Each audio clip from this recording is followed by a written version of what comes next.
Senate will come to order. The senators will please take their seats. Those persons not entitled to the privilege of the floor will please retire to the gallery. The senators and all in attendance will stand and be led in prayer by the Reverend Dr. Lynn P. Rinaldi, Pohick Episcopal Church, Lorton, Virginia.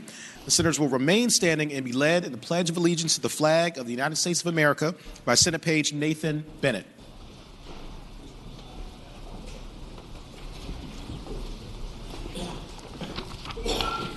Let us pray.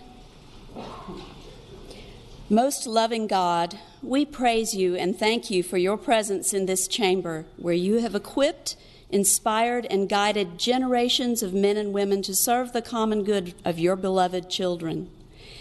In your great wisdom and providence and love for us, you have provided certain leaders with special gifts that inspire us to unify for your purposes and model your selfless and reconciling love.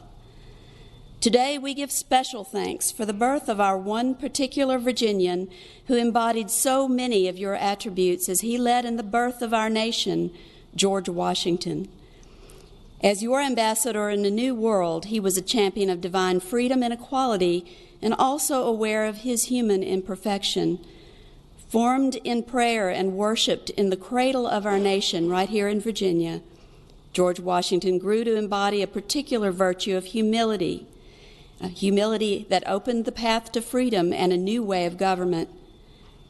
Help us to follow his example of humility, welcoming in one another what we lack in ourselves. Let us listen with respect and dignity to all voices. Guide us today and every day. Please give our leaders here the desire and ability to listen for your will through one another and become beacons, like George Washington, of civility, courage, love, and reconciliation in a divided nation and world.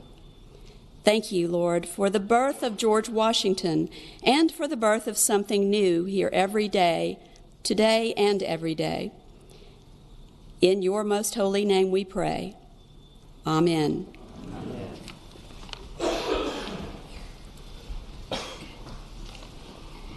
I pledge allegiance to the flag of the United States of America and to the republic for which it stands, one nation, under God, indivisible, with liberty and justice for all.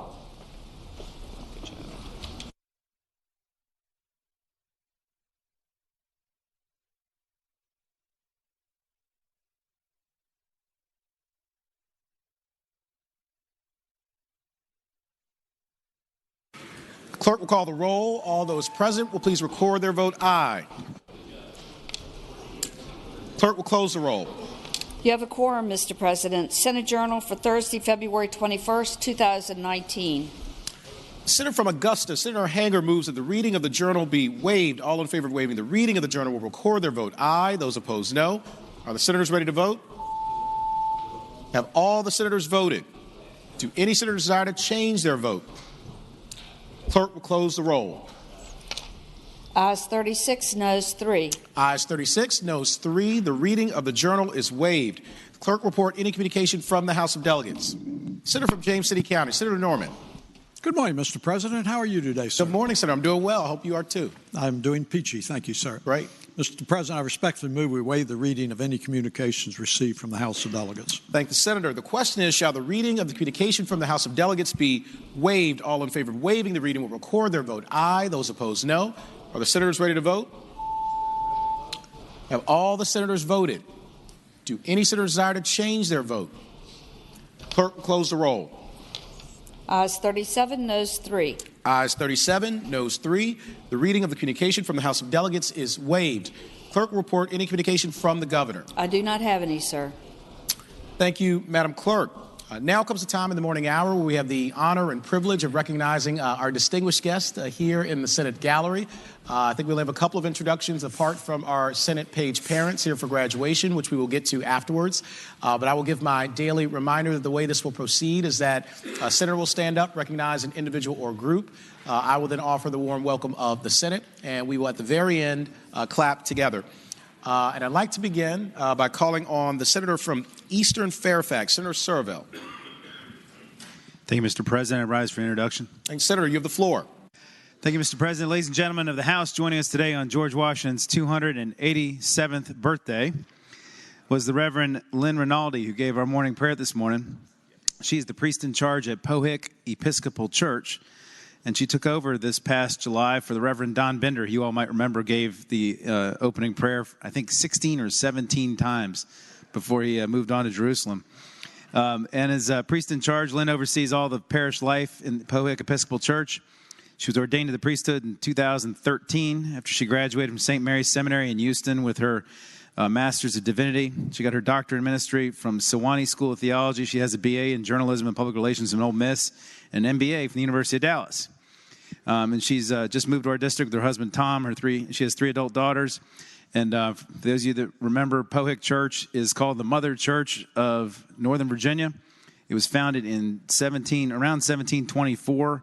Has famous vestrymen, including Augustine Washington, George Washington's father, George Washington, George Mason, George William Fairfax. It was raided by the British in the War of 1812 and was also prominent in the Civil War. Very historic church in our district, and we're lucky to have Reverend Rinaldi there to lead us on. So, Mr. President, I hope you could give her the warm welcome of the Senate. Thank the Senator. Would our friend, the Reverend Dr. Lynn P. Rinaldi, please rise in the gallery? Dr. Rinaldi, thank you so much for joining us here today on this very special occasion. Thank you for that really beautiful and thoughtful and eloquent prayer that wove together both history and the moral lessons of our time. And so we are deeply grateful to you for your moral leadership at a church that has such amazing history for the Commonwealth of Virginia and for the nation. And so it's an inspiration.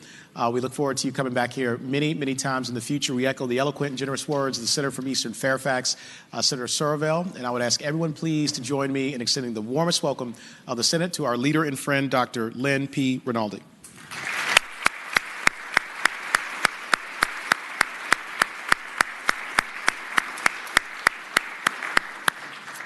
Senator from Petersburg, Senator Dance. Thank you, Mr. President. I rise for an introduction. Thank the Senator. You have the floor. Thank you, Mr. President. Early this week, we heard from the senator from Franklin, and he was sharing a Black History moment, and he talked about Booker T. Washington and his connection to the Tuskegee Institute. And we talked a little bit about the Tuskegee Airmen. So, of course, following that theme, I am so excited that he might get to meet a Tuskegee Airman today. Because, Mr. President, in our gallery, we have members of the Tuskegee Airmen Incorporated, which is a group that makes sure that we keep that Tuskegee Airman history alive. Those that are in the gallery today represent the 3 chapters of Tuskegee Airmen in the Commonwealth, including the East Coast chapter, which serves Northern Virginia, the Tidewater chapter, which serves Southeastern Virginia, and the Howard Ball chapter, which serves Central and Western Virginia. Mr. President, the Tuskegee Airmen is a renowned group of African-American pilots, navigators, bombardiers, maintenance and support staff, instructors, and personnel who were the first Black military aviators in the United States Army Air Corps in the World War II. Trained at the Tuskegee Army Airfield in Alabama, they flew more than 15,000 individual missions in Europe and North Africa during World War II. Their impressive performance earned them more than 150 distinguished flying crosses and helped encourage the eventual integration of the United States Armed Forces. They were and are on the front lines, on the battlefield, and in the civil rights movement. On February 20th, the Senate adopted a resolution that was patroned by Delegate LaSharice Aird to commend the Tuskegee Airmen on the 4th Tuesday of every March, designating that day Tuskegee Airmen Commemoration Day, to be created for their accomplishments, contributions, and sacrifices. With the group today is one of the original Tuskegee Airmen, Dr. Harry Quinton of the Tidewater chapter. And Mr. President, I ask that we recognize this esteemed group of men and women to keep Tuskegee Airmen history alive. not only in Virginia, but in the world. Thank you, Mr. President. I thank the senator. Would our leaders from the Tuskegee Airmen in the gallery please rise if you are able?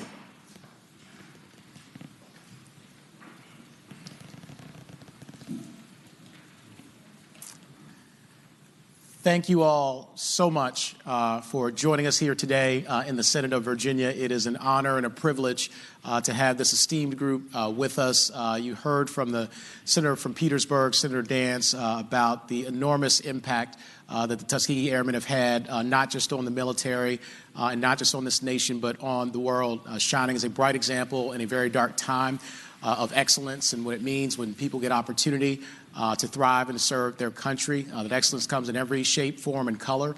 And it is critically important that we do keep that history alive, because black history is alive and well today, and it's being played out right before our very eyes. And when we rise to our highest ideals, I think we honor the legacy and the impact that the Tuskegee Airmen have had over so many years. And I just want to say, on a personal note, as someone whose grandfather was served in World War II in the Red Ball Express in the European theater, I would not be here but for the bravery of wonderful men and women who came before us, opened up doors of opportunity, and forced this nation to rise to the promises that it makes in its Constitution and in its Declaration of Independence. And so you all have made this country better. You have made this world better. We owe you a debt of gratitude. We love you deeply. I see my friend Sid Dorsey, and I have to say hi to her. But we thank you all. We wish you nothing but the best. And I would ask everyone to please join me in extending the warmest welcome of the Senate to our tremendous leaders from the Tuskegee Airmen.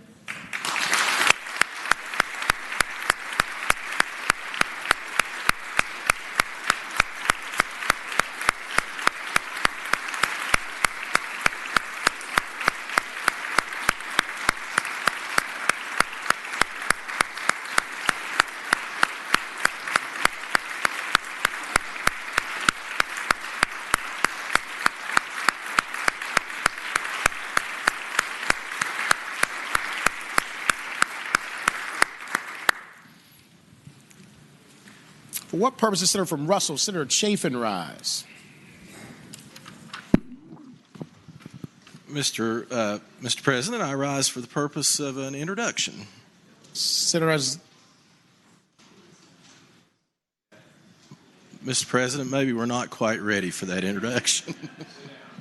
thank the senator.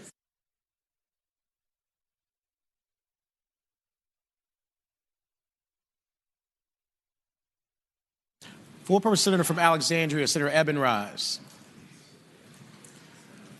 For an announcement.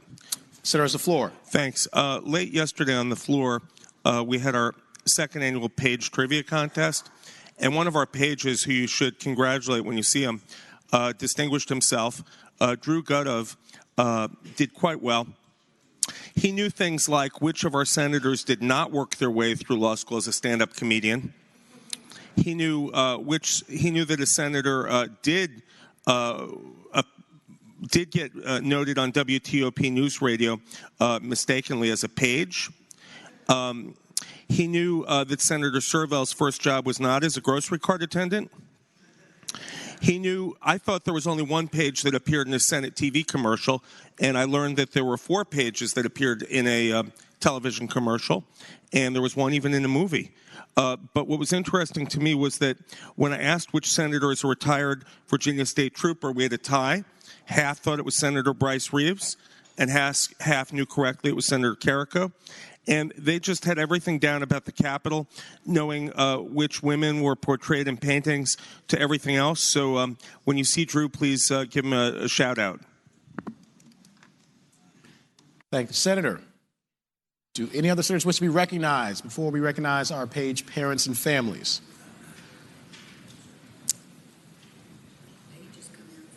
Okay.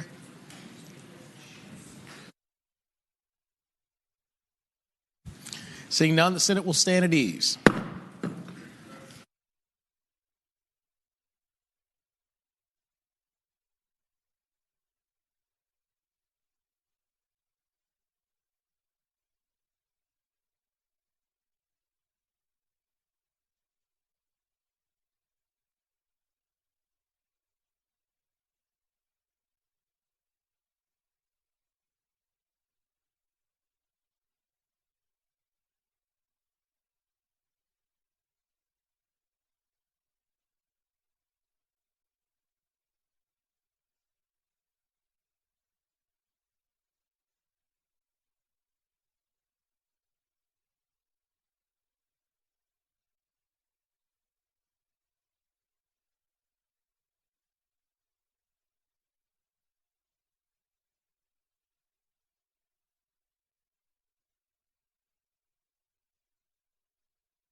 Senate will come to order. The senators will please take their seats.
Good morning, everyone.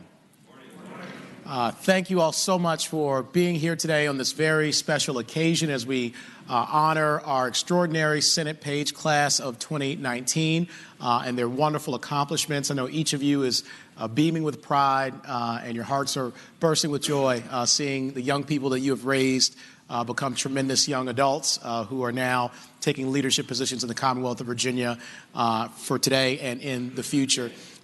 We look forward to a wonderful day, and I'll just give a quick preview of how this will proceed. We will start with the introduction of our guests. Those are our Senate page parents and family members and friends. I will call on a senator who will then introduce those guests. We are not going to clap after each one because we'd be here for a very, very long time if we did that. So if everyone could please hold their applause until the very end, I promise you it will be boisterous and it will be worth it. And we also want to recognize each of our individual Senate pages. And so we, again, are grateful to you for entrusting them to our care. You will hear from Madam Clerk, from our team, and from each of the senators. This is a very special part of the tradition here in the Senate and in the Commonwealth. And now your young adults are a part of that tradition forever. So I would like to begin by calling on Senator from Loudoun, Senator Black. Thank you, Mr. President. I'm very pleased to make several announcements or several introductions. Thank you, Senator. You have the floor.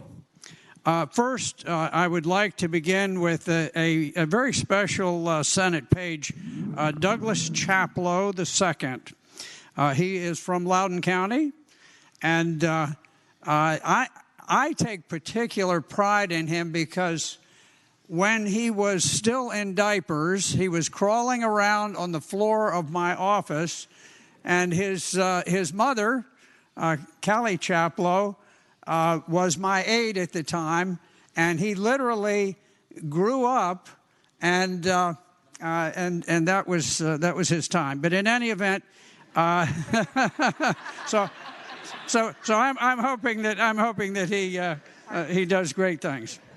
But in any event, he is accompanied by his mother, Callie Chaplow, his father, Doug Chaplow, and his brothers, Robert Chaplow, Alex Chaplow, and Daniel Chaplow. And we certainly welcome them. And at the appropriate time, I'm not sure what that is. I'll leave that to the President. I'd like to give them the warmest welcome of the Senate. I thank the Senator. Congratulations, Douglas Chaplow II and family. And I'm sure that the other pages will love to hear stories about them being in diapers. But if you want to refrain from that, I'm sure they also would appreciate not mentioning that as well. But congratulations, and we will greet you all at the very end. Thank you very much. And Mr. President, I would like to introduce the family of another very special Senate page, Claire Hutchinson of Loudoun County. They are up in the gallery. Claire's mother, Cheryl Hutchinson, and her father, John Hutchinson, are here. And we're very, very proud to have them here and very proud of their daughter, Claire. Thank the Senator. Congratulations to Claire and to the Hutchinson family. Senator from Loudoun, Senator Black. And next, Mr. President, I have another very, very special introduction. And this is the one of our well-known Senate pages, Jack Vogel of Upperville. And we have family members in the gallery and on the floor. We have Jack Vogel's father, Alex Vogel. He is in the gallery with us today, and we're very pleased to have him here. And on the floor, we have a very proud mother, Senator Jill Vogel, the gentle lady from Fauquier County, one of our finest senators, one of our most accomplished individuals here in the Senate. And she is, of all of the things she's proud of, I have to tell you, I sit here and you talk about multitasking. This is a full-time mother and a full-time legislator and a full-time everything. It's amazing what she does, but she is in constant contact with her children, and she is a most loving mother. And so we're very proud of Jack Vogel also. So thank you very much, Mr. President. I thank the Senator. Congratulations to Jack Vogel, to Senator Vogel, his proud mom, to Alex, and to the wonderful Vogel family. I'd like to call on the senator from Lynchburg, Senator Peake. Yes, sir. Thank you, Mr. President. Thanks, I rise to introduce, on behalf of Senator Newman, or the senator from Bedford, and myself, our page this session, Miss Haley Gray Garrett. There she is. I am proud to say that I have known Miss Haley Gray Garrett. I think about her entire life since she is my next door neighbor. We moved in, and it's been several years ago. I can't remember if we moved in right after she was born or she was born when I was there. I think her mother knows better than I do, but I've watched her grow from the cradle to come serve us here in the Virginia State Senate, and thank goodness she is in the upper chamber, because her father, Delegate T. Scott Garrett, who is up in the gallery, serves, of course, in the lower chamber. And I remind him of that frequently as we are in our driveways pretty much every day in the off-season. The better half, of course, of that relationship, Miss Whitney Garrett, is with us today, who is a fantastic mother, not only to Haley Gray and one of our past pages, Tyler Garrett, who served several years back. So please welcome Scott and Whitney Garrett, the parents of our page, Haley Gray Garrett. Thank you, Mr. President. I thank the senator. Congratulations to Haley Gray Garrett, one of our great pages, and Delegate Scott Garrett and to Whitney Garrett, congratulations to you as well. You've done a great job. Thank you. Senator from Northwestern Fairfax, Senator Boysko. Thank you, Mr. President. I rise for an introduction. Thank you, Senator. You have the floor. Mr. President and ladies and gentlemen and guests, it's my honor to recognize the Senate page who represents Ashburn, Megan Magoon, and her family is here. We have her mom and her dad, Brock and Jennifer Magoon, who we're thrilled to have. This is Brock's second time with us. And her grandparents are just down the hall in Senate Room A watching us via the television. So it's been a thrill to have Megan here. I'm just getting to know her, but looking forward to following her once we get back at home and seeing what she has up in store. It's just been a real delight to be here with you all, and I certainly wish her family the best and ask you to give them a warm welcome. I thank the senator. Megan Magoon, congratulations on a wonderful, wonderful service as a Senate page. We were honored to have you, and you did a great job. And to your wonderful family, Brock and Jennifer Magoon, congratulations to your wonderful grandparents, Robert and Donna, who are watching us from Senate Room A. You've raised a wonderful young lady, and she's going to do some great things here in the Commonwealth of Virginia. So thank you all so much. To call on the senator from Grayson, Senator Carrico. Thank you, Mr. President. Rise for the introduction. Thank the senator. You have the floor. Today I have the honor and privilege of introducing the family of our page, Judson Renero, who is from my district, but representing the 20th district, my seatmate, Senator Stanley. And here in the gallery today is his father, John Renero, and his aunt, or sister, Millie Renero. And I would like for everyone to recognize them here today. Thank the senator. Judson Renero, congratulations. We are so proud to have you. You did a wonderful job in the Senate session, and I know that your family is very proud of you. So to John and Millie Renero, congratulations on having raised a really outstanding young man, and we were delighted to have him. Senator from Russell, Senator Chafin. Mr. President, I rise for an introduction. Senator has the floor. So I'm very pleased and proud today to recognize an exceptional page, Io Neo, standing over here to my right. Io comes from Tazewell County, Virginia, so she travels about as far as I travel for the pleasure of being here, Mr. President, and she's done a great job for the Senate Page program and for all of us. Today here with her are her mother, Tamara Neo, and her father, Flux J. Neo. Tamara has served as an elected Commonwealth attorney in Southwest Virginia.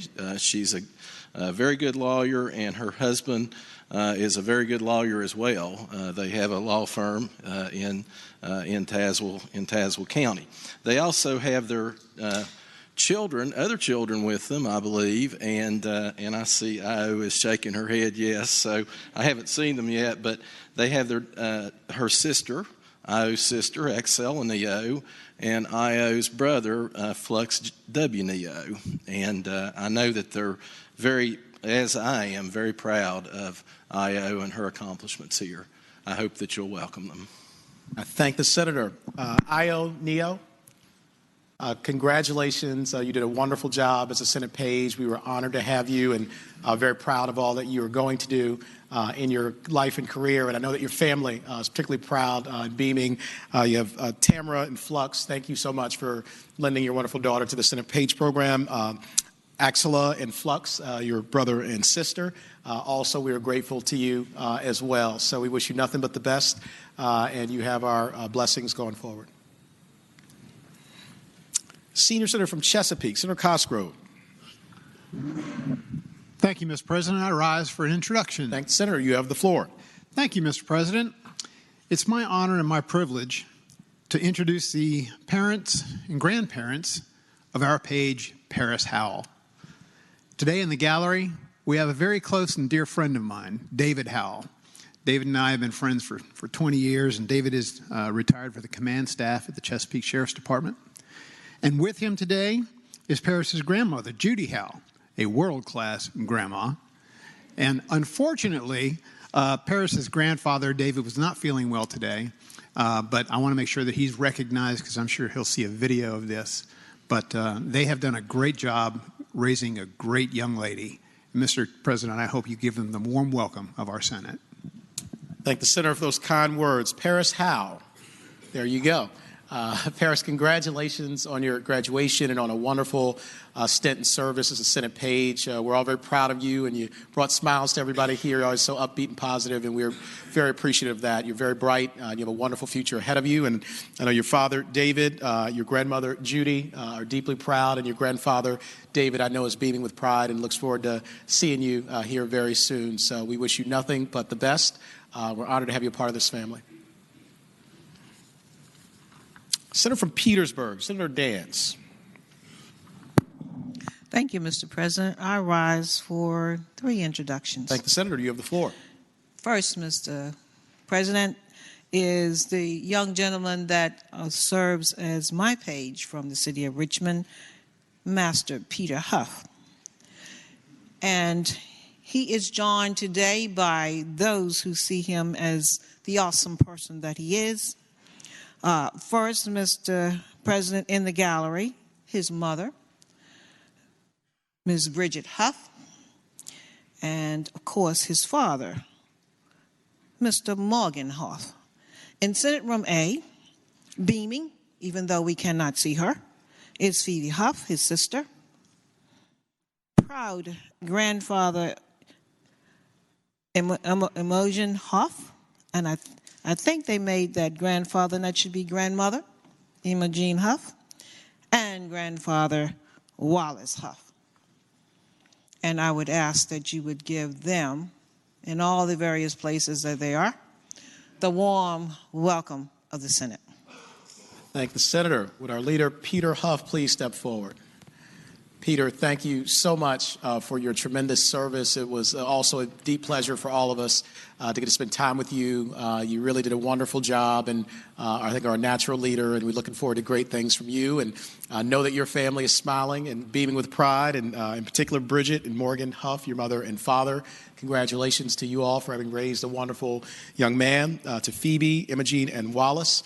A family that has raised someone like that deserves all kind of praise and credit. So thank you all so much. And Peter, we look forward to you doing some wonderful things here in Virginia. Thank you. Senator from Petersburg, Senator Dance. Thank you, Mr. President. The next young gentleman that I'm honored to introduce to us all today here is Master John Zadok and of Accomack. And he is most important to me because his father is my seatmate. He has in the gallery today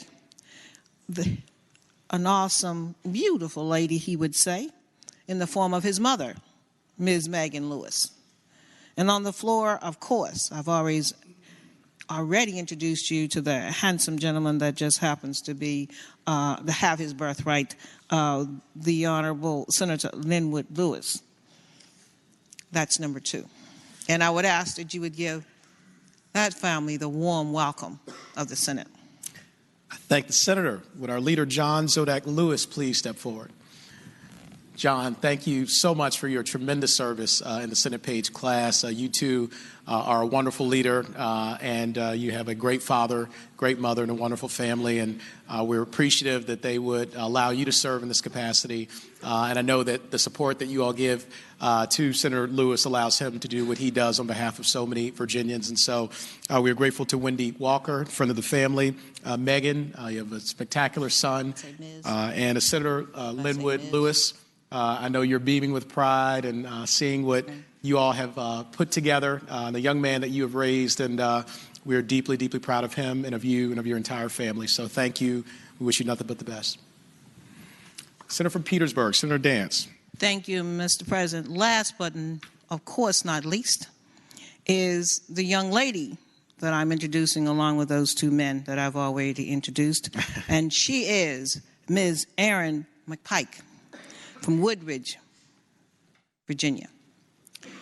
She definitely is one of my best friends because her dad has 2 positions with me, my former seatmate and now my aisle seatmate.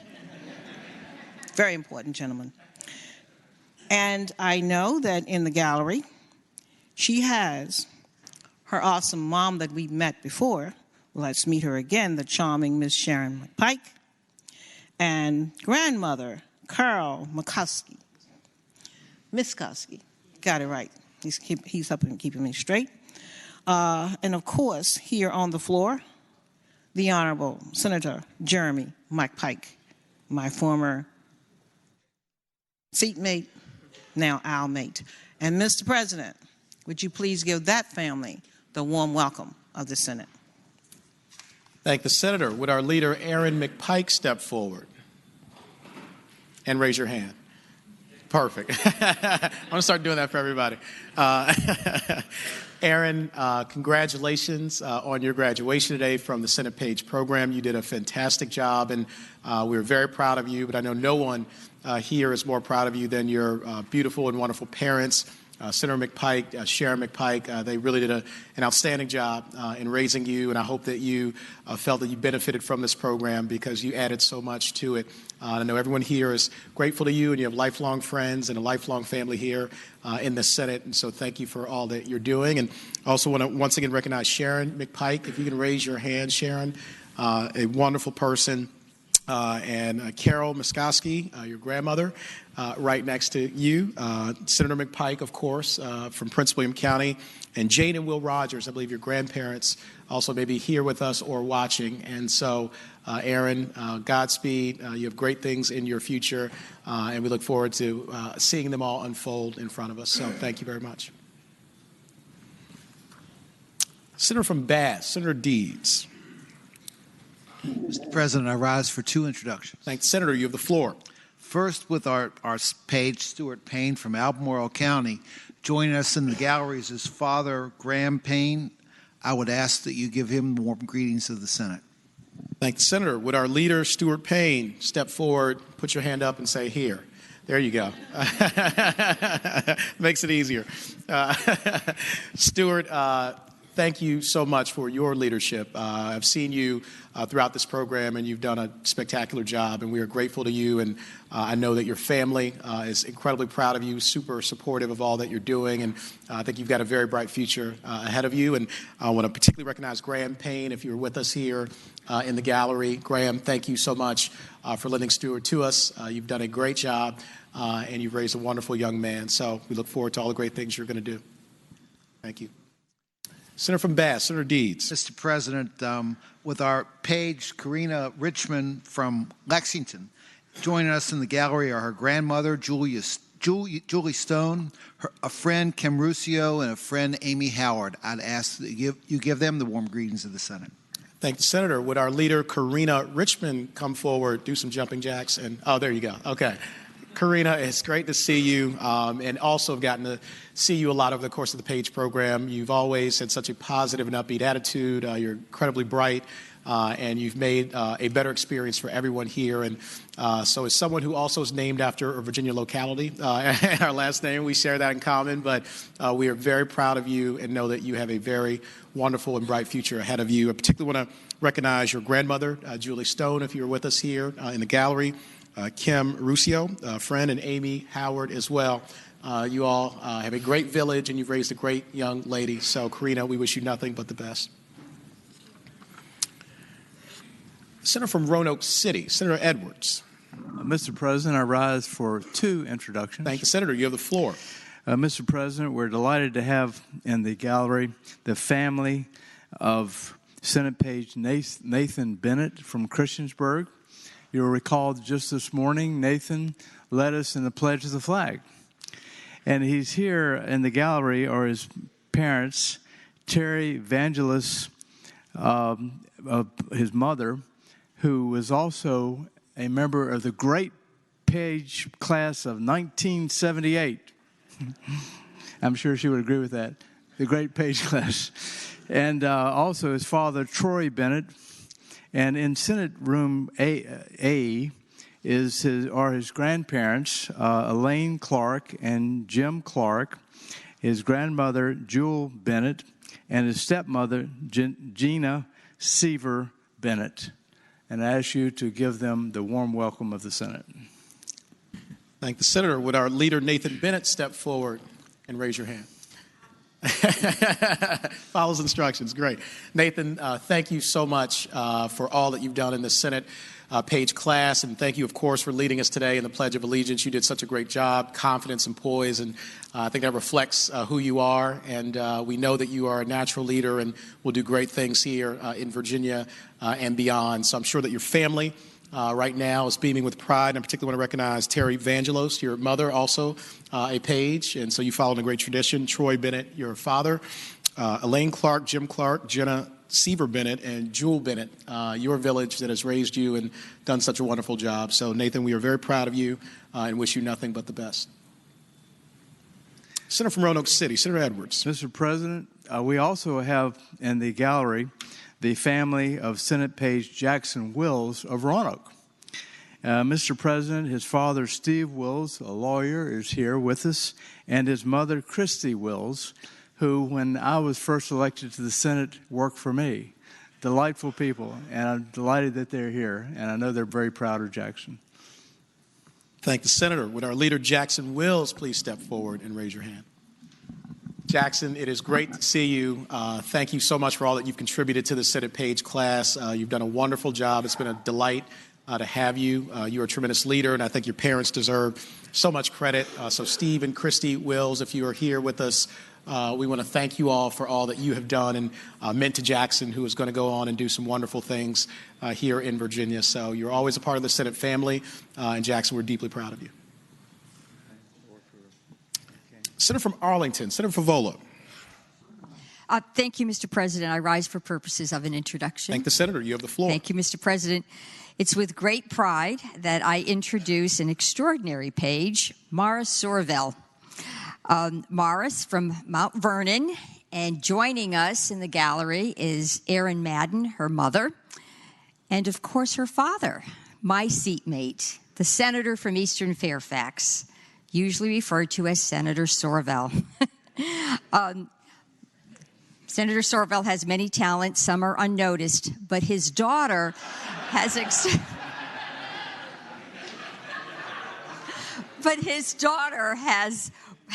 talents that are very noticed, and she's on her way to a very successful career. So please join me and others in welcoming the Sorvell family. Thank you so much.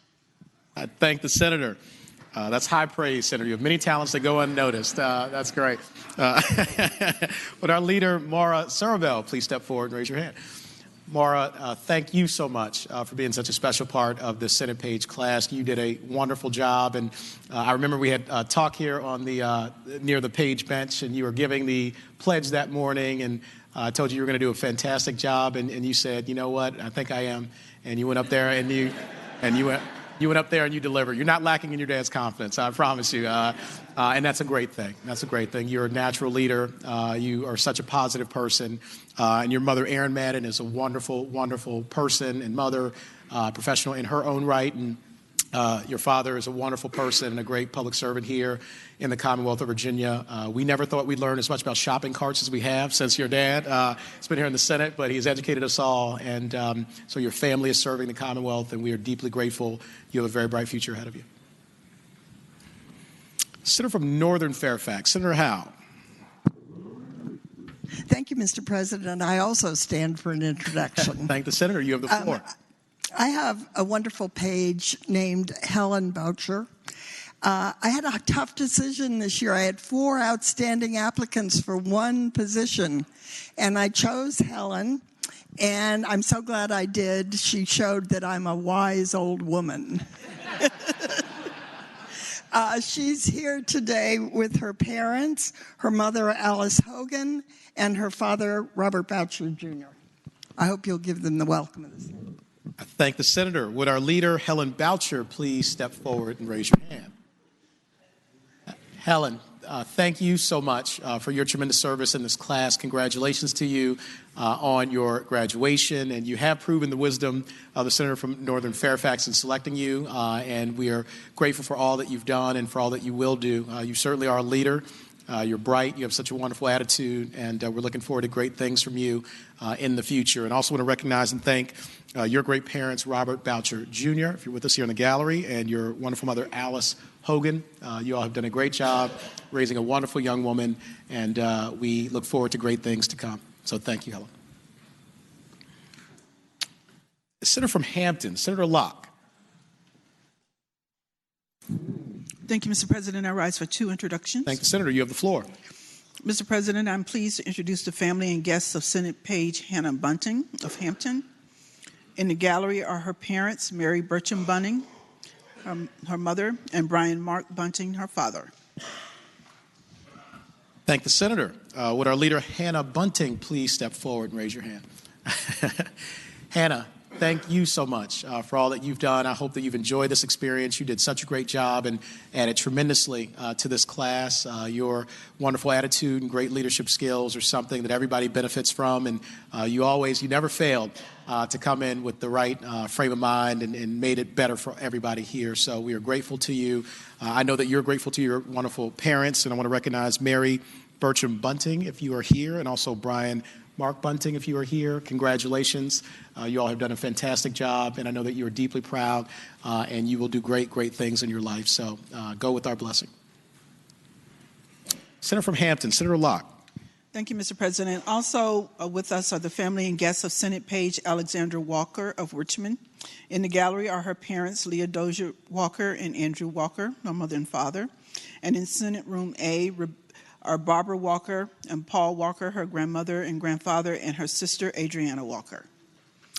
Thank the Senator. Would our leader, Alexandra Walker, please step forward and raise your hand?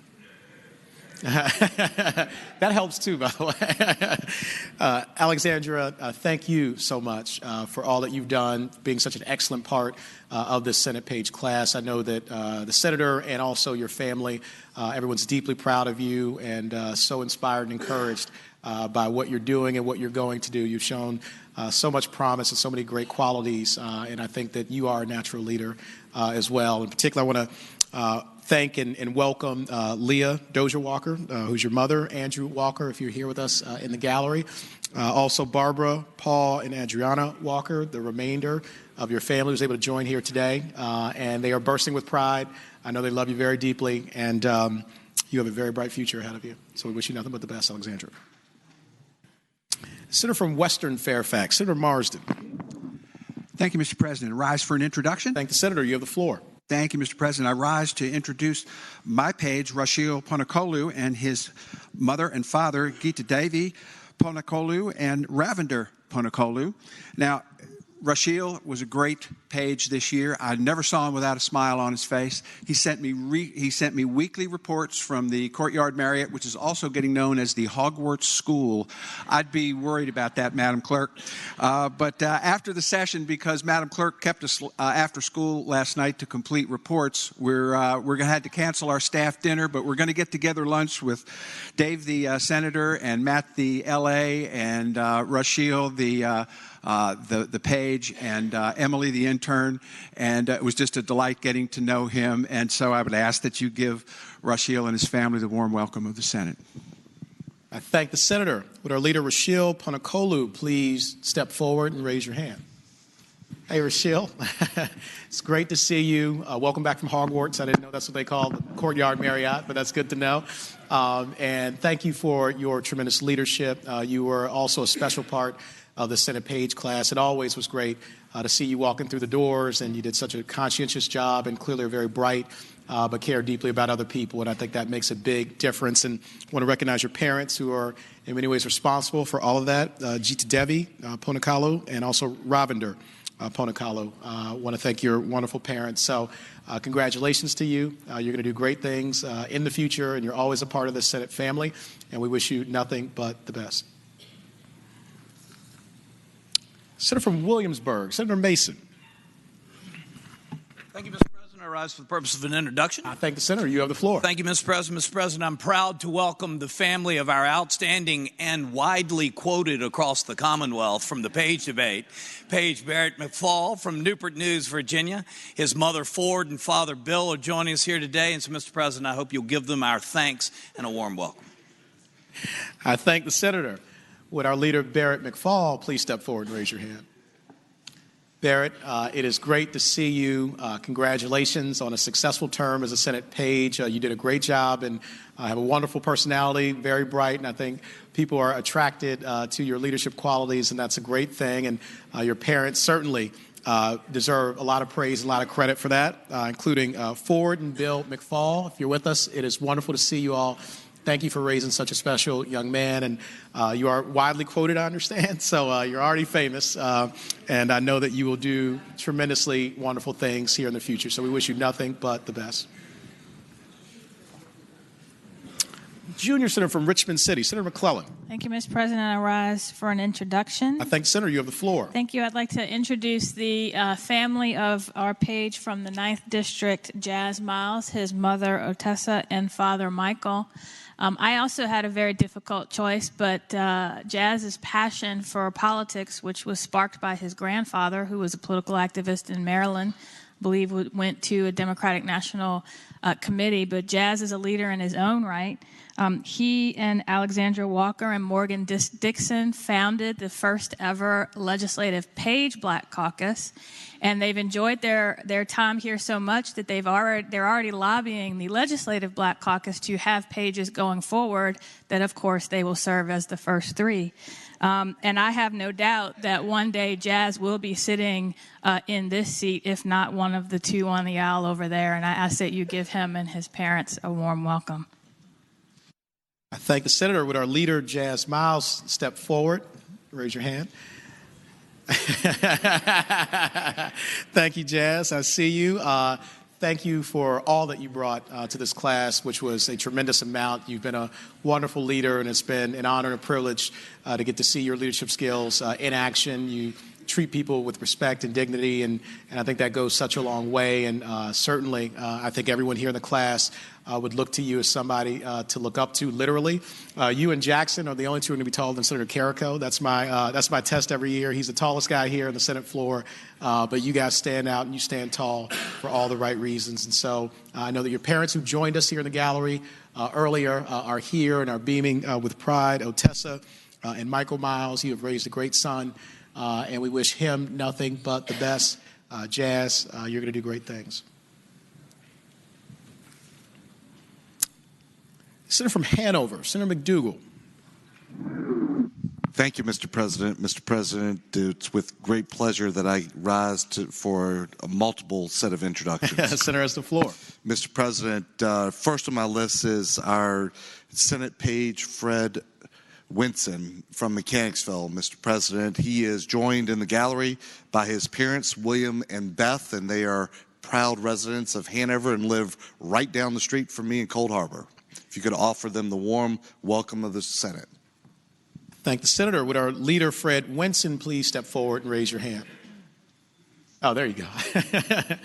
Fred, thank you so much for your tremendous service as a Senate page in this class. We are all very proud of you. I know the Senator from Hanover in particular is very proud of you and watching your growth and your development and your leadership. And so you've always had a really wonderful attitude and added a lot, I think, to the diversity of this Senate page class.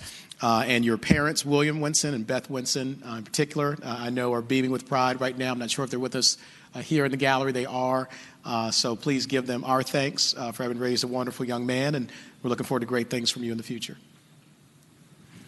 Senator from Hanover, Senator McDougal. Mr. President, rise for additional introduction. Senator has the floor. Mr. President, with us we have our Senate page, Chase Bruce IV.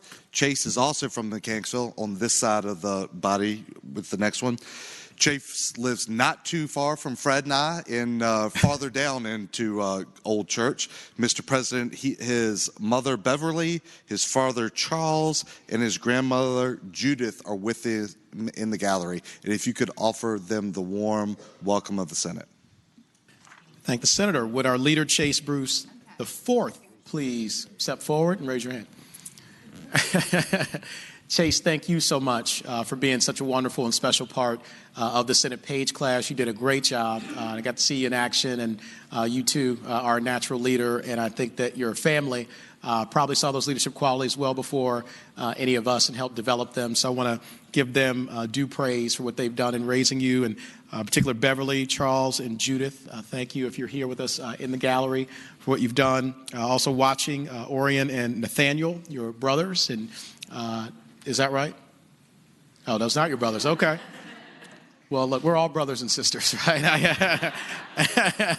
So you make friends everywhere you go.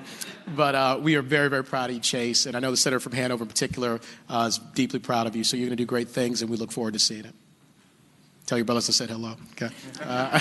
Senator from Hanover, Senator McDougal. Mr. President, we had a couple of mistakes on our pages over here, so I was trying to leave them off the list. Mr. President, rise for additional introduction. Senator has the floor. Mr. President, this one gives me great pride to be able to bring because it is going to bring extreme pain to my seatmate, the jester from Franklin County.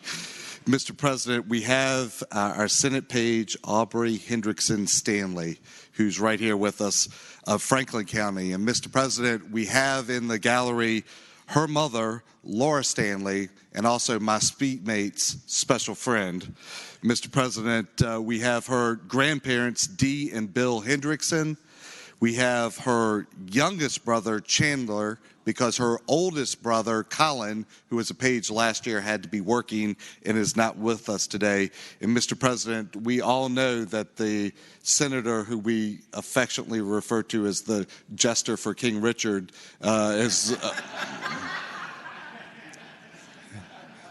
will be giving the page soliloquy here shortly, Mr. President, but we have been extremely privileged to have his daughter, which shows that there is some hope for the Stanley family in the future.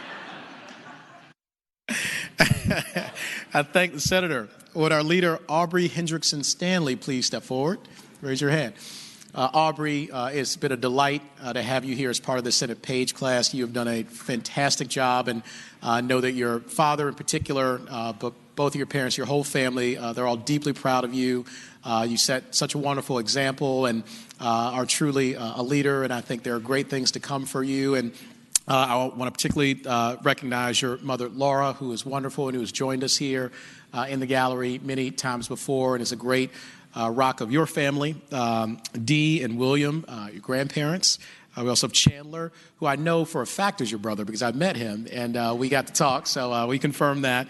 And, of course, your great dad, Senator Bill Stanley, who, as I know he is really funny and keeps us all laughing and on our toes, but there's nothing more serious than seeing his wonderful daughter rise and to the young lady that he helped to raise. And I think that that's something that he will always be grateful for and appreciative of. And so we appreciate you all very much. You have a beautiful family, and you have a wonderful future ahead of you. So we look forward to great things.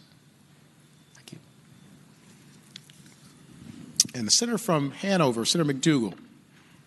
Mr. President, I thought we were going to save that one to last. But, we are. Okay. I just want you to remind me of that. All right. We're on a roll here. Senator from James City County, Senator Norman. Thank you, Mr. President. I rise for purposes of two greetings, sir. Thanks, Senator. You have the floor. Mr. President, as we have heard from the senator from Northern Fairfax County, who is wise and old, I am neither. But we have been blessed with an extraordinary class of pages, and it's my pleasure, Mr. President, to ask you to extend a welcome to the family of Page Sidney McAleer. And we all know about the town of Smithfield. Well, it's famous for hams. Well, I will say that Sidney McAleer, our Page, has not been a ham in the class at all. But if you would please extend a very warm welcome to Sidney's mother, Janelle McAleer, please, sir. I thank the senator. Would our leader, Sidney McAleer, please step forward and raise your hand? Hey, Sidney, it is great to see you. And again, congratulations on a wonderful term as a Senate Page. It was always a delight to have you here. You did such a great job.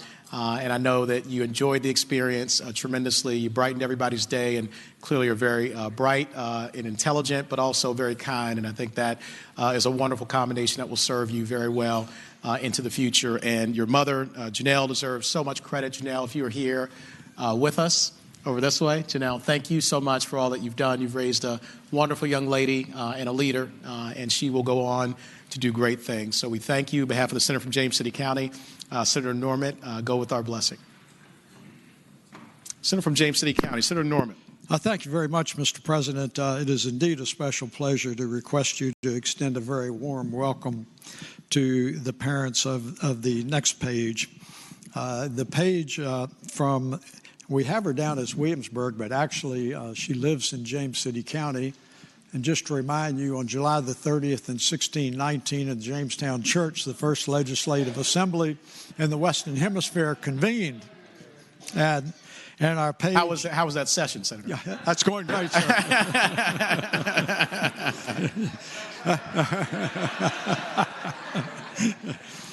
Mr. President, I will say that I tortured that presiding officer just as much as I have you.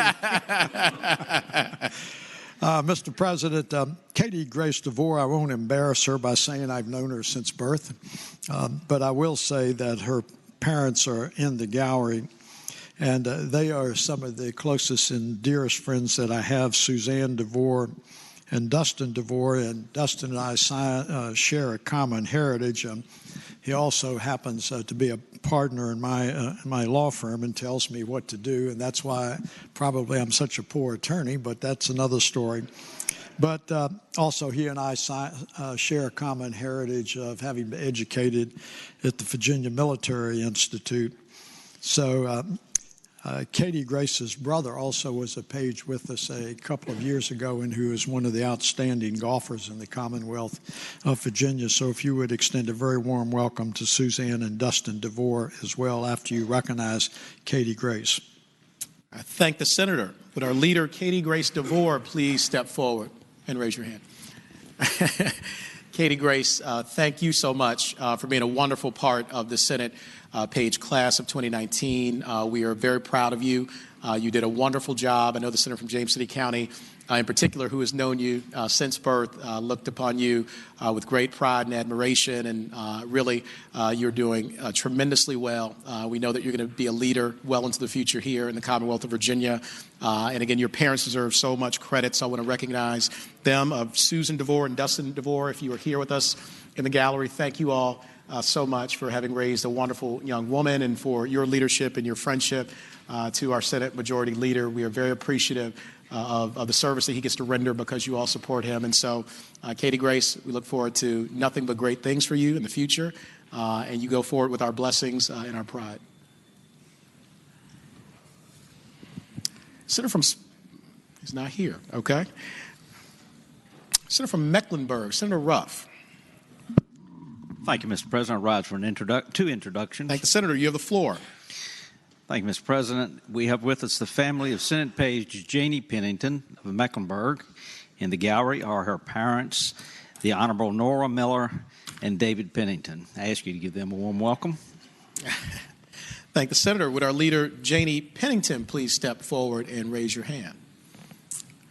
Hey, Janie, it is wonderful to see you again, and it was a delight to have you as part of the Senate Page class. You were another one of the standouts. You did a great job, and we're appreciative of your positive attitude, your bright intellect, and also the way that you welcomed everybody and made sure everybody had a good time and enjoyed themselves throughout the course of our session. So we are grateful to you and grateful to your leadership, also to your parents, David Pennington and the Honorable Nora Miller. If you are here, thank you all so much. And I know that you're looking down at your great daughter, Janie, and seeing what you've done, and that's something you can be very proud of for your entire lives. So we wish you nothing but the best, Janie, and you're a part of this family, and so you're welcome back here anytime.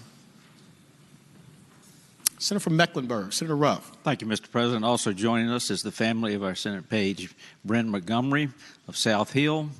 And in the gallery are her parents, Ann and Vin Montgomery, and her sister, who was a page in 2016, Sutton. And in Senate Room A are her grandmother and two grandmothers, Anita Montgomery and Shirley Knopfinger. Thank the Senator. Would our leader, Bryn Montgomery, step forward and raise your hand? Bryn, thank you so much for all that you have done to make this class so special. You were also one of the great pages that we've had, and it was always a pleasure to see you every day. And thanks for your leadership. Thanks for your great example and for showing people that you can both be smart and hard-charging, but also kind. And I think that is something that everybody can learn a lesson from. And your family deserves so much credit for that. So Vin and Montgomery, if you are here, I want to recognize you. Congratulations on raising a great young lady. Sutton Montgomery, I don't know if Sutton's here as well, former Senate Page and also a part of this family. Sutton, congratulations to you. And to your grandmothers who are watching, Anita Montgomery and Shirley Knopfinger. You've done a great job, and through the generations can be very proud of what your family has done. So, Bryn, we wish you nothing but the best and look forward to having you come back many more times in the future. The senior senator from Fairfax, Senator Saslaw. Good morning, Mr. President. Good morning, Senator. I have two introductions. The first are the parents of Emma Ron Caroni of Falls Church City, and we're joined today by her father and mother, Edward Ron Caroni and Jennifer Mitchell, and I would ask that you extend them the wishes of the Senate. I thank the Senator. Would our leader, Emma Ron Caroni, please step forward and raise your hand? Emma, so wonderful to see you again, and it was great to have you as part of this wonderful class. You did an outstanding job, and we're proud of you. I know that your family is also very, very proud of you, and so I want to recognize them, Edward Ron Caroni, your father, and also Jennifer Mitchell. If you are here with us in the gallery, they're right there if you don't see them, and they're smiling and waving and recording this moment, which is a special one, but you deserve so much credit for being who you are. For always making sure that everybody felt welcome and for bringing your best to work every single day. So we are proud of you.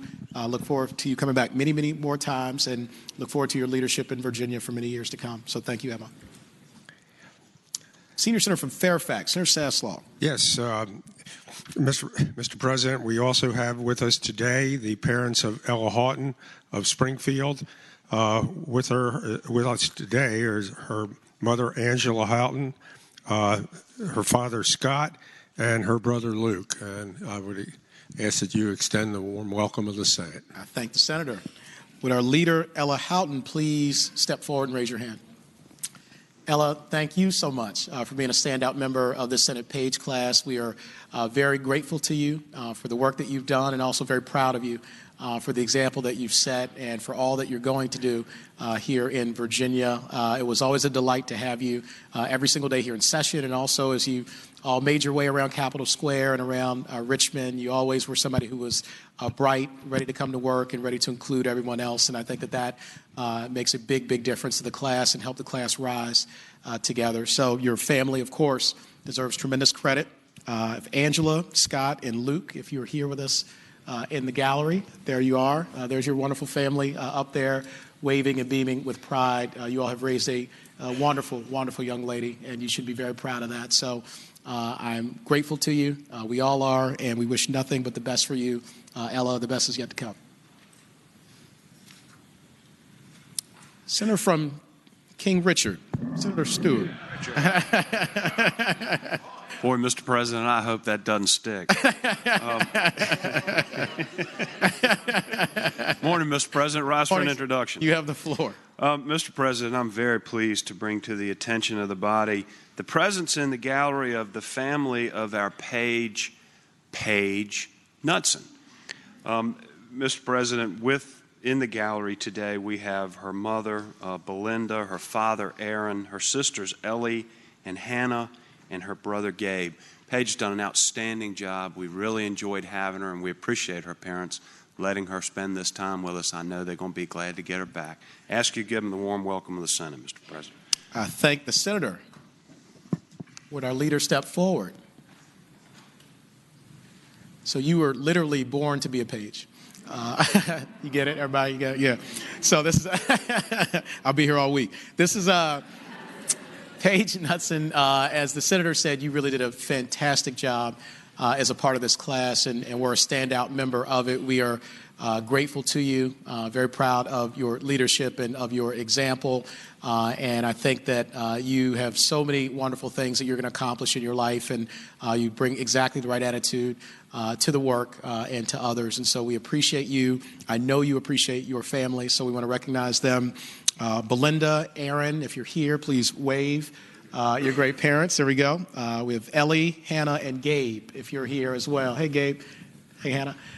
Thank you guys so much for supporting Paige and her dreams, and she is really doing a spectacular job, and I know making you all very proud. So, Paige, we wish you nothing but the best in the future and look forward to great things to come. Senior Senator from Richmond City, Senator Sturdivant. Thank you, Mr. President. I rise for 3 introductions. Thanks, Senator. You have the floor. Mr. President, I just want to say, first off, that all 3 of these young ladies, 2 from Chesterfield, 1 from Richmond City, have done a phenomenal job representing Central Virginia in the State Senate Page program, and we're really proud of them and so glad that their parents let them come here and serve with us. Mr. President, the first introduction, I'd like to introduce you to the family and the guests of Senate Page Lily Byrne of Chesterfield.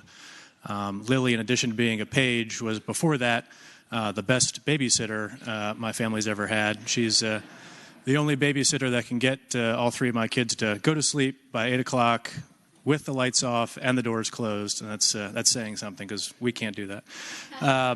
But Lily is joined by her mom and her dad, Marty and Terry Byrne, in the Senate gallery, and I'd ask that we offer them the warm welcome of the Senate. Thank the Senator. Would our leader, Lily Byrne, please step forward? Raise your hand. Lily, thank you so much. We echo the generous and eloquent words of the Senior Senator from Richmond City, Senator Sturdivant, who I know is very proud of you and has watched you grow and develop. You did a great job as a part of this Senate class. We're a wonderful leader and always had such a positive attitude. And those babysitting services are in high demand, so you might be hearing from some other of us who have young kids, but we are grateful to you for that as well, and also to your parents who I hope are with us here in the Senate gallery, Marty Byrne and Terry Byrne. If you are here, Marty and Terry, thank you so much. As you know full well, you've raised a wonderful young lady, and she is doing a fantastic job in this program and will do a great job in her life and career. So we wish you nothing but the best, Lily, and you will always be a part of the Senate family. Senior Senator from Richmond City, Senator Sturdivant. Mr. President, I want to introduce you and have you welcome the family and the guests of Senate Page Grace Losey of Chesterfield. Grace lives at the end of my street. She's doing a great job at James River High School, and she's been a phenomenal page here this session. And she is joined by her mom, Lizzie Hogg, her dad, Ryan Losey, in the Senate Gallery. And then she also was joined in Senate Room A by her grandmother, Susan Hogg, and her stepmom, Lori Losey. Just a wonderful family, great people, and ask that you offer them the warm welcome of the Senate. Thank the Senator. Would our leader, Grace Losey, please step forward? Raise your hand. Grace, it's wonderful to see you, and it was just a delight to have you as part of the Senate Page program. You really have wonderful qualities and certainly are a leader, and I think are also aptly named. You've been very graceful throughout this entire process and have shown such a wonderful example for everyone here to follow. And so you heard the praise from the Senator. I think that's shared by all of us, and I know that your family right now is beaming with pride. You have Lizzie Hogg, your mother. Ryan Losey, if you are here, we'd like to say hello to you and thank you for lending us grace in this program, and also to your grandmother, Susan Hogg, who I know is probably prouder than anybody, and Laura Losey, to your stepmother. So we wish you nothing but the best, Grace, and you will do spectacular things in your life. Senior Senator from Richmond City, Senator Sturtevant. Mr. President, brings me great pride to also introduce to you the family and the guests of Senate Page Addie Miller, who has been a phenomenal page. Addie is from Richmond City and really done a wonderful job and been a great addition to the Senate Page program, and has always had such a bright smile and cheerfulness around the Senate this session. She's joined in the gallery by her mom, Shell Miller, and her dad, Joe Miller. And in Senate Room A are her brother, Isaac, and her grandfather, Marty Williams. And I'd ask that you offer the Miller family the warm welcome of the Senate. Thank the Senator. Would our leader, Addie Miller, please step forward and raise your hand? Addie, thank you so much for being a wonderful part of this Senate Page class. You were another standout. You did a great job, and I think deserve all the praise that you just heard from the Senator, and we are very proud of you. I know that you will do tremendous things in your life, and want to also recognize your great family who's responsible for helping to raise such a wonderful young woman. Shell Miller, your mom, and also Joe Miller, your father. I don't know if they are here with us in the Senate Gallery. They are. Congratulations to you. And also to Isaac Miller, your brother, and Marty Williams, your grandfather, who are watching and I'm sure smiling as well. So you're making them proud. You've made us all proud. We wish nothing but the best for you in the future. Senator from Fauquier, Senator Vogel. Thank you, Mr. President. I rise for purposes of an introduction. Senator, you have the floor. Mr. President, I would like to direct your attention to an exceptional Senate page. Her name is Kiara Piacevic. That's Piacevic. Senator from Franklin. Remember, when you read the resolution, Piacevic. She gave every last ounce of energy she had, Mr. President. I just want to call your attention to that, and Madam Clerk.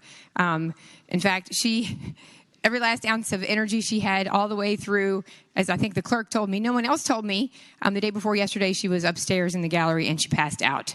So lest anybody wonder, if the pages give everything they have, Kiara Piacevic did.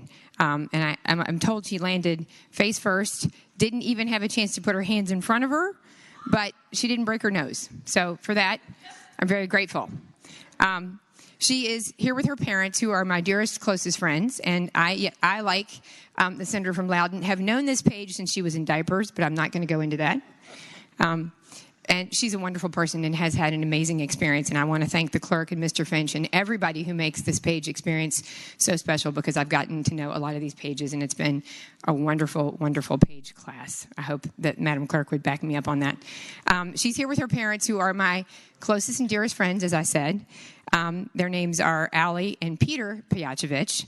That's how they're known to the folks who live in the area where we live, in Middleburg and Marshall. But in Austria, I'm going to embarrass them by saying this, they are known as Count and Countess Piacevic, which is pretty special. Nobody actually knows that about them. And they're here with Allie's mom and Kiara's grandmother, Jacqueline Duchange.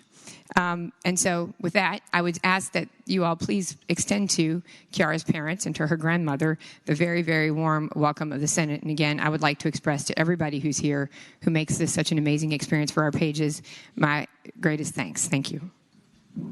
I thank the Senator. Would our leader, Kiara Piacevic, please step forward and raise your hand? Kiara, it is so wonderful to see you. Thank you for being a special part of this Senate page class. You did a great job. The Senator said you left it all out on the field, and we are so grateful to you, but you have been a leader from the very start and till the very end, and I think that speaks volumes about you, and you've always had such a wonderful and positive attitude. You coached me before you came up and gave the pledge on how to pronounce your name correctly. It took me about 20 minutes, but I finally got it. And when I came off, you said you nailed it. That made me feel very good for the rest of the day. So you're always so positive and encouraging of other people, and want to recognize your wonderful family, who I know is so proud of you. Your parents, Ollie and Peter, if you're here, it's wonderful to see you. Count and Countess, I'd love to use that official title. That's really spectacular. And also Jacqueline, your grandmother, who's here as well. Jacqueline, thank you for all that you've done. And Nicholas, your brother, and I'm not sure if Nicholas is here as well, but thank you guys for being such a wonderful family. Raising such a wonderful young lady, and Kiara, you will forever be a part of the Senate family, and we look forward to you coming back many, many years into the future.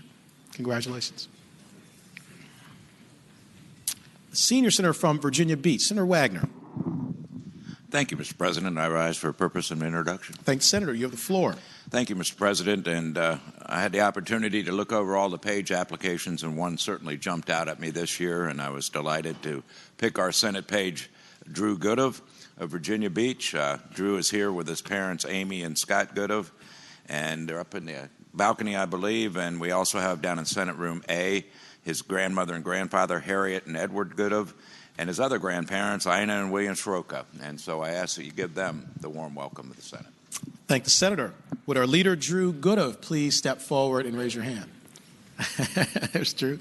Drew, it is so great to see you. It's been a pleasure throughout the Senate Page program to have you here on the Senate floor, but also around Capitol Square. You're always so outgoing and personable, and such a wonderful, natural leader. We are appreciative of you, and I know that your family loves you very dearly, and they're very proud of you, so I want to make sure we recognize them.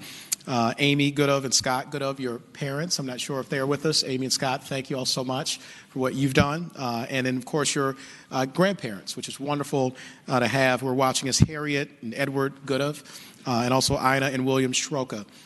So they all are so proud of who you are and who you're becoming, and we wish you nothing but the best. Keep dreaming big and working hard, and good things are going to happen for you, Drew. So thank you so much, and we wish you nothing but the best. Senator from Spotsylvania, Senator Reeves. Thank you, Mr. President. I rise for an introduction. Thank you, Senator. You have the floor. Mr. President, it's my pleasure to introduce the family and guest of Senate Page Emmett Kalinsky. Emma is one of those people, when I always see her, she always has a smile, and it always lifts my day. And truly, Mr. President, her happiness is contagious. She has some very important people in the gallery as well. Steve Kalinsky, her father, her mother, Helen Kalinsky, who is actually from the Page class of 1992. So there are still some members in here that will probably remember her as a Page. And then her brother, Conrad Kalinsky, if you would give them the warm welcome of the Senate. I thank the Senator. Would our leader, Emma Kalinsky, please step forward? Raise your hand. Emma, thank you so much for being a wonderful part of the Senate Page class. You did a great job, and we are very proud of you. It was always fun to be around you. You have such a positive spirit and a bright intellect, and that's really a great combination. And you never hesitated to make sure that everyone was included in all of our various activities. And I think that speaks to your leadership capacity and to who you are as a person and your character. So we are grateful to you. I know your parents are very proud of you and your family. Steve and Helen Kalinsky, if you are here, you're right here. Thank you all so much for all that you've done. Thank you to Conrad. I'm not sure if your brother Conrad is here as well, but you have a great village, a wonderful family that has raised a wonderful young lady, and so you're going to do some great things in your life. We look forward to seeing them, and you, of course, are welcome back here anytime.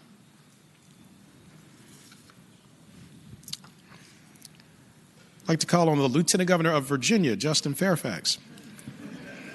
Thank you, Mr. President. I'll rise for rise for an introduction. You have the floor. Mr. President, I'd like to introduce Senate Page Morgan Dixon, who was Lieutenant Governor's page during the course of this last session. And Morgan, if you would step forward and raise your hand. I had the honor and the privilege we had some wonderful applications from some very bright young people, but you stood out in so many ways. Your incredible intellect, your grades are through the roof, but your activities and your community service really made an impact. And then, of course, meeting you was all that we needed to do. You have such a bright future.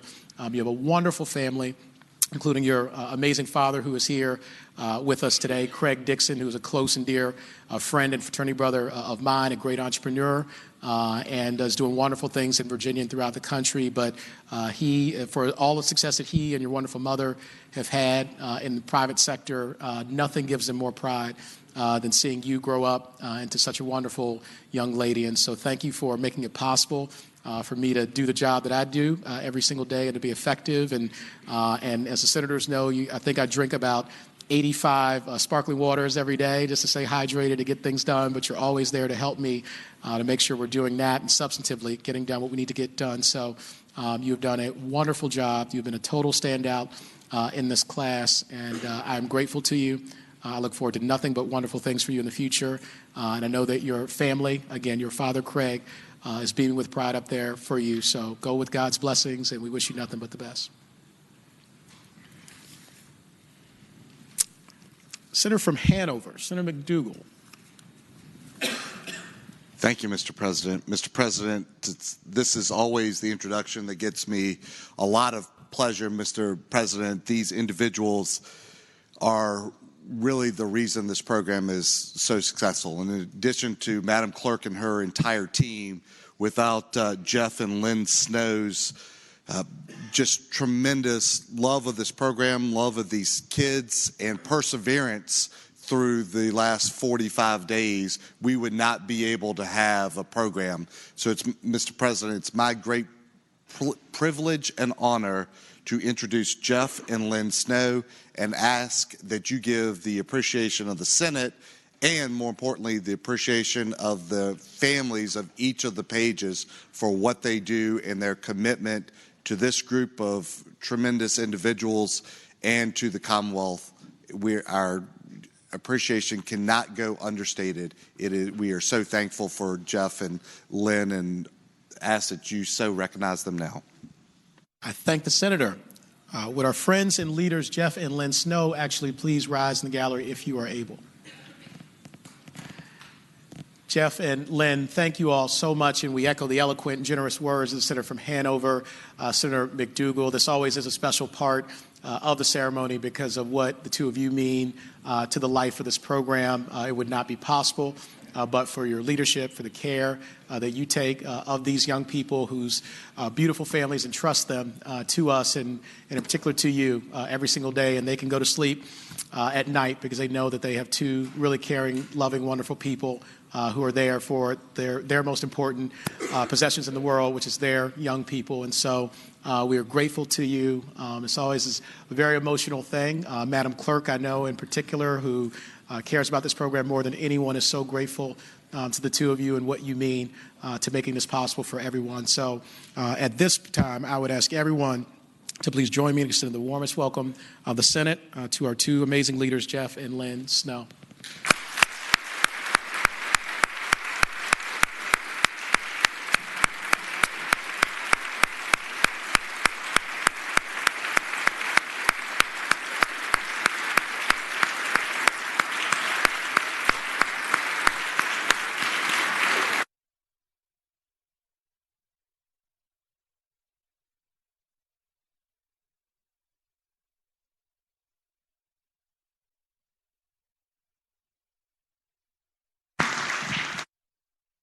And while everyone is standing, I'd also like to extend the warmest welcome of the Senate. Congratulations to our incredible Senate Page class of 2019.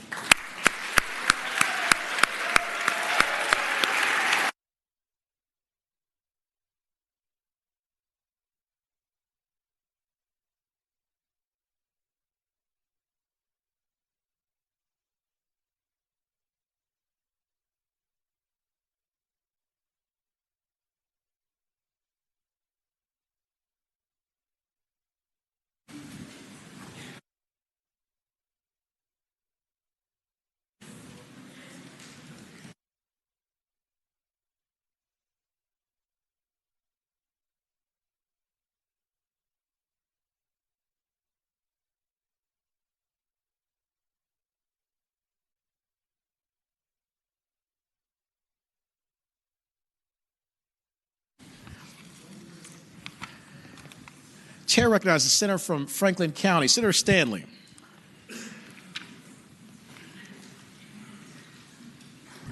My light wasn't on. I'm good. We'll call on you anyway. Yes. Mr. President. For what purpose does Senator rise? Rise for consideration of Senate page resolution number 1, sir. Senator has the floor. Thank you, Mr. President. I now move to waive the reading of Senate page resolution number 4 and ask for a recorded vote, please. Thanks, Senator. Question is, shall the reading of the resolution be waived? All in favor of waiving the reading will say aye. Aye. Those opposed, no. No. Chair is uncertain. We'll have a recorded vote. All those who wish to waive the reading will record their vote aye. Those opposed, no. Are the senators ready to vote? Have all the senators voted? Any senators desire to change their vote? The clerk will close the roll. Ayes 14, noes 25, Rule 36-1. Ayes 14, noes 25, Rule 36-1. The reading of the resolution is not waived. Senator from Franklin County, Senator Stanley. Anybody want to reconsider that vote? All right. Thank you, Mr. President. I now move that Senate page resolution 1 be passed by for the day. Objection. Well, we have an objection, Senator. It may not be passed by with an objection. President, Junior Senator from Virginia Beach, Senator D-Staff. Mr. President, I'd like to strike the bill at the request of the patrons. Object. Okay. The motion on the floor is a motion to strike. No, I'm kidding. You're not. You got to withdraw that motion, right? Mr. President, I will withdraw my motion. Without objection, the motion is withdrawn. Senator from Franklin County, Senator Stanley. Thank you, Mr. President. I'm buying each of those gentlemen lunch today, so I want to appreciate their attempts. Mr. President, I have in my hand right here the 2019 Senate page resolution number 1. And I've read every word of it. And I don't understand it. I don't get it. Let me see.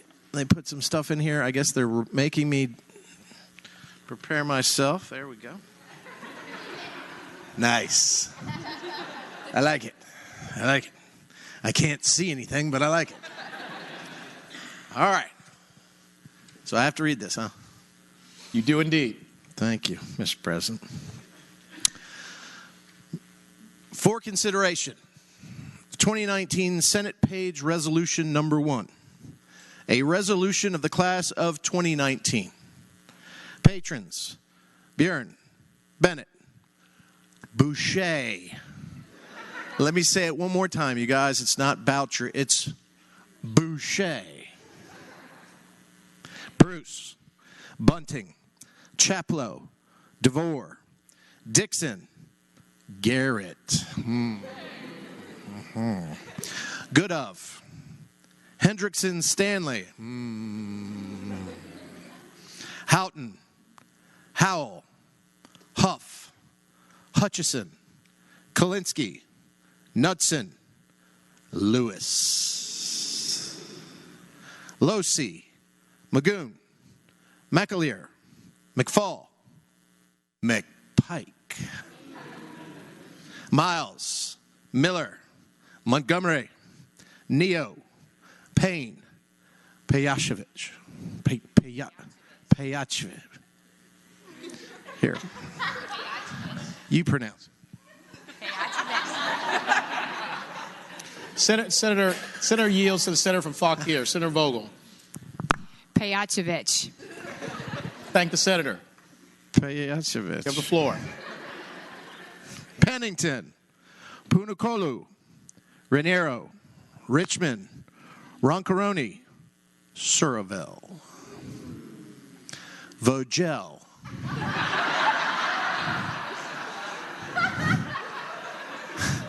Senator McDougall told me that's how you pronounced it. Vogel. Right? Vogel.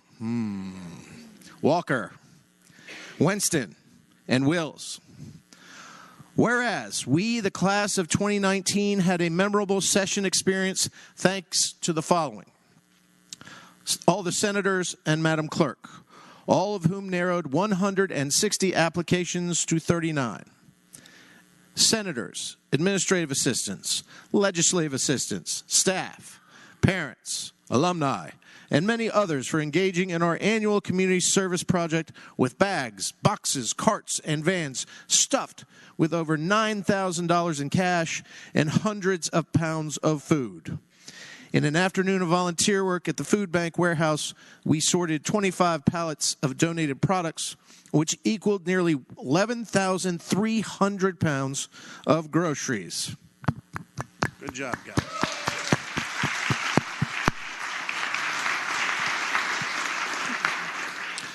We immensely appreciate the volunteers who guided us in that endeavor, the management of Food Line, for affording us an in-store shopping excursion, and Mrs. Wagner, our Chief Fundraising Officer. Hear, hear.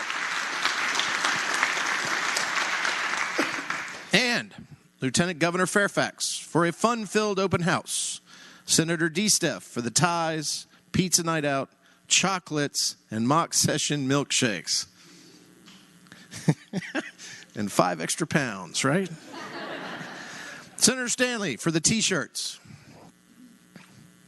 You're welcome. Senator Eben for the trivia. Mrs. Carter, Madam Clerk. And Senators Cosgrove, Dance, Donovan, Edwards, Locke, and Obenshane for capturing our hearts with Valentine's Day treats. And the program capstone participants. Pages, Madam Clerk.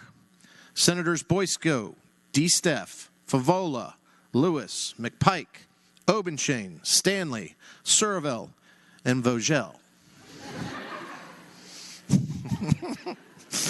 The staff, Mr. Finch, Ms. Horsch, Ms. Trumbo, and our distinguished guests in the Senate gallery today. And Governor and Mrs. Northam for opening the mansion for a VIP tour. St. John's Church for an exceptional Give Me Liberty or Give Me Death reenactment. The Virginia Museum of Fine Arts for a classy reception. Virginia Commonwealth University for a spirited atmosphere. And the Capitol Police for your daily sacrifice, your vigilant eye, your constant presence and service to us all.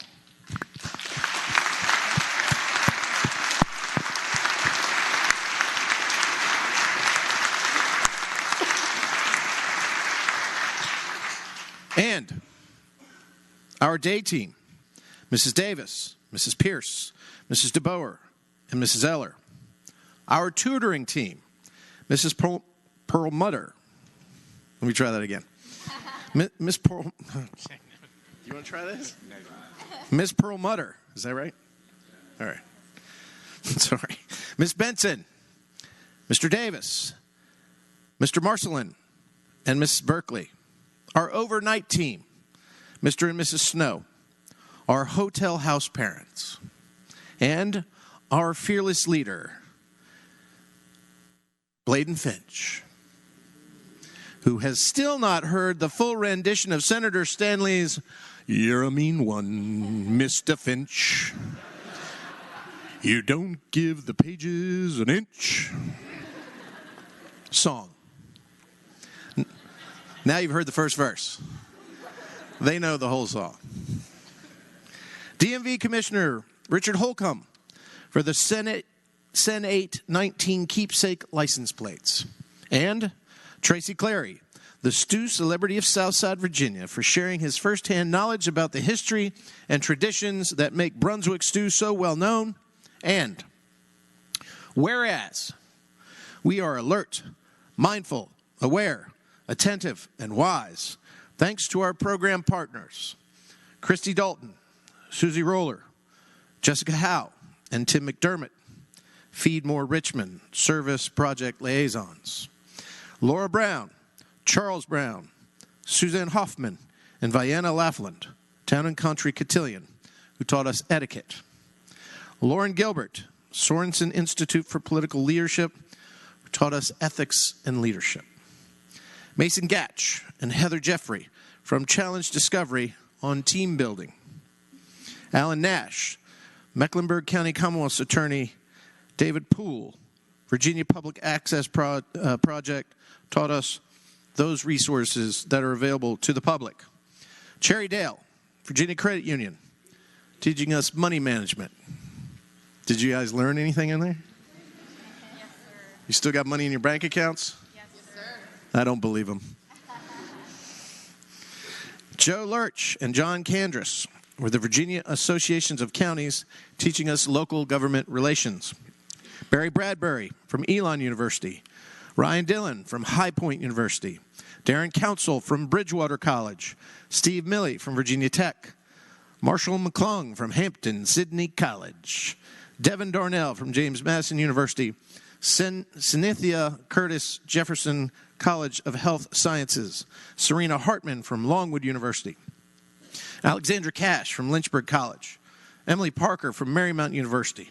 DeCarla Moore from Old Dominion University. Jerry Brown Jr. from Radford University. Aaron Slater from Randolph-Macon College. Savannah Oxner from Sweetbriar College.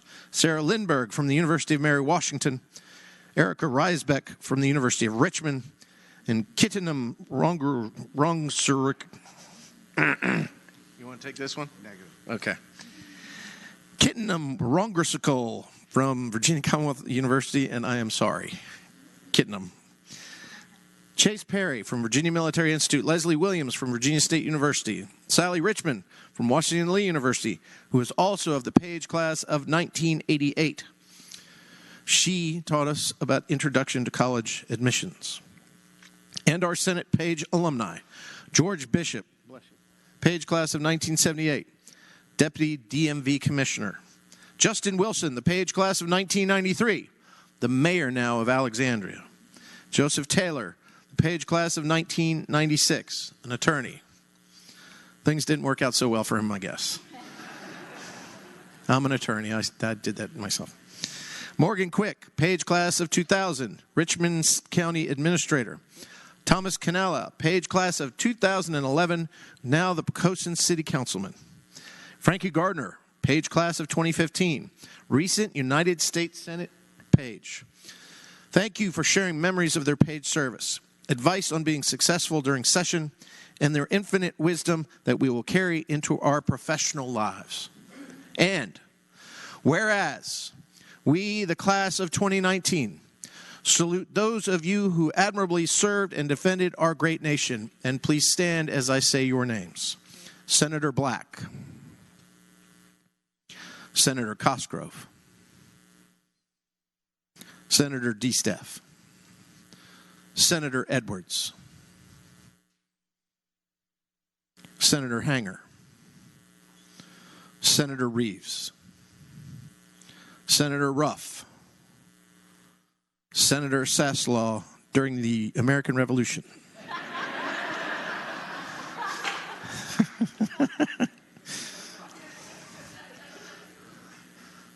The senator from King Richard, Senator Stewart, and Senator Wagner. Thank you.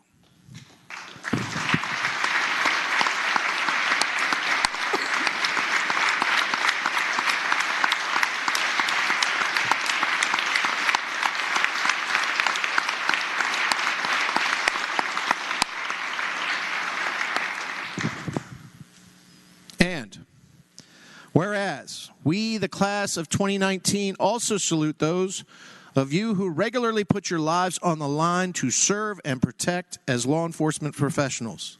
And please stand as I call your name. Senator Carrico.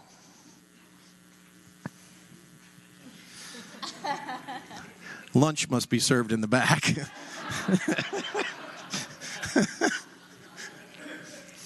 That's the only time he doesn't make any noise during lunch. Senator Cosgrove. Senator Reeves. Thank you.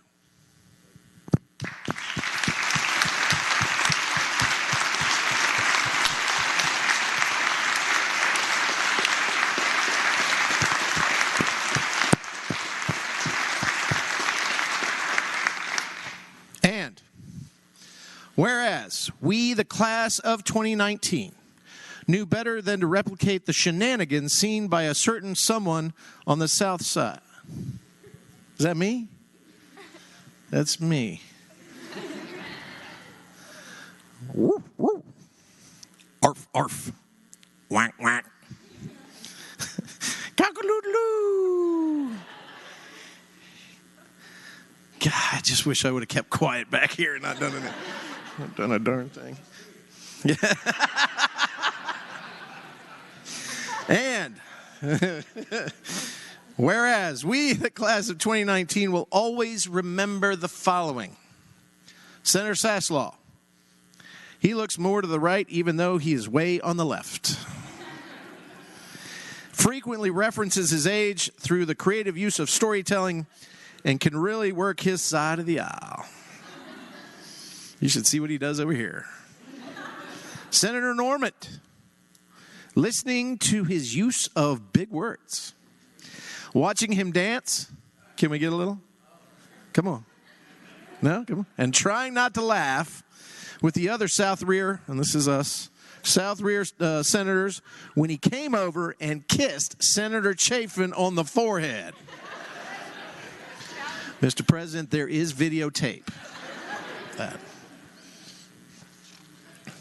Senator Deeds, his frequent test of all the voting buttons in rapid succession. Yay, nay, R36, cancel. Yay, nay, R36, cancel. The pseudoline vote, or as we like to call it here, 39 to pseudoline. Ayes 21, nays 19. Nays 21, ayes 19. Ayes 31, nays 8. Ayes 21, nays 1. Rising for just a brief announcement. And whereas we, the class of 2019, strategically secured the Spirit Trophy, and that is all we have to say about basketball talent in this room today.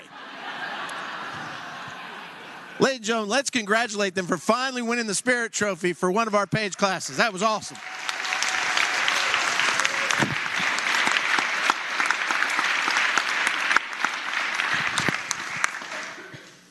And whereas we, the class of 2019, will never forget the following.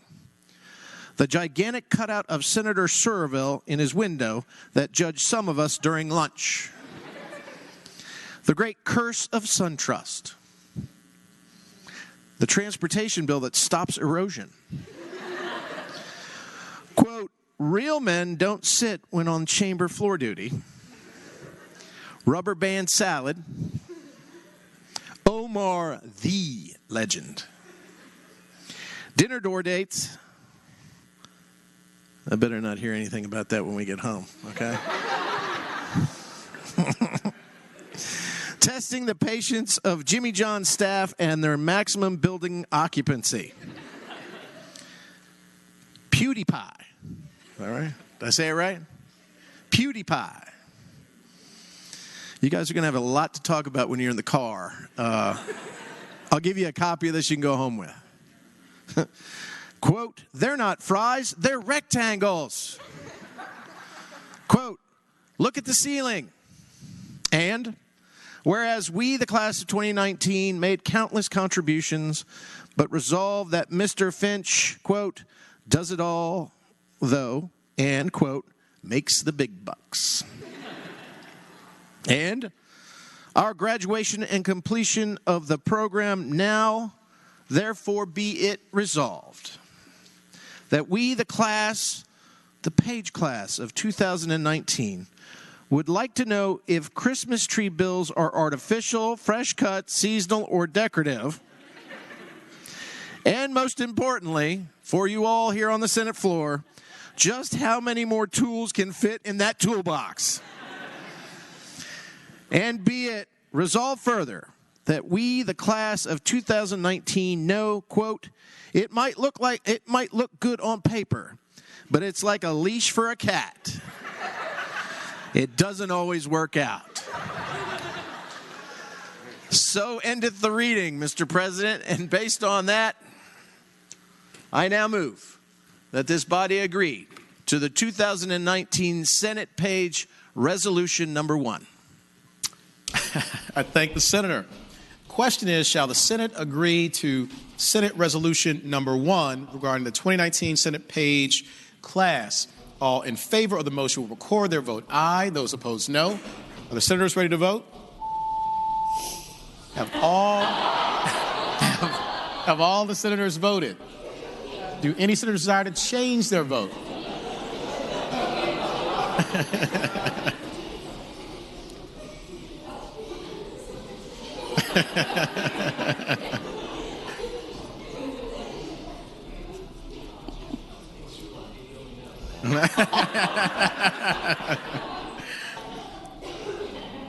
The clerk will close the roll.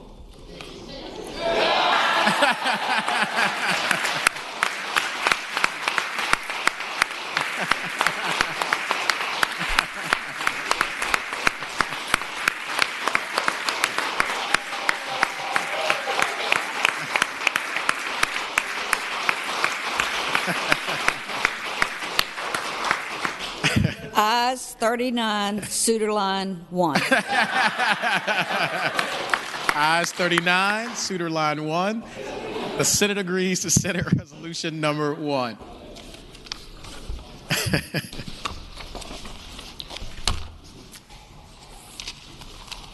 Madam Clerk. Thank you. Before I make a few remarks, and you can see, since the senators kept me here so late last night, this is how I write a speech.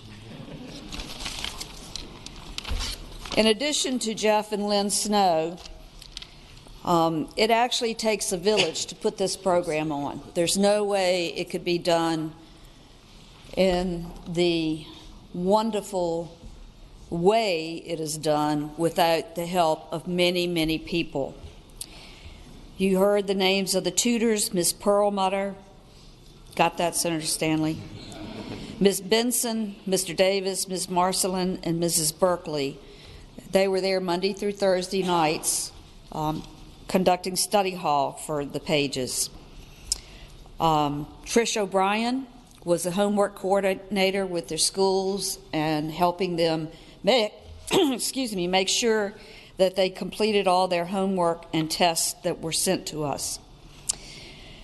And the day supervisors, if you can imagine being in a room with 39, 13, and 14-year-olds for 8 hours a day. Candace Davis, who's a supervisor, Vicki Pierce, assistant supervisor, Sydney DeBoer, assistant supervisor, and Susan Eller, assistant supervisor. And then to the person who has taken this program to new heights and turned it truly into a leadership program, Mr. Finch. And our new assistant director, Laura Trumbo. Thank you all for making this program a success.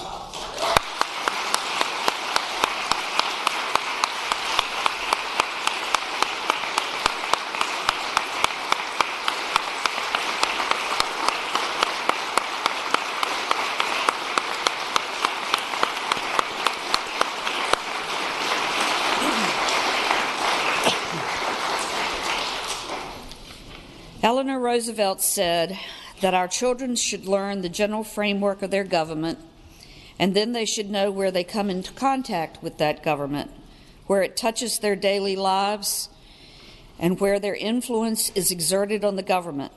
It must not be a distant thing, someone else's business, but they must see how every cog in the wheel of a democracy is important and bears its share of responsibility for the smooth running of the entire machine. I think our pages have definitely experienced the cogs of government during this historic session. 7 weeks ago, we met the Senate page class of 2019. Woo. Can't read my own writing. They were quiet, somewhat apprehensive, a little nervous, but ready to start a new adventure. I told their parents on that day that the young person they were leaving with us in January would not be the young person we returned to them today. We would like to thank the families who have shared their young people with us for the last 7 weeks. Thank you very much. They have truly been our energy, enthusiasm, and reinforced our thoughts that the future is going to be fine. As I said, the young person you get back today is not going to be the person you left with us. They will expect to eat out every night, have their beds made for them, receive tips, that's monetary tips. But they will also be more interested in the news, state government, and policy issues. In the course of the 7 weeks, they have learned time management skills, money management, self-confidence, and teamwork. We hope that they have also learned how to build coalitions and work collaboratively, to respect others' opinions even when you don't agree, and realize that this country is built on the freedoms that others have given their lives to maintain. We hope that they have learned that this wonderful Commonwealth is diverse, from the beaches of the Eastern Shore to traffic jams in Northern Virginia, even on Route 29, to the mountains of Southwest Virginia and the fields and timberland of Southside Virginia. You've heard about their community service project, and I was advised right before we went into session that the final member of the Senate has made their donation, so we have 100%. I think that was thanks to Senator Stewart.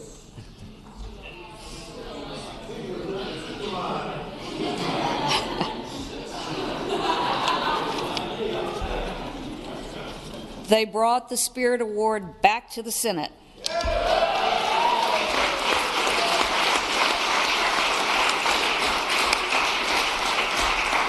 They had visits to cultural attractions in Richmond, and during the reenactment of Patrick Henry's speech, they learned that the legislative language has not changed much over 200 years. They enjoyed their dinner with the Lieutenant Governor and pizza with Senator DeStaff. They had classes in etiquette, cybersecurity, and social media responsibility, as we said, money management, and college admissions. When we started the college admissions program, we had 6 or 7 colleges who would agree to come and speak to our pages. This year, and it shows how well known this program is becoming, we had over 22.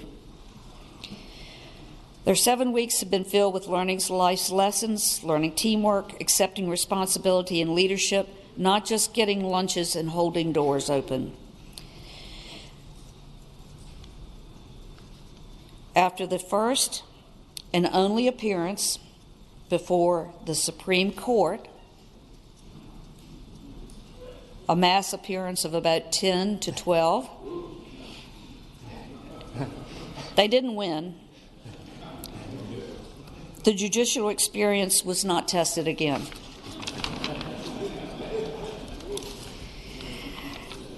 This is an outstanding and unique program in this nation.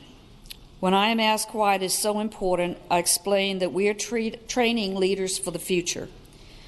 The more young people learn about government and the legislative process, the better equipped they will be to be the next keepers of the flame of democracy in this country. It is worth the time and effort invested in this program, and we appreciate everyone's patience today for this ceremony. The capstone of the PAGE program was the mock session. Many of you parents were able to attend, and several senators were able to attend. After being a PAGE, it was the best night's sleep I got during the whole session. But after debating bills in committee, reporting some of them out, they were taken up on the floor. And we learned how much the pages know about legislating and how little senators know about paging. This was, without a doubt, the best mock session we have ever had.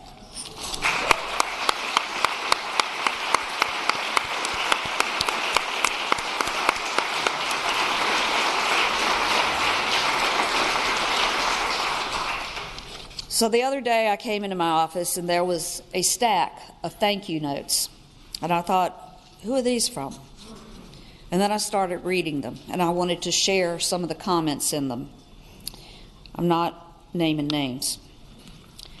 I am so sad that the program is ending because I never want to leave. Thank you for keeping your fair hand on the Senate reins. I also love your outfits every day. They make us all smile, and you're so approachable.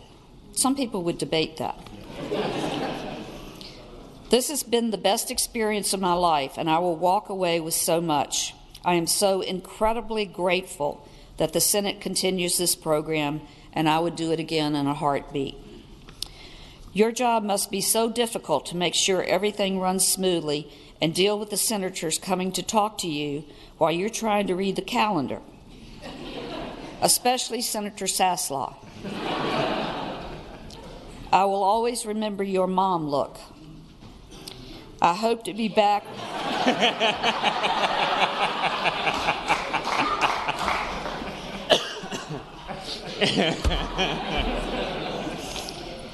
I hope to be back one day as a senator or as a member of your team. I'm not sure that I will be here that long, folks.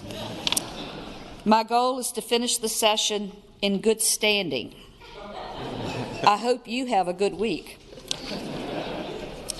Thank you for the mouth-watering apples for Valentine's Day. I have never had an apple as a Valentine's Day gift, but I love the idea. I have learned so much about state government, how to succeed in life, and how to do your stern mother's look. Thank you for all that you do for the Senate. My dad tells me only good things about you. Audrey Hendrickson Stanley.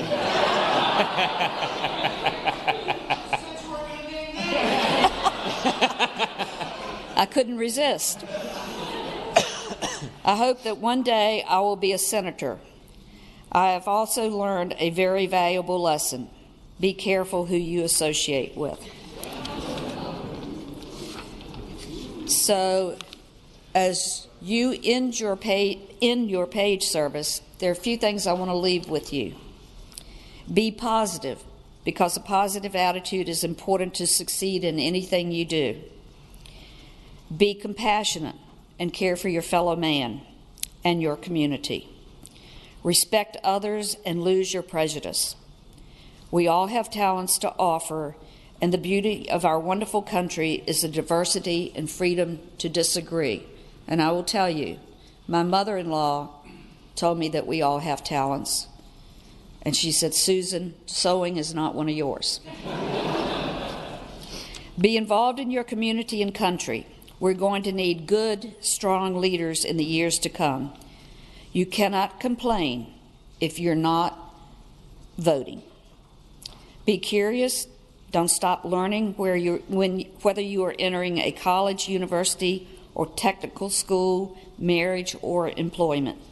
Expand your horizons. There's a big world out there, Mr. Bennett.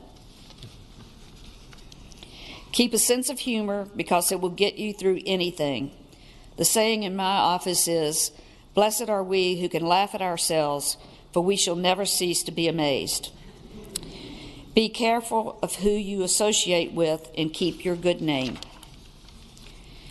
In the words that have been attributed to Walter Thurman, who was a theologian and spiritual advisor to Martin Luther King, ask what makes you come alive and go do it. Because what the world needs is people who have come alive. The class of 2019 will have a special place in our hearts. You are now a part of the Senate family and the fabric of this historic place. We hope that you will always vote, and that when you do, you remember those who sacrificed their lives for the cause of democracy. I hope that you will remember that one person does make a difference. And so as you go forth, may the sun bring you energy every day. May the moon softly restore you by night. May the rain wash away your worries. May the breeze blow new strength into your being, and may you walk greatly through the world and know its beauty for all the days of your life, which is an Apache blessing. Thank you for a job well done.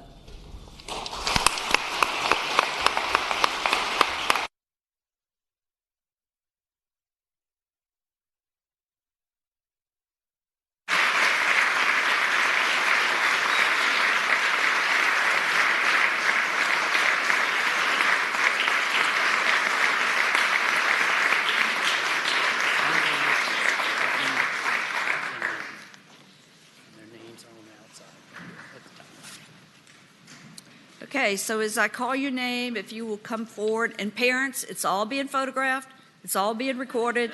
You don't have to fall over the railing to get a picture. We'd rather you not do that today. And pages, when you get your red folder, there's a white envelope in it. Do not open it until I tell you to open it, okay? Lily Byrne.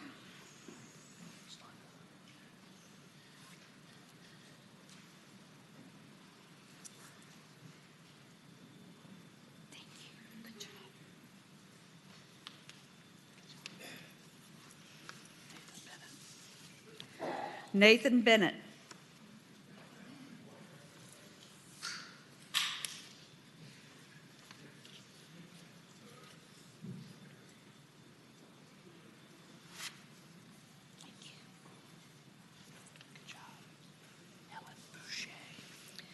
Helen Boucher.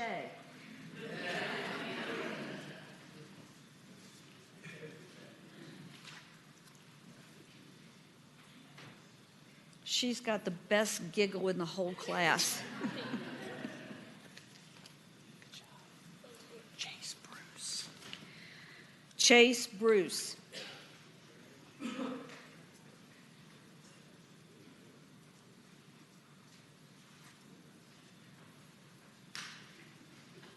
you. Great job. Good job. Hannah Bunting.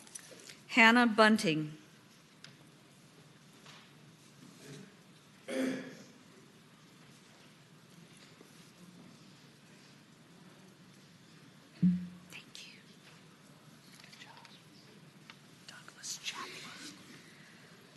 Douglas Chaplow.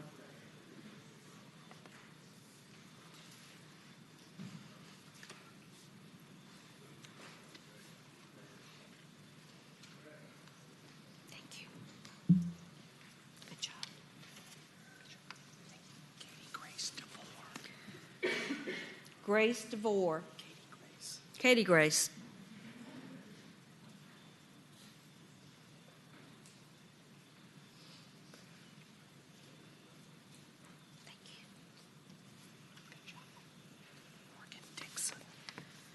Morgan Dixon.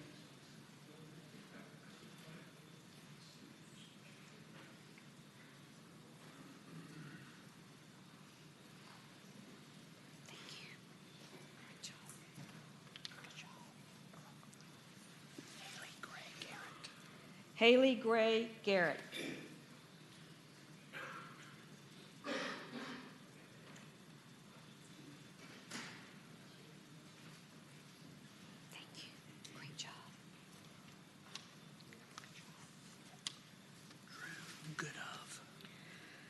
Drew Goodove.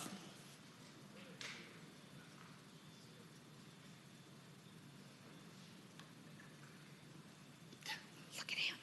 Not Nam. Nam. Look, Nam.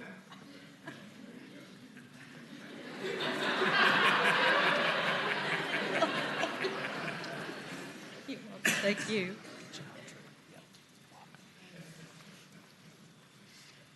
Aubrey Hendrickson Stanley.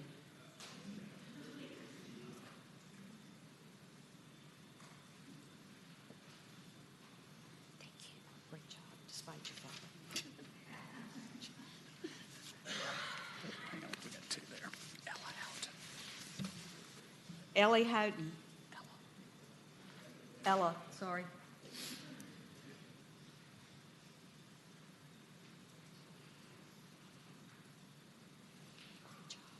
Thank you. Good job. Paris Howell.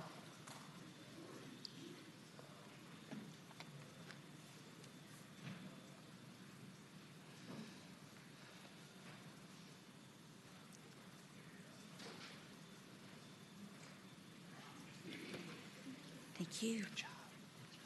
Peter Huff. Peter Huff.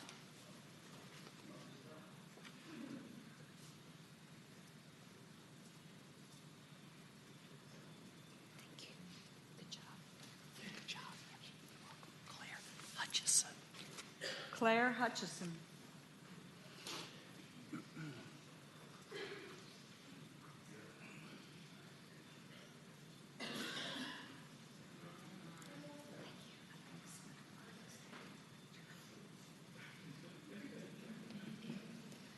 Won't have a right arm left. Emma Kalinsky. Emma Kalinsky.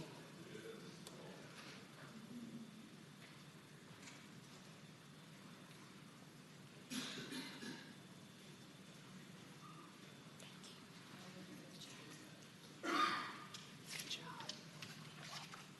Paige Knudsen. Paige Knudsen.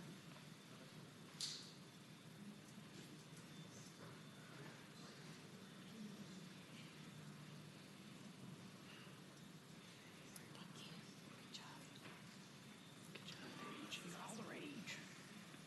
John Zadok Lewis. John Zadok Lewis.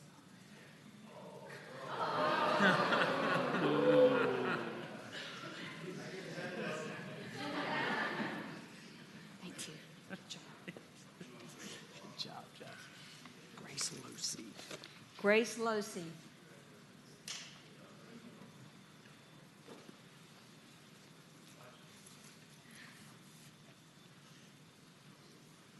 Great job. Good job, Grace. Going to Megan Magoon. Megan Magoon. Thank you. Good job. Good job. Sydney Sydney McAleer. I will tell you, Sydney was the last appointment on Sunday morning, Saturday night, sorry. Friday night. She was the first page here on Sunday for orientation. Good job. Barrett McFall. Barrett McFall.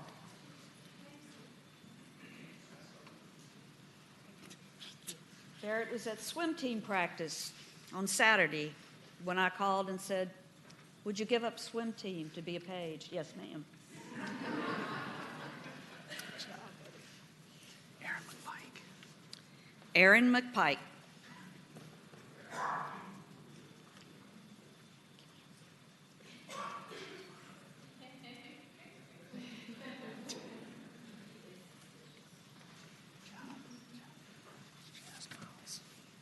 Jazz Miles.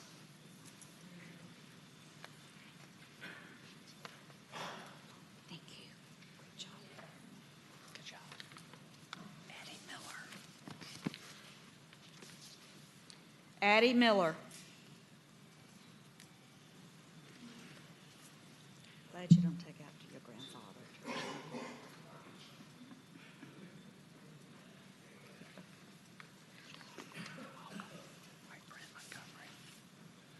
Bryn Montgomery. Thank you. Good job.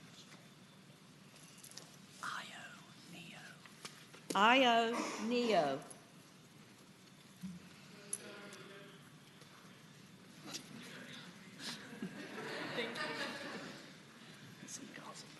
You're welcome. Stuart Payne. Stuart Payne.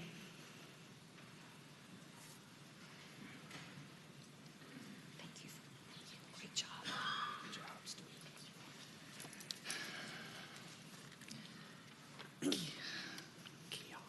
Kiara Pejacevich.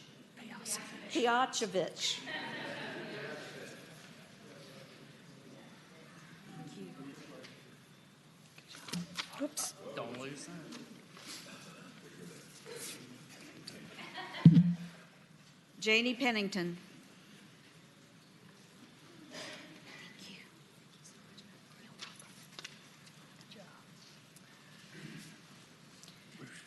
Rochelle Panicola.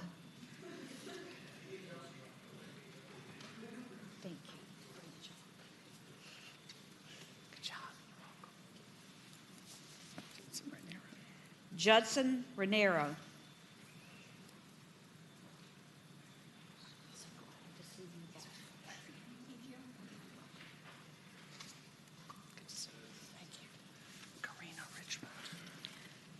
Karina Richmond.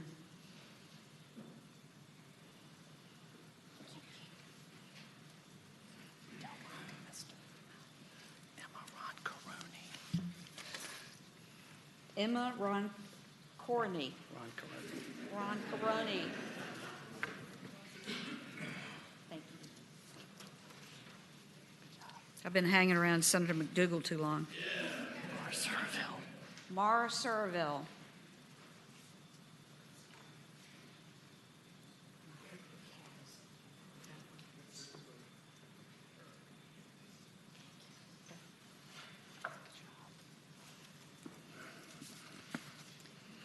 Jack Vogel. Vogel. Thank you. Wait a minute, turn this way.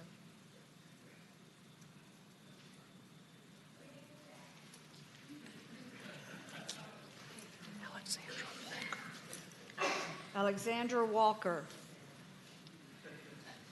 Madam Clerk. This was Madam Clerk in the mock session. I'm taking tomorrow off. Seems too nice.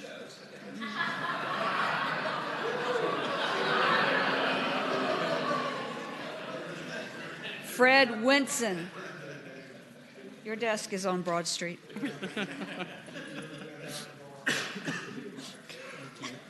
And Jackson Wills. And Jackson Wills. Thank you. Good job, Jackson. Thank you. And that is the Page class of 2019.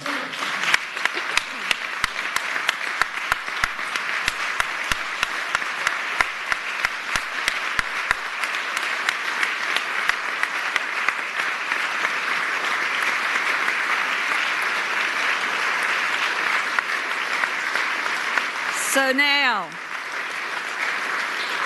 you can open your red folders, and on behalf of the members of the Senate, you can open those white envelopes.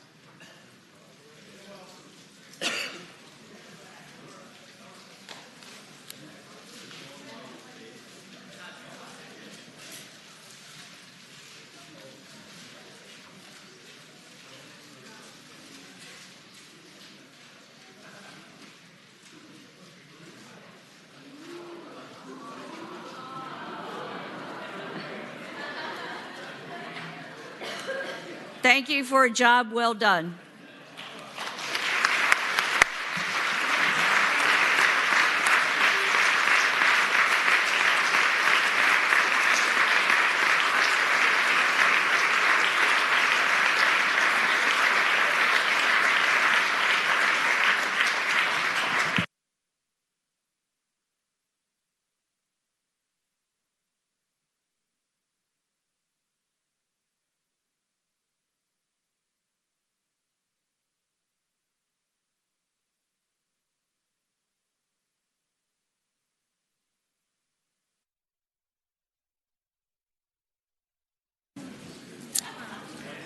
Actually, you want to come up?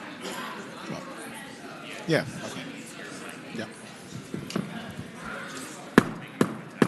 Senate will come to order. Senators will please take their seats. Thank you.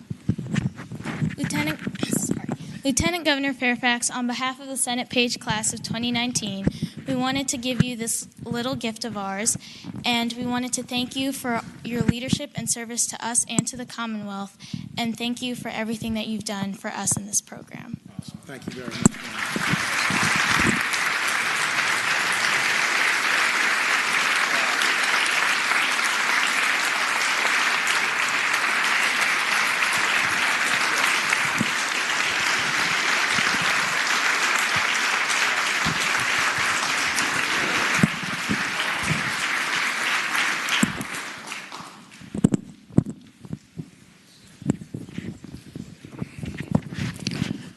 Thank you to Morgan, my great page, to all the great pages, members of the class of 2019. You really were in our spectacular class, and each of you individually and all of you collectively should be very proud. You represent the best of what we have to offer here in the Commonwealth of Virginia and in this nation. And as Madam Clerk so eloquently said, our future is in very, very good hands. So thank you all so much. Madam Clerk. That completes our page ceremony. So Godspeed to all of you. We wish you the very best, and we hope that you come back to visit us. Thank you. Thank you all.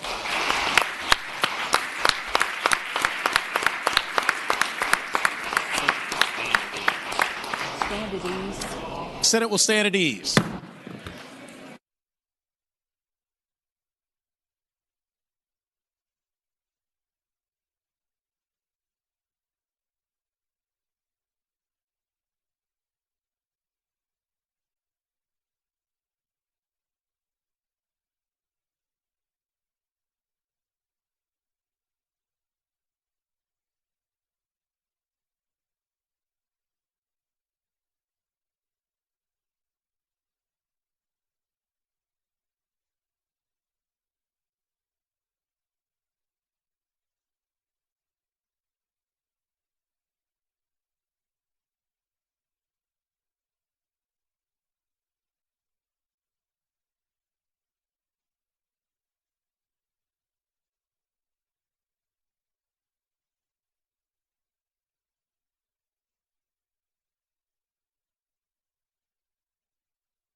Senate will come to order. The senators will please take their seats. Those persons not entitled to the privilege of the floor will please retire to the gallery.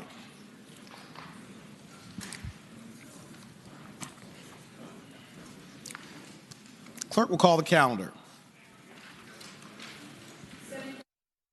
Senate calendar. Mr. President.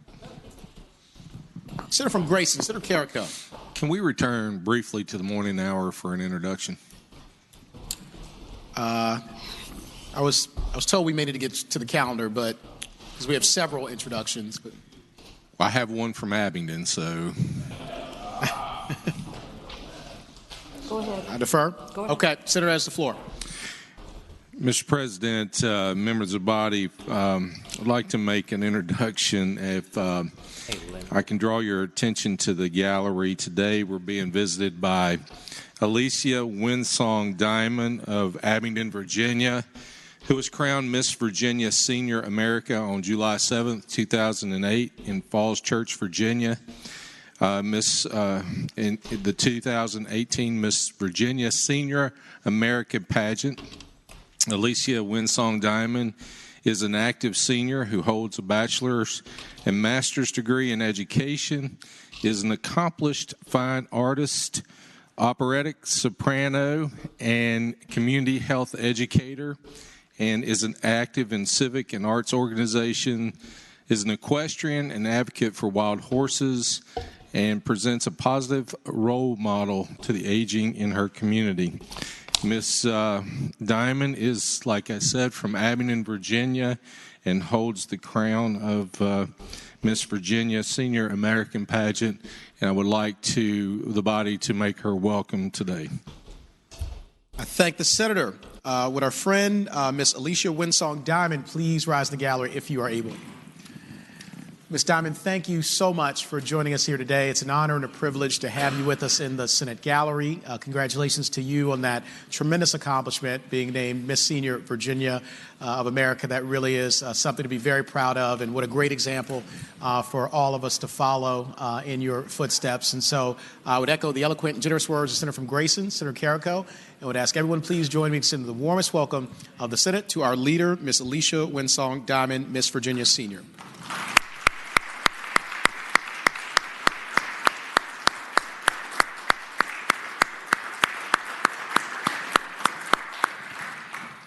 Do any of the senators wish to be recognized for purposes of an introduction? Mr. President. The Senator from Spotsylvania, Senator Reeves. Thank you, Mr. President. Rise for an introduction. Senator has the floor. Mr. President, in the gallery today are some very dear friends of mine, and they are accompanied by my senior advisor, Chris Snyder. And in the gallery today are Miss Tammy Collins, who is the executive director of the Orange County Chamber of Commerce. Also with her today is one of our board members from the Chamber of Commerce in Orange, is Dee Ingram, and also Daniel Loffman, Tammy's son. But they are here today because we gave them a resolution that this body passed just a few weeks ago that had to deal with the Orange County Agricultural Initiative, which is a joint project by these folks to really keep agriculture at the tip of our spear, so to speak, as far as our industry goes in Virginia. And they've done tremendous amount of work and continue to do that work in Orange County, and I'd ask you to give them the warm welcome of the Senate, Mr. President. I thank the senator. Would our leaders from Orange County Agricultural Initiative please rise in the gallery if you are able? Thank you all so much for joining us here today. We are honored by your presence and grateful for your work in Orange County and throughout the Commonwealth of Virginia to support such an important industry and the growth of our economy and providing jobs for our families. We are grateful to all of you who engage in that effort every single day, and echo the eloquent and generous words of the Senator from Spotsylvania, Senator Reeves, and you're welcome back here anytime. I would ask everyone please to join me in extending the warmest welcome of the Senate to our leaders from the Orange County Agricultural Initiative.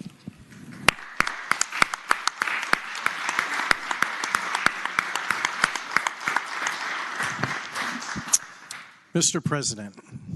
Junior Senator from Virginia Beach, Senator D-Step. Mr. President, I rise for the purpose of an introduction. Senator has the floor.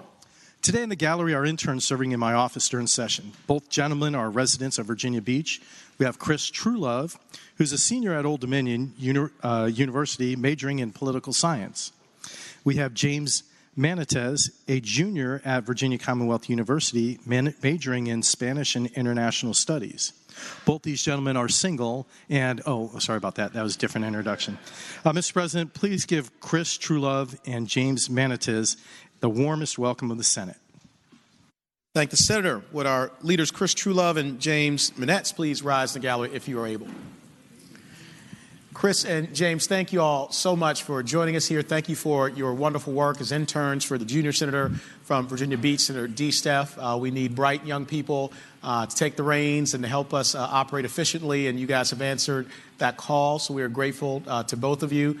We love the ties that you're wearing. I suspect I know where we got those from, but the junior senator from Virginia Beach is very generous in that regard as well. So I hope that you've enjoyed yourself during session. We are appreciative of your work, and I would ask everyone to please join me in extending the warmest welcome of the Senate to our two leaders, Chris Truelove and James Manetz.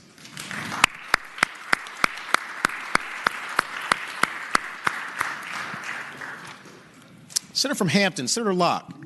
Thank you, Mr. President. I rise for an introduction. Thank the Senator. You have the floor. Thank you, Mr. President. In the gallery, I have the last of my introduction of my session interns. I have Alyssa Henson, who is from Virginia Beach, Virginia, and she is a junior at Old Dominion University pursuing her bachelor's degree in political science. She hopes to pursue a career in law as a divorce attorney.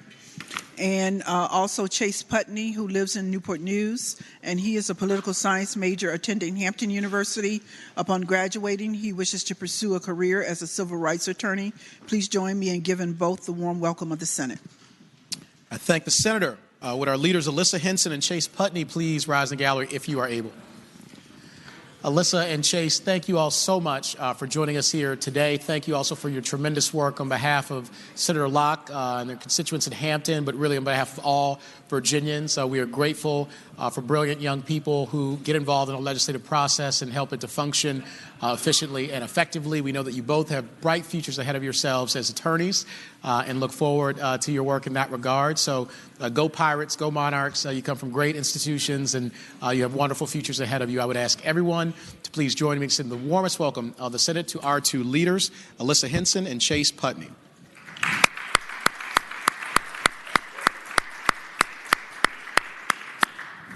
Junior Senator from Richmond City, Senator McClellan. Thank you, Mr. President. I rise for an introduction. Thank you, Senator. You have the floor. Thank you, Mr. President. Joining us in the gallery, we have Ms. Zan Nelson, who is a researcher, writer, and public speaker and president of History Quest. She's actually a constituent of Senator Hanger's, but the reason I am introducing her is because thanks to her work researching the lynching of Charles Alley Thompson, who was lynched on November 20th, 1918 in Culpeper, Virginia. He was kidnapped from the jail after being arrested for allegedly raping a white woman named Leila Sisk, and with no trial or no facts whatsoever was lynched. Ms. Nelson helped to organize a ceremony for the 100th anniversary of that occurrence and approached first Senator Hanger to do a resolution and then brought that to my attention, the King Commission, and we that was what sparked the idea for our lynching in Virginia project, because this is an issue that is much bigger than Alley Thompson. There were at least, depending on the sources, 100 racial terror lynchings in Virginia, but the idea originated with Ms. Nelson. She had tried to come on Wednesday when we passed both the House and Senate resolution, but the weather kept her away. And so she is here today to say thank you. And she is a member of the King Commission's Lynching in Virginia project. And we're very proud to have her here today. I thank the Senator. Would our leader Zan Nelson please rise in the gallery if you are able. Zan, thank you so much for joining us today. It's an honor and a privilege and a pleasure to have you here in the Senate gallery. And we certainly echo and second the eloquent words of the junior senator from Richmond City, Senator McClellan, about the importance of your work, both historically and today. Your work in researching terror lynchings that have happened in Virginia, and I heard over 100 by some estimates, shows us that our history is one that we have to pay attention to, and that lynchings should never occur. And in this case with Alan Thompson, no trial, no facts, no due process, and yet was lynched. And so we have to decide to be better. We have to decide to rise to the better angels of our nature, to adhere to our constitutional principles and who we are. And so wherever we see that rise again, we must put a stop to it. And thank you for allowing us to do it. I ask everyone to please join me in extending the warmest welcome of the Senate to our leader, Zahn Nelson.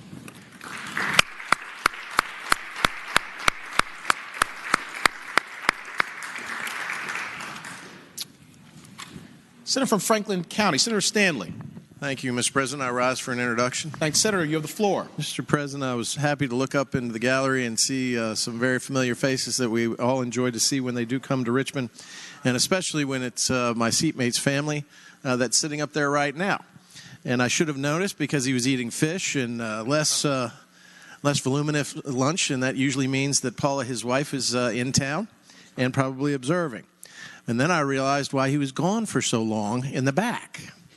So this is probably lunch number 2 for the senator from Grayson. But I'd just like to recognize his sister, Marianne Teet, is here with his beautiful wife, Paula Carrico, and his wonderful daughter, Emily Carrico, who I'll remind the body, as we had Paige graduation today, was here in 2013 and served as a page, and so was here for graduation back then, and she was a wonderful page, and she's a wonderful daughter who has a wonderful mother and a great aunt and a so-so dad. So, no, he's a great dad. So if you would, Mr. President, extend to them the warm welcome of the Senate, I'd greatly appreciate it. I thank the Senator. Would the wonderful Carrico family please rise in the gallery if you are able? Thank you all so much for joining us once again today in the Senate. It's always a great pleasure and privilege to have you here. I know that Senator from Grayson, Senator Carrico in particular, is delighted and excited to see each one of you. You mean the world to him, and he talks about you all the time, Emily in particular, and Paula as well, and his wonderful sister. And so thank you all so much for what you mean to him and what you mean to all of us. You are a part of the Senate family. Echo the eloquent words of the Senator from Franklin, Senator Stanley. And I would ask everyone to please join me in extending the warmest welcome of the Senate to the wonderful Carrico family.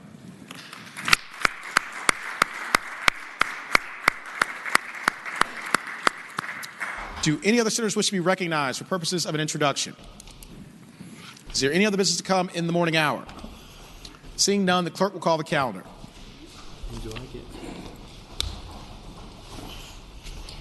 Senate calendar for Friday, February the 22nd, 2019, page 2, conference report on House Bill 1625.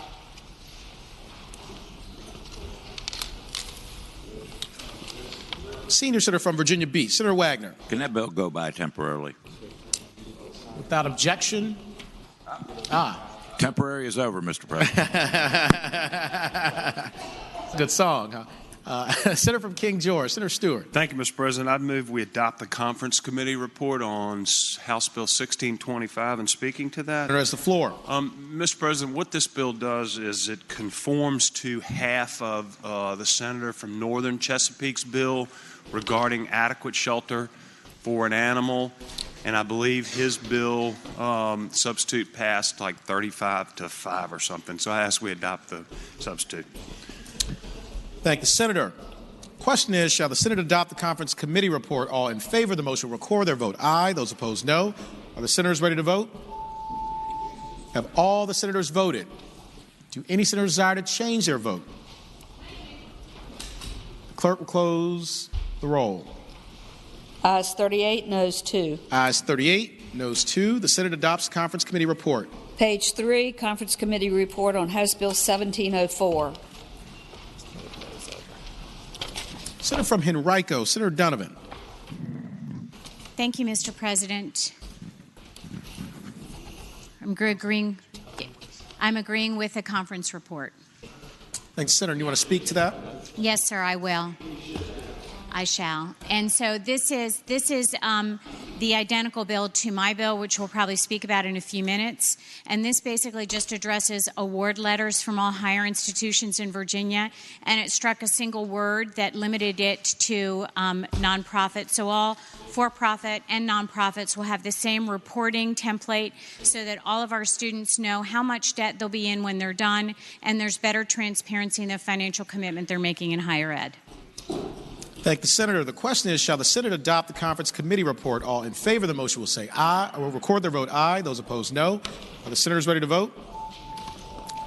Have all the senators voted? Do any senators desire to change their vote? Clerk will close the roll. Ayes 39, noes 0. Ayes 39, no 0. The Senate adopts the conference committee report. House Bill 1730. Senator from Spotsylvania, Senator Reeves. Thank you, Mr. President. I move that we accept the conference report. And speaking to that, Senator has the floor. Mr. President, members of the body, this is the same bill for foster care freeze as my bill 1253, which we will hear a little bit later. The reason this bill originally went into conference was because we found out late on the bill that there was some federal regulations that ran in conflict with it. The bill is now in order that it takes it up to 16, so that'll be respected as far as being able to freeze us up to 16 years old on the credit reports for our foster care children. I asked the bill be accepted. Thank the Senator. The question is, shall the Senate adopt the conference committee report? All in favor of the motion will record their vote aye. Those opposed, no. Are the senators ready to vote? Have all the senators voted? Do any senators desire to change their vote? The clerk will close the roll. Ayes 40, noes 0. Ayes 40, no 0. The Senate adopts the conference committee report. On page 6, conference committee reports on House Bill 1817 and 1818. On House Bill 1817 first. Who wants to field this? This would normally go to Senator from Lynchburg, Senator Pete. I don't see him here. Mr. President, can that go by temporarily, please? Without objection, House Bill 1817 will go by temporarily. Conference committee report on House Bill 1818. Senator from Roanoke County, Senator Suderline. Thank you, Mr. President. House Bill 1818 is the companion bill to Senator Black's, the senior senator from Loudoun's bill dealing with parking ordinances. I did not sign the conference report, so I would gladly yield to the senator from Loudoun. Senator from Loudoun, Senator Black. Thank you, Mr. President. What the bill does is basically it gives authority to localities when dealing with parking. One of the problems we had, it passed here by 36-4 in this House, and there was a problem with it because we had a cap of $75 for parking fines, which on its face is not that bad, but the problem is you've got handicap parking, you got parking in front of fire hydrants, you got exceptional circumstances, and it would be inappropriate for us to mandate that for every locality across the state. And so we agreed with the House conferees that $75 cap should be removed, and for that reason I recommend that the conference report be adopted. And Mr. President? Senator from Roanoke County, Senator Suderline. Now that you've heard the favorable explanation of it, I would just point out to the folks that voted no earlier, you probably want to vote no again, because now the cap is gone, and this cap, the bill, though, without the cap doesn't apply for the parking ordinances to every locality in Virginia. It's about 2 towns, one in his area and one in my area. So I would just point that out to the body. Thank you, Senator. For what purpose is senior senator from Chesapeake, Senator Costco, rise? What purpose is the junior senator from Richmond City, Senator McClellan, rise? Question is, shall the Senate adopt the conference committee report? All in favor of the motion will record their vote aye. Those opposed, no. Are the senators ready to vote? Have all the senators voted? Do any senators desire to change their vote? The clerk will close the roll. Ayes 24, noes 16. Ayes 24, no 16. The Senate adopts the conference committee report. Return to conference committee report on House Bill 1817. Senator from Rockingham, Senator Obenshain. Mr. President, move the adoption of the conference committee report. And speaking to that, Senator has the floor. Mr. President, this is a bill that prohibits the advertising of travel for purposes of promoting prostitution. This is part of the human trafficking initiative. The delegate who carried this bill had a bill that said that it will be a misdemeanor for a travel agent to essentially advertise trips that are advertised as being for purposes of taking advantage of prostitution, human trafficking. There are locations, particularly in Asia, some in South and Central America, where this takes place, and that there are agents, travel agents, who are promoting this, and this conference report has a technical change. It removes the word illegal in one place. It's the conference committee's belief that travel agents promoting travel for this purpose at all is inappropriate and should be penalized. Thank the Senator. The question is, shall the Senate adopt the conference committee report? All in favor of the motion will record their vote aye. Those opposed, no. Are the senators ready to vote? Have all the senators voted? Do any senators desire to change their vote? Clerk will close the roll. Ayes 40, noes 0. Ayes 40, noes 0. The Senate adopts the conference committee report. On page 7, conference committee report on House Bill 1917. Senator from Portsmouth, Senator Lucas.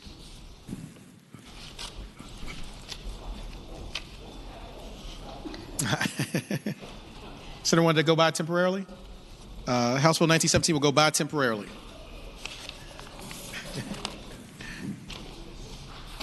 Page 8, conference committee report on House Bill 1918. Senator from Henrico, Senator Donovan. Thank you, Mr. President. I move that we accept the committee conference. Thank you, Senator. Give the floor. This bill is a recommendation of the Joint Committee on Health Care, and some language was added that was a challenge for the sheriffs. It has been removed. Both the House and the Senate versions are aligned to the approved and original language, and I move that we accept the committee report. Thank the Senator. The question is, shall the Senate adopt the conference committee report? All in favor of the motion will record their vote aye. Those opposed, no. Are the senators ready to vote? Have all the senators voted? Do any senators desire to change their vote? Clerk will close the roll. Ayes 37, noes 0. Ayes 37, noes 0. The Senate adopts the conference committee report.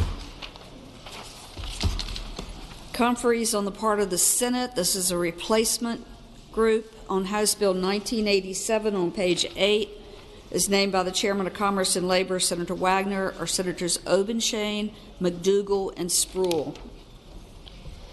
Page 9, Conference Committee report on House Bill 2017. Senator from Southern Fairfax, Senator Barker.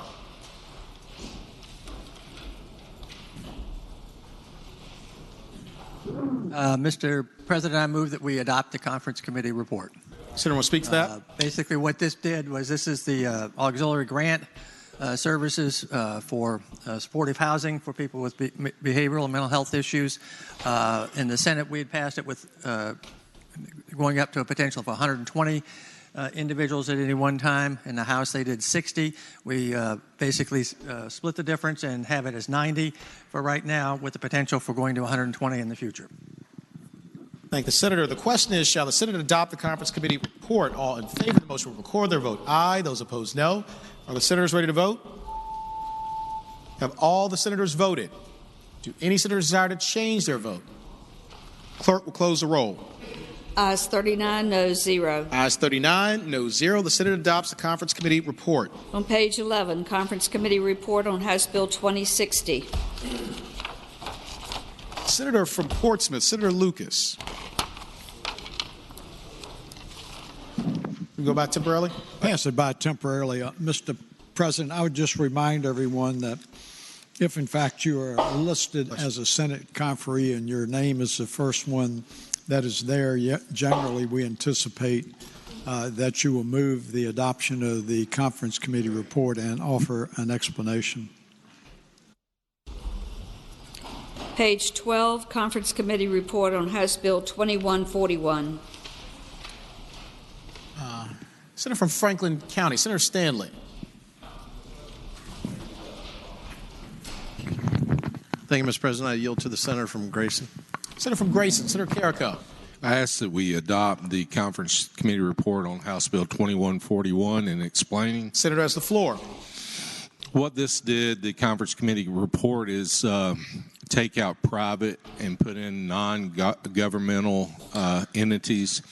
It also defined underserved areas according to what the VATI grants explain it as.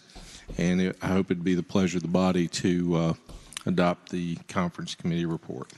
Thank the Senator. The question is, shall the Senate adopt the Conference Committee report? All in favor of the motion will record their vote aye. Those opposed, no. Are the senators ready to vote?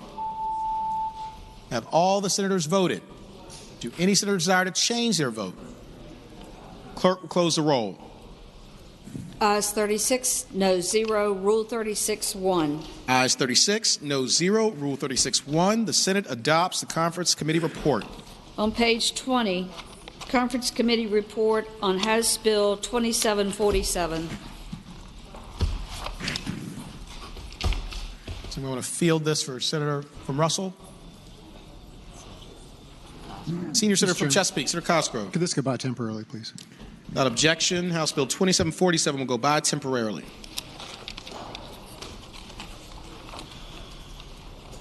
Page 23, Conference Committee report on House Joint Resolution 676.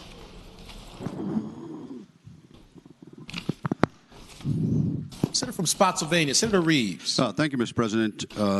Members of the body, this is the exact same bill that I had, Senate Joint Resolution. The House has yielded to the Senate version that originally passed this chamber that would make it statewide and not a local option, and I would ask that the body can vote a second time for our original bill. Thank the Senator. The question is, shall the Senate adopt the Conference Committee report? All in favor of the motion will record their vote aye. Those opposed, no. Are the senators ready to vote?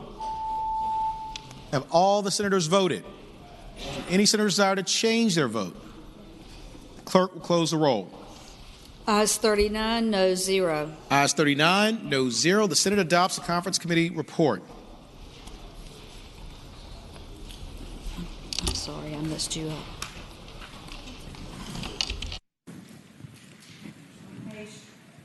Page 24, Conference Committee report on Senate Bill 1044.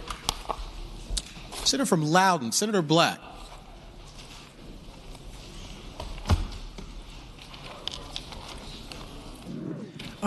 Thank you, Mr. President.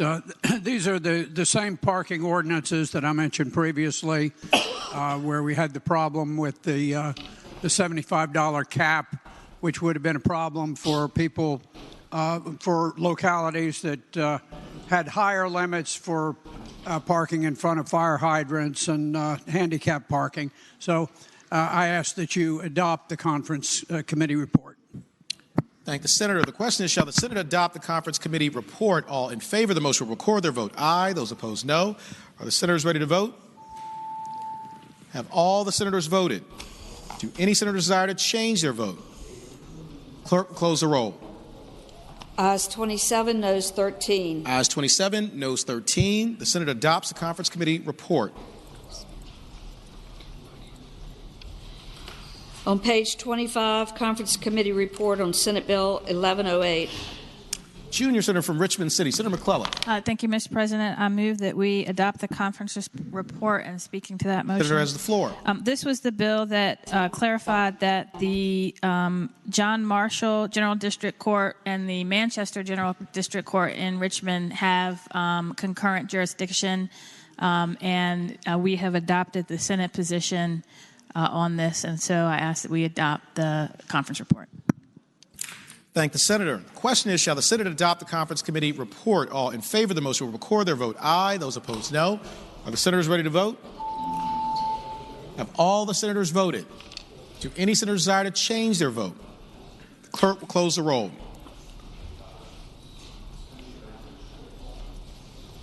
Now cleared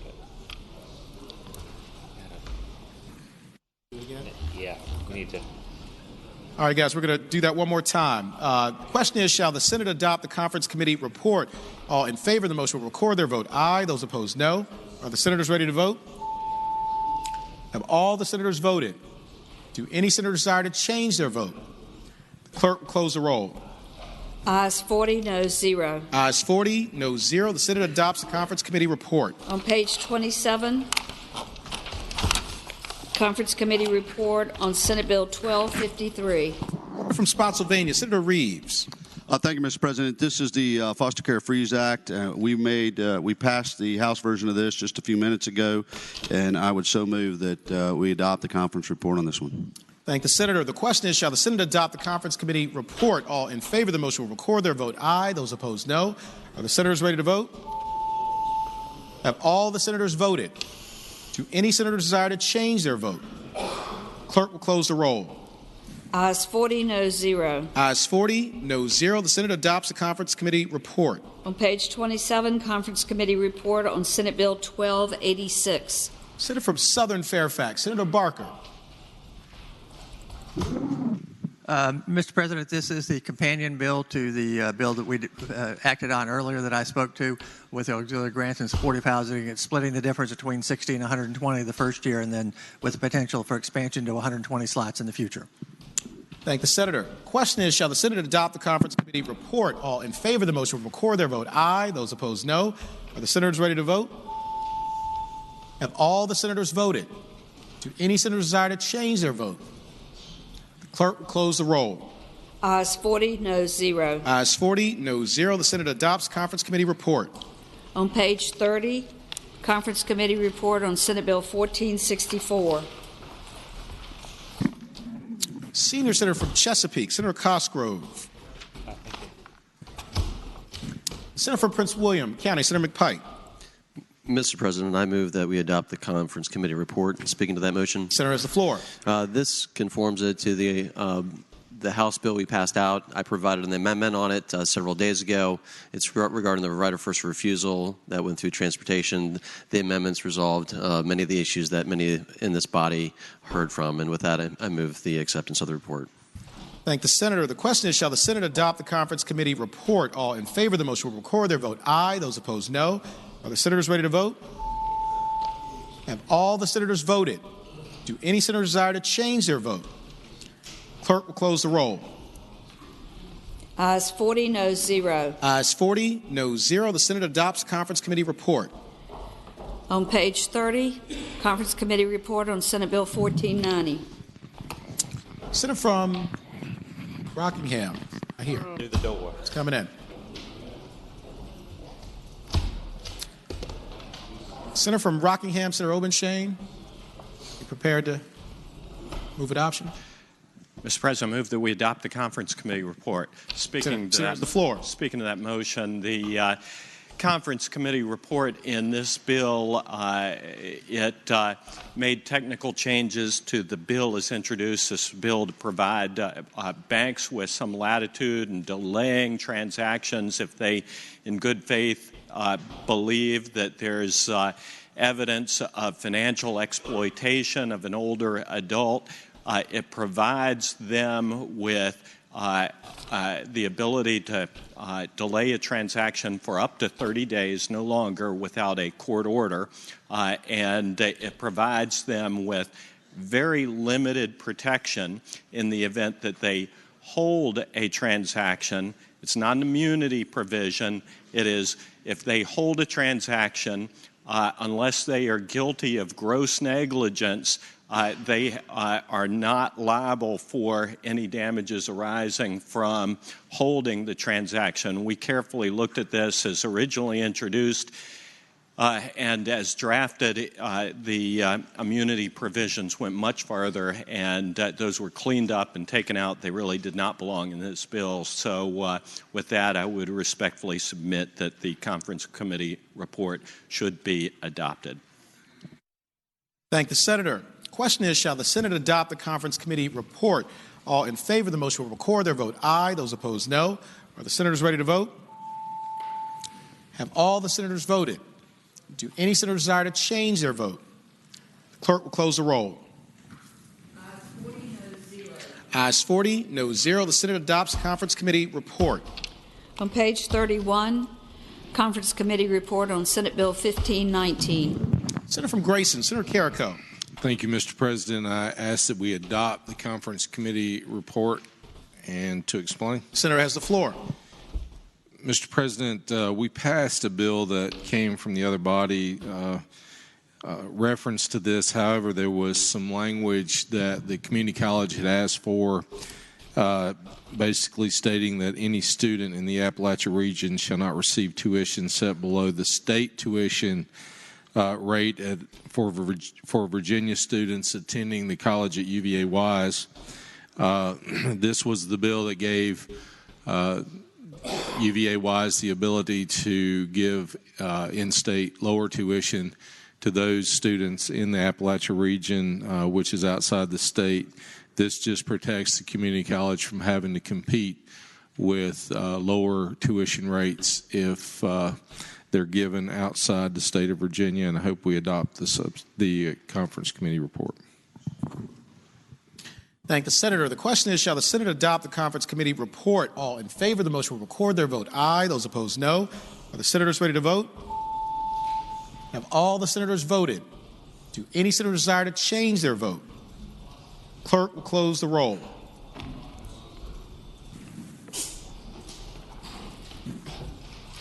I'll have to redo it. Again? Yeah. All right, we're going to do this one over again. The question is, shall the Senate adopt the conference committee report? All in favor of the motion will record their vote aye. Those opposed, no. Are the senators ready to vote? Have all the senators voted? Do any senators desire to change their vote? Clerk will close the roll. Ayes 39, noes 1. Ayes 39, noes 1. The Senate adopts the conference committee report. On page 32, Senate Bill 1593. Senator from Henrico, Senator Donovan. Thank you, Mr. President. I move that we adopt the conference committee report and speak to that. Thank the senator. You have the floor. This is the same bill about standardized award letters for all higher education recipients in Virginia, and we passed that other bill unanimously. I hope we'll do the same. Thank the senator. The question is, shall the Senate adopt the conference committee report? All in favor of the motion will record their vote aye. Those opposed, no. Are the senators ready to vote? Have all the senators voted? Do any senators desire to change their vote? The clerk will close the roll. Ayes 38, noes 0. Ayes 38, noes 0. The Senate adopts the conference committee report. On page 33, Senate Bill 1598.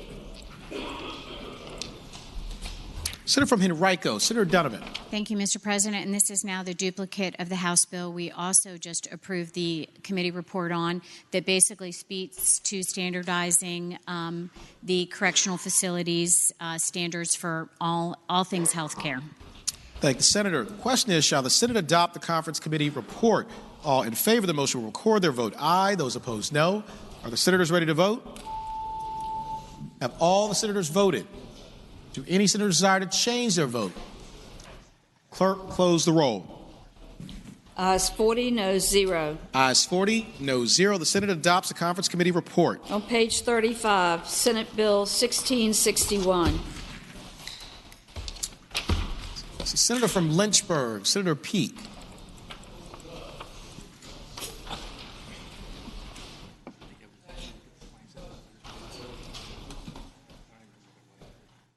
The Senator want to move adoption of the conference committee report? Mr. President, I would move adoption of the committee report. Thank you. Does Senator want to speak to that briefly?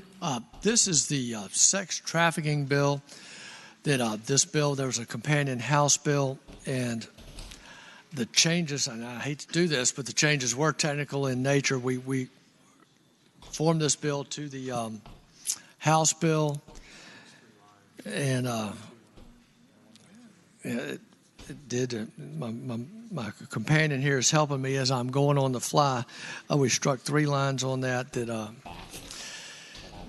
What this bill does is allows Department of Social Services to work with when they're minor victims of sex crimes.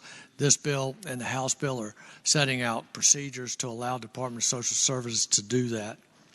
And that is my statement on the bill, Mr. President. I thank the senator. Question is, shall the Senate adopt the conference committee report? Mr. President. Senator from Bass. The gentleman yield for a question. Will Senator yield for a question? Mr. President, as long as it is not about Route 29. Senator yields. You have the floor. Mr. President, I can assure the gentleman it's not about Route 29. Isn't the only thing this conference report did was remove the contingency clause from lines 102 through 103? And if that's so, is the money going to be in the budget? Senator has the floor. That is what was removed, and I do not know currently if the money is. Yes, I have just learned from the senator from Augusta that the money is in the budget. Senator from Bath. Thank you, Mr. President. Thank the senator. No further question? Thank the senator. Question is, shall the Senate adopt the conference committee report? All in favor of the motion will record their vote aye. Those opposed, no. Are the senators ready to vote? Have all the senators voted? Do any senators desire to change their vote? Clerk will close the roll.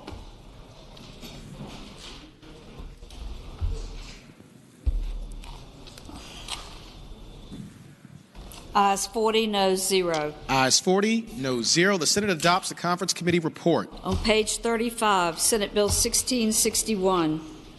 I'm sorry, we just did that one. Page 37, Senate Joint Resolution 278. I want to field this one. Mr. President, can that go by temporarily? Without objection, we'll go by temporarily. If we could return to page 23, House Joint Resolution 676 did not record.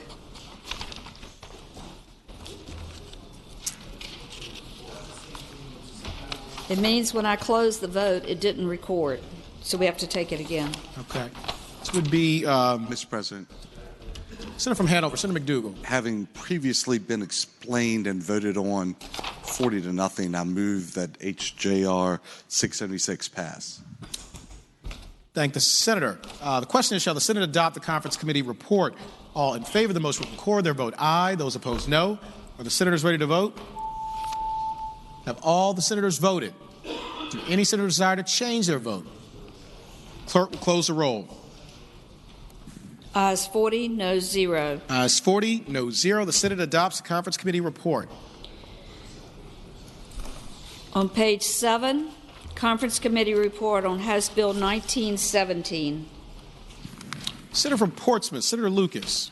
Thank you, Mr. President. I move that we adopt the conference committee report on House Bill 1917 and speaking to that. Thank you, Senator. You have the floor. Mr. President, what it does, it requires the Director of the Department of Corrections to establish a Healthcare Continuous Quality Improvement Committee consisting of the Director and specified healthcare professionals employed by the department. And again, I renew my motion to adopt the conference committee report. Thank the senator. The question is, shall the Senate adopt the conference committee report? All in favor of the motion will record their vote aye. Those opposed, no. Are the senators ready to vote? Have all the senators voted? Do any senators desire to change their vote? Clerk will close the roll. Ayes 40, noes 0. Ayes 40, noes 0. The Senate adopts the conference committee report.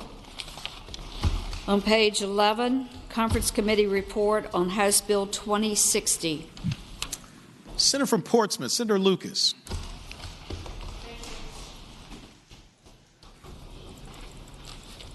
Thank Thank you, Mr. President. I move that we adopt the conference committee report on House Bill 26 and speaking to that. Senator has the floor. Yes, sir, Mr. President. What it does, it requires relating to real estate with delinquent taxes or liens, appointments of special commissioners. It increases the required values. And again, I remove that the conference committee report be adopted. Thank the senator. The question is, shall the Senate adopt the conference committee report? All in favor of the motion will record their vote aye. Those opposed, no. Are the senators ready to vote? Have all the senators voted? Do any senator desire to change their vote? Clerk will close the roll. Ayes 33, noes 6. Ayes 33, noes 6. The Senate adopts the conference committee report. On page 20, House Bill 2747.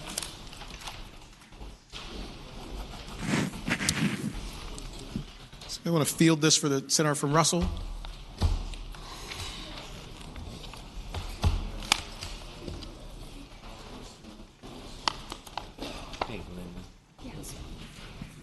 On page 21, House Bill 2750.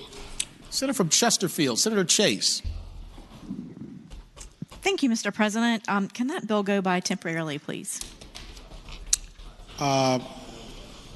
Without objection, House Bill 2750 will go by temporarily. On page 24,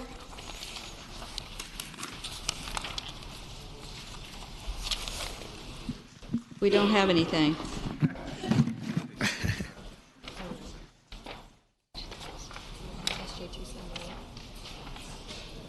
On page 37, Senate Joint Resolution 278. Senator from Spotsylvania, Senator Reeves. Thank you, Mr. President. I would renew my motion to accept the conference report. This is the same as HJR 676, which dealt with our disabled veterans and one vehicle for exemption. The House is ceded to the Senate version, so we will be voting on the same version that passed this body the first time. I'd ask the bill pass. Adopt committee report. Thank the senator. The question is, shall the Senate adopt the conference committee report? All in favor of the motion will record their vote aye. Those opposed, no. Are the senators ready to vote? Have all the senators voted? Do any senators desire to change their vote? Clerk will close the roll. Ayes 40, noes 0. Ayes 40, noes 0. The Senate adopts the conference committee report.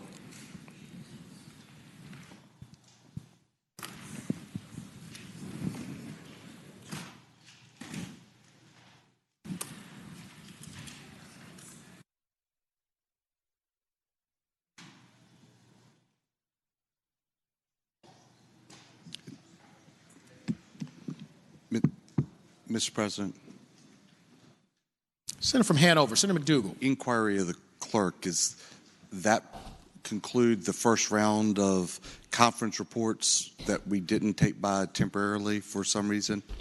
It does, and we have another stack to get straight, but we could do memorial and commending and get those out.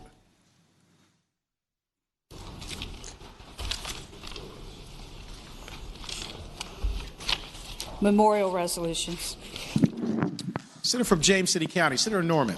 Thank you, Mr. President. I would now move all of the memorial resolutions on pages 37 and 38 of the calendar, including House Joint Resolution 1030 through House Resolution 1098, be agreed to in the block in the usual manner, waiving the reading of the resolution.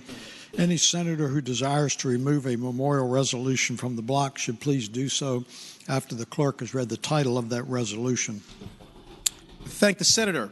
Question is, shall the memorial resolutions on pages 37 through 38, House Joint Resolution 1030 through House Joint Resolution 1098, be considered in the block in the usual manner, waiving the reading of the resolutions thereof, with the understanding that any senator desiring a resolution be removed from the block will do so after the clerk has read the title of the resolution.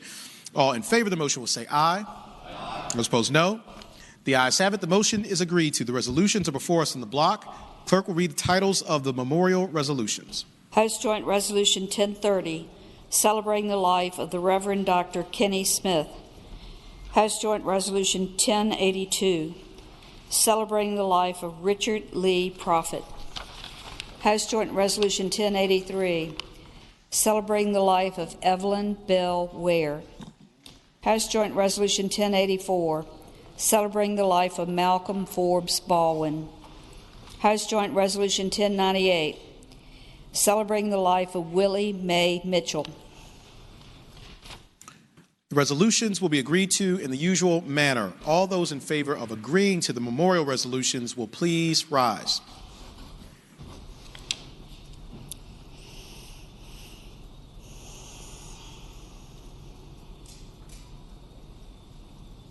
The resolutions are agreed to. Commending resolutions. Senator from James City County, Senator Norman. Mr. President, I would now move all of the commending resolutions on pages 38 through 41 of the calendar, including House Joint Resolution 917 through House Resolution 1136, be agreed to in the block by voice vote, waiving the reading of the resolution. Any senator who desires to remove a commending resolution from the block will please do so after the clerk has read the number of that resolution. Thank the senator. Question is, shall the commending resolutions on pages 38 through 41, House Joint Resolution 917 through House Joint Resolution 1136, be considered in the block by voice vote, waiving the reading of the resolutions with the understanding that any senator desiring a resolution be removed from the block will do so after the clerk has read the number of the resolution. All in favor of the motion will say aye. Those opposed, no. The ayes have it. The motion is agreed to. The resolutions are before us in the block. Clerk will read the numbers of the resolutions. House Joint Resolutions 917, 1072, 1085, 1086, 1087, 1088, 1090, 1091, 1092, 1095, 1096, 1103, 1104, 1106, 1107, 1108, 1109, 1120, 1127, 1128, 1129, 1130, 1132, 1135, and 1136. Question is, shall the resolutions be agreed to? All in favor of agreeing to the resolutions will say aye. Aye. Those opposed, no. The ayes have it. The resolutions are agreed to. Returning to page 21, Conference Committee report on House Bill 2750. Senator from Chesterfield, Senator Chase. Mr. President. Senator from Roanoke County, Senator Suderline. I would ask that that bill go by temporarily. Without objection. Returning to page 20, Conference Committee report on House Bill 2747. Senator from Russell, Senator Chafin. Yes, Mr. President. The conference report in 2747, this is the same bill that passed the Senate, that has already passed the Senate. There was some additional language added to it in the House bill for clarifying language regarding hydropump facilities. I hope it would be the pleasure of the Senate to pass the conference report. Thank the senator. Question is, shall the Senate adopt the conference committee report? All in favor of the motion will record their vote aye. Those opposed, no. Are the senators ready to vote? Have all the senators voted? Do any senators desire to change their vote? Clerk, close the roll. Ayes 39, noes 0. Ayes 39, noes 0. The Senate adopts the conference committee report.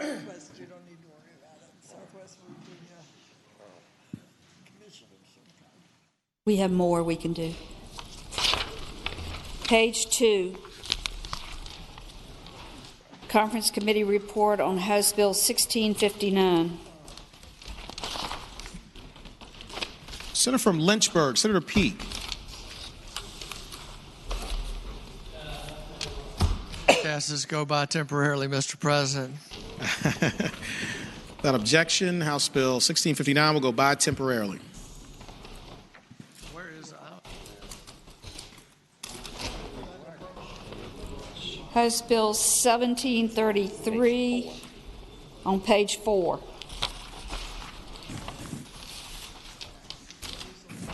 Senator from Roanoke County, Senator Suderline. Thank you, Mr. President. I would move that the Senate adopt the conference committee report on House Bill 1733 and speaking briefly to that. Senator has the floor. Thank you, Mr. President. House Bill 1733 relates to the memorandums of understanding between local law enforcement and our local school divisions.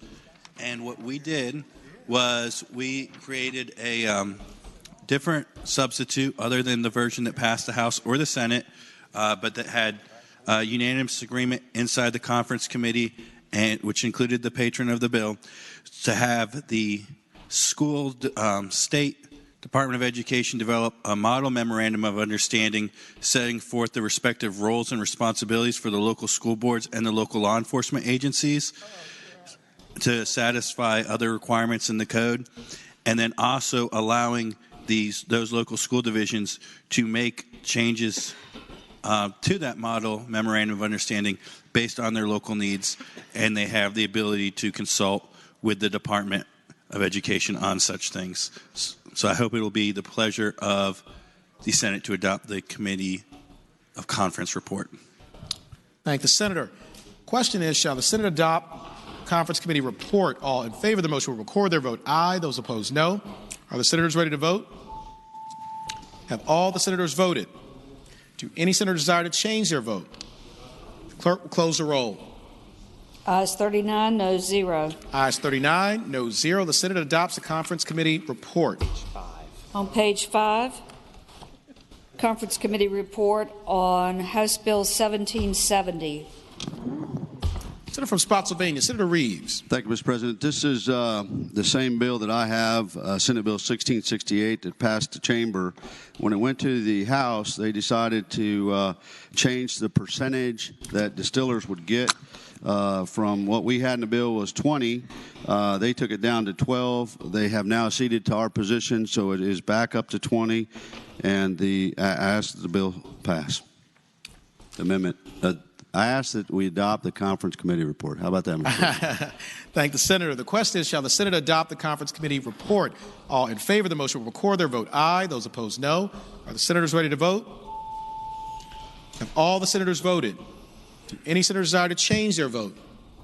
Clerk will close the roll. Ayes 33, no 7. Ayes 33, no 7. The Senate adopts the Conference Committee report. Page 6, Conference Committee report on House Bill 1874. The junior senator from Virginia Beach, Senator D. Steph. Mr. President, this is my bill on animal cruelty that basically says if you torture or beat a dog and maliciously wound it, that it's a felony instead of a misdemeanor based on whether the dog dies or not. I'm sorry, it doesn't matter if the dog dies or not. It's a misdemeanor today if the dog does not die. It's a felony if the dog does die. What this bill does is it makes it a felony whether the dog dies or not. So when we put this into conference, what we did is we took my language as amended by the House, which we all agreed to, 40-0, and we overlaid it on top of House Bill 1874, and that was the conference report on this. So this looks the exact same as my Senate Bill 1604, as amended by the House, that we all agreed to, 40-0. And that's all it does. This is in both budgets on both sides, so there's no need for the clause either. So with that, I would request that we adopt the Conference Committee report.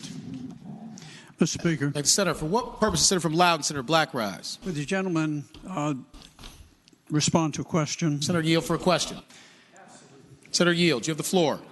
As I just read the digest of the bill, it says relating to shooting dogs or cats that are companion animals.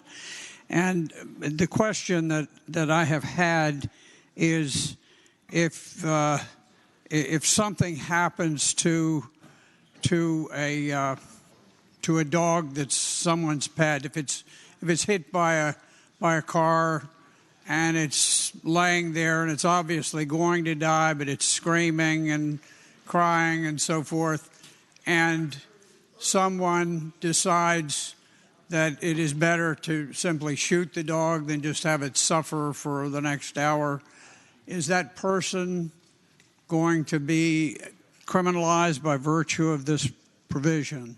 Senator, has the floor. and for the gentleman from Loudoun County. Here's what happens. If a dog is hit by a car or something else, and the owner sees that that dog is not going to make it and wants to put that dog out of his misery, it's okay to do that, and that is not covered under this bill. So that would not be a felony. That would not be a misdemeanor. That would not be anything. That would be basically doing the right thing in a humane way, putting the dog out of its misery. And further question, Mr. President? Senator, you have a further question? Absolutely. Senator Yields, you have the floor.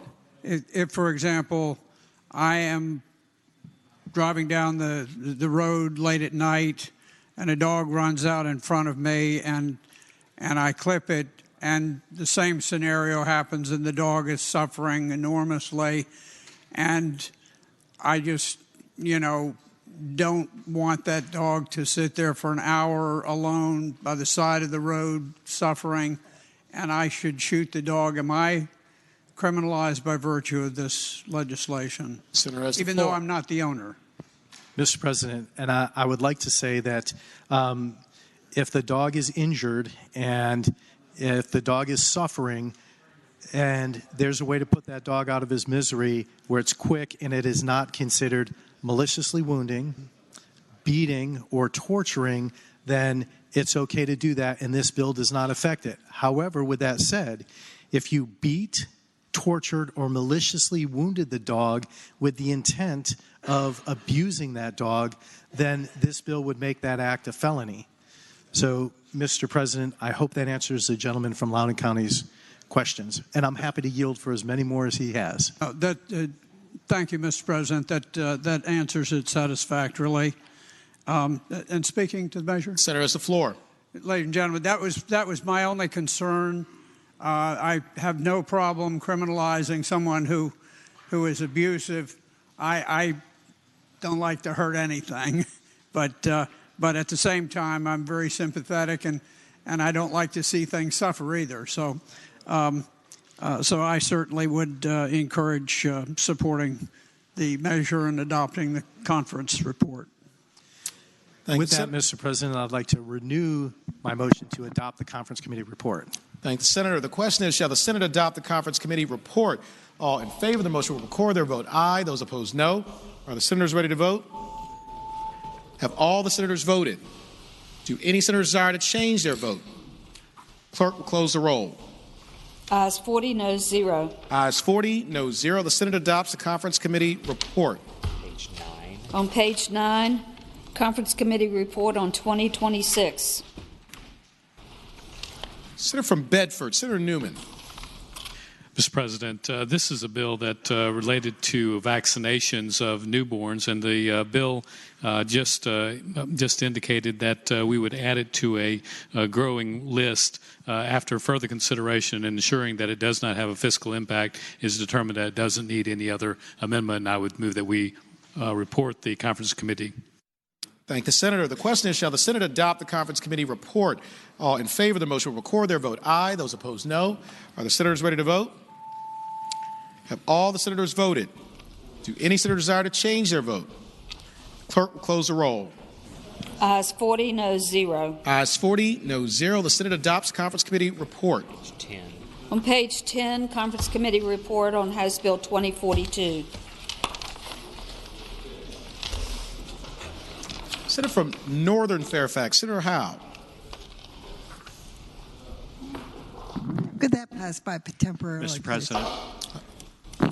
Senator from Rockingham, Senator Obenshain. Mr. President, with the gentlelady's permission, I'd be happy to move that we adopt the conference committee report. This bill is a bill that addresses the fact that we have essentially created a diversionary option for first offense for domestic assault, and before that diversionary option was in place, we said that there was a mandatory, some mandatory jail on the third offense. What this does is says that on the second offense, which basically provides that you've gotten one pass, you've been convicted, and then the third time you have been charged and essentially convicted, it contains a mandatory period of jail. It said initially that if the offenses occurred within the past 20 years, you would get the mandatory jail time. The Senate Courts Committee, or I guess on the floor of the Senate or in Courts Committee, I can't remember which, we moved it to 5 years, and we decided to compromise at 10 years. Thank the Senator. The question is, shall the Senate adopt the Conference Committee report? All in favor of the motion will record their vote aye. Those opposed, no. Are the senators ready to vote? Have all the senators voted? Do any senator desire to change their vote? Clerk will close the roll. Ayes 39, noes 0, Rule 36-1. Ayes 39, noes 0, Rule 36-1. The Senate adopts the Conference Committee report. Page 11. Page 11, Conference Committee report on House Bill 2055. Senator from Mecklenburg, Senator Ruff. Thank you, Mr. President. This is a bill that calls for a regular review of employment recruitment, retention, and compensation for the state. The Senate had put the clause on it. It is included in the budget, so this would take the clause off. So I would move the adoption of the report. Thank the Senator. Question is, shall the Senate adopt the Conference Committee report? All in favor of the motion will record their vote aye. Those opposed, no. Are the senators ready to vote? Have all the senators voted? Do any senators desire to change their vote? Clerk will close the roll. Ayes 40, noes 0. Ayes 40, noes 0. The Senate adopts the Conference Committee report. On page 12, Conference Committee report on House Bill 2140. Senator from Grayson, Senator Carrico. Thank you, Mr. President. I move that we adopt the Conference Committee report. Thank the Senator. You have the floor. The Conference Committee report narrows this down to Planning District 16, that they may open prior to Labor Day, and that they have to have good cause waivers to be qualified to open prior to Labor Day. The original bill would have been statewide, and this just narrows it to Planning District 16.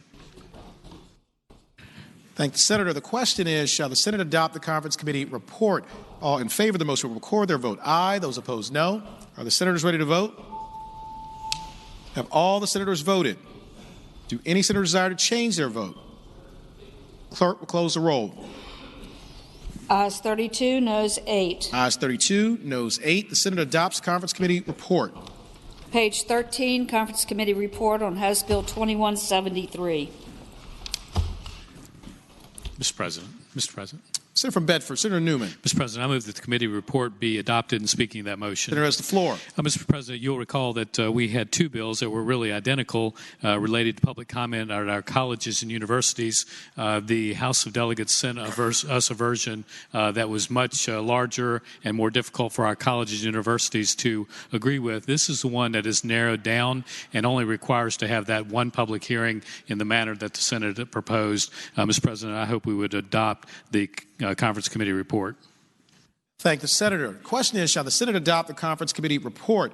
All in favor of the motion will record their vote aye. Those opposed, no. Are the senators ready to vote? Have all the senators voted? Do any senators desire to change their vote? The clerk will close the roll. Ayes 40, noes 0. Ayes 40, noes 0. The Senate adopts the Conference Committee report.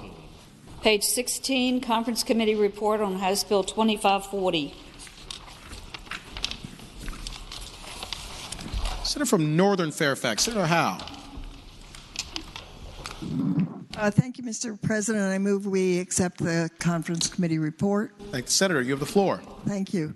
This is the bill dealing with a reduced sales tax on essential personal hygiene products. It's the broader of the two bills dealing with this topic, and basically it's paid for in the budget, so we removed the clause. Thank the Senator.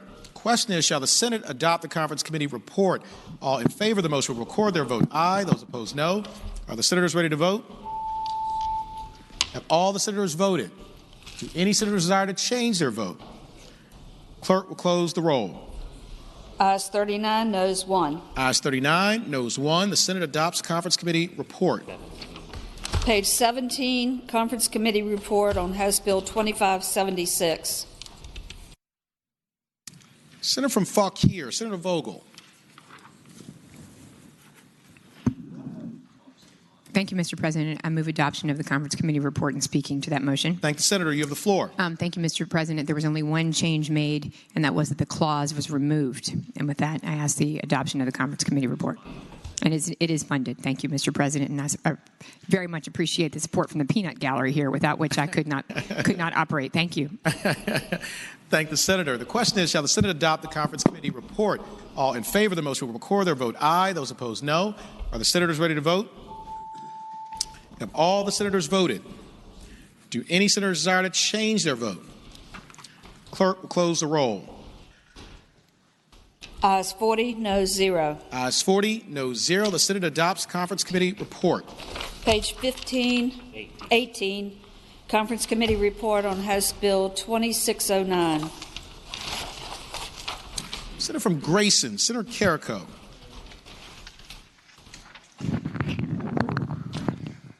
Mr. President, I ask that we adopt the conference committee report. Senator has the floor. The conference committee report simply struck out the floor amendment offered by Senator Stanley, which would have basically watered down the certifications of a law enforcement official with the that's jail certified. I hope you'll support and adopt the conference committee report. Thank the Senator. The question is, shall the Senate adopt... Mr. President. Senator from Franklin County, Senator Stanley. Mr. President, speak to the conference committee report. Senator has the floor. Mr. President, the amendment that was put in the conference committee report had nothing to do with SRO officers. It was actually kind of clearing up an issue that we'd had with the certification of law enforcement officers by the DCJS in terms of when they get their certifications all done. DCJS was not giving them the certification, or at least a recognition of that certification, so they could work. And what we had was, when in certain law enforcement, which we seem to like to take a lot of care of, and we should take care of our law enforcement, what we're seeing is that we're losing very good officers very rapidly in the Sheriff's Department. Rate of 11% or greater per year. So if there's a force of 100, they're losing 10 of their officers a year to other jobs because they're not paying, or the certification process is too long, waiting on DCJS, which is completely backed up, full of bureaucratic red tape, to certify these officers so they can be on the road. We're doing what they're going to do for the Sheriff's Department, protecting our counties. And so what this tried to do, and was requested by the Virginia Sheriff's Association, which I know my seatmate and my friend, that's not high up on his list of those associations that he advocates for. In fact, I think he helps advocate another association, is trying to then gut a very simple thing that actually gave our sheriffs something in terms of trying to hire and retain those deputies without waiting for this bureaucratic backlog from DCJS. I was not consulted nor talked about, except my seatmate, who giggled at me this morning and said, "I hate your amendment." Well, that's not how you do things. I know he came from the House. Maybe that's what he's thinking he's still at.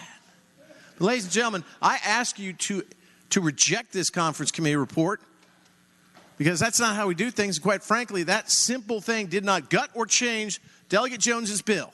But what it did was clean up a process that has gotten so bad that it is harming public safety throughout the Commonwealth of Virginia, and I thank you. Thank the Senator. For what purpose does the Senator from Bedford, Senator Newman, rise? President, could this go by temporarily? Without objection, House Bill 2609 will go by temporarily. Page 19, Conference Committee Report on House Bill 2678. Senator from Alexandria, Senator Eben. 2678 was the bill dealing with creating false images, expanding our so-called revenge porn statute to deal with videos. And what we do here is we accept the, I'm recommending we accept the House language. So moving we accept the report. Though it's a few lines longer, it's more descriptive of the practice and it'll help make clear that people don't get away with this. With that, I move that we accept the report.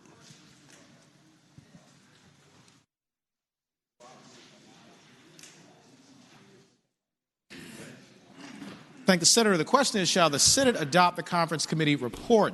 All in favor of the motion will record their vote aye. Those opposed, no. Are the senators ready to vote? Have all the senators voted? Do any senators desire to change their vote? Clerk will close the roll. Ayes 40, noes 0. Ayes 40, noes 0. The Senate adopts the conference committee report. On page 19, conference committee report on House Bill 2679. Senator from Eastern Fairfax, Senator Surville. Thank you, Mr. President. I move we adopt the conference report and speak to that motion. Thank you, Senator. You have the floor. Ladies and gentlemen, this is the bill that has to do with giving juvenile courts and actually in other courts the authority to make certain findings with regard to abused and neglected children. We basically took the language of the Senate and stuck it in the code section used by the House, and would hope the body would adopt the conference report. Mr. President. Senator from Hanover, Senator McDougall. Will the gentleman yield for a question? Will Senator yield for a question? I'll yield. Senator yield, you have the floor. Mr. President, will the gentleman tell me whether the federal code section will now be placed in perpetuity in the state code section as a result of this conference report? Senator has the floor.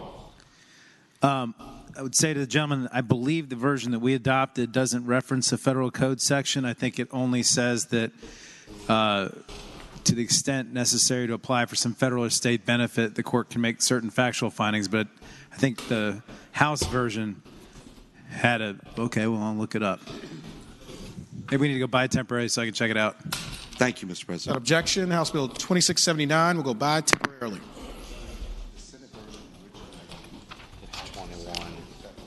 On page 21, conference committee report on House Bill 2758. Senator from Williamsburg, Senator Mason. Thank you, Mr. President. Mr. President, I move we adopt the conference committee report and speak of that motion. Thank you, Senator. You have the floor. Thank you, Mr. President. This bill is identical to one that I have that just says that when a child is taken into foster care, you have to make all reasonable steps to contact any relatives to see and notify them that they're eligible and could provide kinship care. This was mistakenly sent to conference, Mr.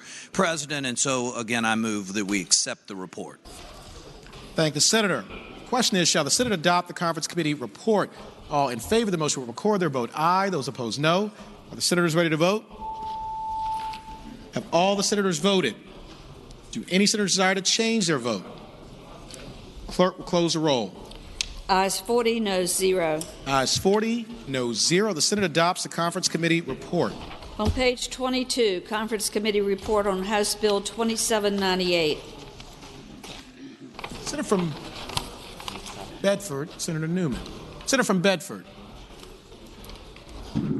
Mr. President, pass that by temporarily, please.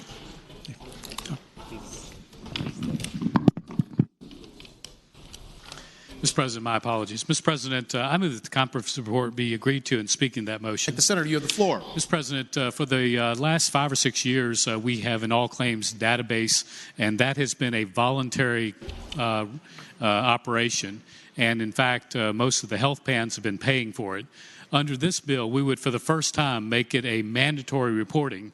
So for all the health plans, they would be required to report their information into the APCD. Mr. President, once you move from a voluntary to a mandatory and the information must be turned over, then we cannot compel the plans then to pay for what we're compelling them to do. And so as a result, this bill came with about a $1.4 million price tag, and I'm understanding from the chairs that that is covered in the bill that is going to be before us related to the budget. So I would hope that we would adopt the conference committee report. Thank the Senator. The question is, shall the Senate adopt the conference committee report? All in favor of the motion will record their vote aye. Those opposed, no. Are the senators ready to vote? Have all the senators voted? Do any senators desire to change their vote? Clerk will close the roll. Ayes 40, noes 0. Ayes 40, noes 0. The Senate adopts the Conference Committee report. On page 25, Conference Committee report on Senate Bill 1118. Senator from Fairfax City, Senator Peterson. Thank you, Mr. President. I move that we agree to the Conference Committee report on Senate Bill 1118 and speak to that motion. Senator has the floor. Mr. President, ladies and gentlemen of the Senate, this was the bill we passed out on tuition transparency, the public comment bill. Basically, it adopts the Senate position that we have a public comment period before we increase tuition for our state colleges and universities, but gives the universities and colleges flexibility to schedule that. And we've worked it out in a form that basically, I don't want to say, makes it easy on them, but makes it possible for them. And I think at this point we have everybody on board, peace in the valley. So I ask you to agree to the report. Thank you, Senator. Question is, shall the Senate adopt the Conference Committee report? All in favor of the motion will record their vote aye. Those opposed, no. Are the senators ready to vote? Have all the senators voted? Do any senators desire to change their vote? Clerk, close the roll. Ayes 40, noes 0. Ayes 40, noes 0. The Senate adopts the Conference Committee report. On page 26, Conference Committee report on Senate Bill 1214. Senator from Bedford, Senator Newman. Mr. President, I move that we adopt the Conference Committee report and speaking that motion. Senator has the floor. Mr. President, earlier in the day, we had the senator from Roanoke County who had the House version of this bill. This is a bill that sets up the memorandum of understandings between law enforcement agencies and our school divisions. Mr. President, as you heard before, this will allow the agency to set up the guidelines for the training, but allow the locals to actually implement that training. Mr. President, I hope we would adopt the Conference Committee report. Thank you, Senator. Question is, shall the Senate adopt the Conference Committee report? All in favor of the motion will record their vote aye. Those opposed, no. Are the senators ready to vote? All the senators voted. Any senators desire to change their vote? Clerk will close the roll. Ayes 40, noes 0. Ayes 40, noes 0. The Senate adopts the Conference Committee report. 33. On page 33, Conference Committee report on Senate Bill 1604. Junior Senator from Virginia Beach, Senator D. Steph. Thank you, Mr. President. I'm going to move we accept the conference report on Senate Bill 1604. Thank you, Senator. Speaking to that motion. You have the floor. We just had a great discussion on that, on what it did include or didn't include. This is the exact same as the House bill we just passed a few moments ago, which made it a felony if you beat, torture, or maliciously wound a dog or cat, and that animal dies or not, it makes it a felony. So regardless of the outcome, it's the act that gets the felony. With that, I move we adopt the Conference Committee report. Thank you, Senator. The question is, shall the Senate adopt the Conference Committee report? All in favor of the motion will record their vote aye. Those opposed, no. Are the senators ready to vote? Have all the senators voted? Do any senators desire to change their vote? Clerk will close the roll. Ayes 38, noes 0. Ayes 38, noes 0. The Senate adopts the Conference Committee report. On page 35, Conference Committee report on Senate Bill. Page 35, Conference Committee report on Senate Bill 1668. Senator from Spotsylvania, Senator Reeves. Mr. President, this is the my actual bill that I referenced to the House bill that we voted on earlier to get it out. The House conceded to keep the original Senate bill. That's what we passed out with regard to Sunday store hours and the 20% that we were given to the distillers, and I ask it that we adopt the Conference Committee report. Thank the Senator. The question is, shall the Senate adopt the Conference Committee report? All in favor of the motion will record their vote aye. Those opposed, no. Are the senators ready to vote? Have all the senators voted? Do any senators desire to change their vote? Clerk will close the roll. Ayes 34, noes 6. Ayes 34, noes 6. The Senate adopts the Conference Committee report. On page 36, Conference Committee report on Senate Bill 1736. Senator from Alexandria, Senator Eben. Thank you, Mr. President. I move that we adopt the conference report. This is the same bill that we discussed a little earlier, the House bill that has to do with falsely creating videos in our revenge porn statute. Thank the senator. The question is, shall the Senate adopt the conference committee report? All in favor of the motion will record their vote aye. Those opposed, no. Are the senators ready to vote? Have all the senators voted? Do any senator desire to change their vote? Clerk will close the roll. Ayes 40, no 0. Ayes 40, no 0. The Senate adopts the conference committee report. On page 36, conference committee report on Senate Bill 1758. Senator from Eastern Fairfax, Senator Servell. Mr. President, I move that we adopt the conference report. And speaking of that motion, Senator's the floor. Ladies and gentlemen, this is the Senate cognate of the bill we just heard a second ago. I spoke with the senator from Hanover and cleared up that misunderstanding. So, having previously explained the bill, I'd move we adopt the report. Question is, shall the Senate adopt the conference committee report? All in favor of the motion will record their vote aye. Those opposed, no. Are the senators ready to vote? Have all the senators voted? Do any senator desire to change their vote? Clerk, close the roll.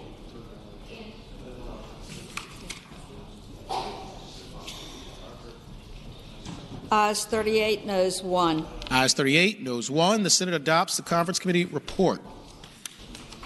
Returning to page 2, conference committee report on House Bill 1659. Senator from Lynchburg, Senator Peake. Yes, sir, Mr. President. Thank you. I'm glad y'all finally caught up with me. And we will talk about this. This is the child and abuse mandatory reporting requirements in the bill. Added certain preachers and priests. It does maintain the exemption for priests. And the change in the conference was we removed the clause. And it passed the Senate earlier 40-0. And so the change was removing the clause. Thank you, Mr. President. I move that we adopt the committee conference report. Thank the senator. Question is, shall the Senate adopt the conference committee report? All in favor of the motion will record their vote aye. Those opposed, no. Are the senators ready to vote? Have all the senators voted? Do any senators desire to change their vote? Clerk will close the roll. Ayes 40, no 0. Ayes 40, no 0. The Senate adopts the conference committee report.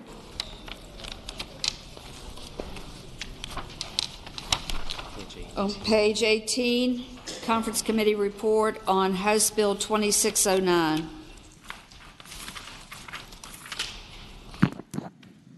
Senator from Grayson, Senator Carrico. Can this bill go by for the day? Yeah, I think we'll be here tomorrow.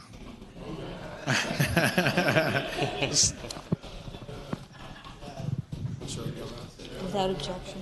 Okay, without objection, House Bill 2609 will go by for the day. Page 19, conference committee report on House Bill 2679.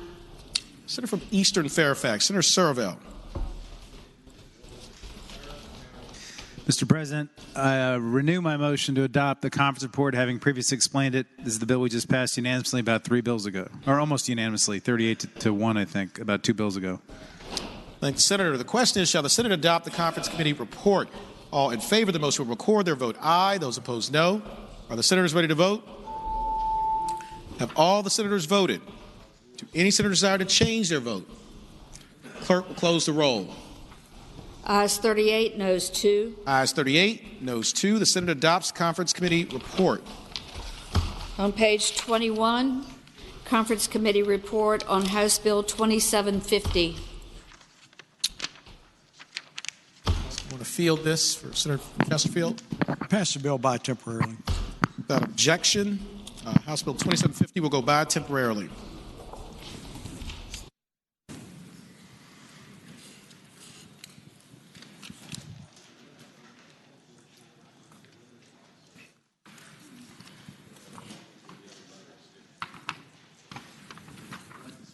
Mr. President. Senator from Hanover, Senator McDougall. In inquiry of the clerk, are we at a place where you could use maybe 10 minutes to see what other conference reports might be close to being completed? 15 would be better. Okay, Mr. President, I would ask that we be at ease for 15 minutes because we're going to try to get some of these conference reports back and forth, and we just be at ease for that next 15 minutes. Thank the Senator. The Senate will stand at ease till 3:16.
The Senate will come to order. The senators will please take their seats. Those persons not entitled to the privilege of the floor will please retire to the gallery.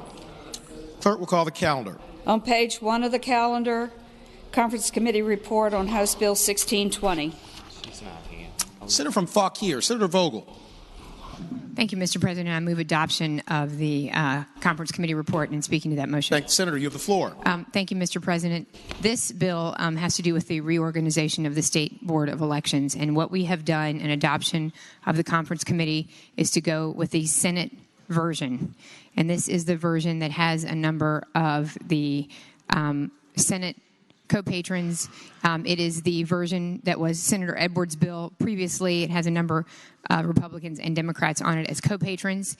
It is identical to a bill that passed out of this body. Previously, it is 5 members, not 6, so that there is no opportunity for a 3-3 deadlock. And every member was in agreement. It is the registrar's version. And with that, I would ask that the body please vote for the Conference Committee report. Thank the Senator. The question is, shall the Senate adopt the Conference Committee report? All in favor of the motion will record their vote aye. Those opposed, no. Are the senators ready to vote? Have all the senators voted?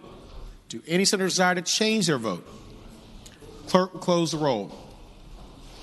Ayes 38, noes 2. Ayes 38, noes 2. The Senate adopts the Conference Committee report. On page 8, Conference Committee report on House Bill 1987. I want to field this. The Senator from Fauquier, Senator Vogel.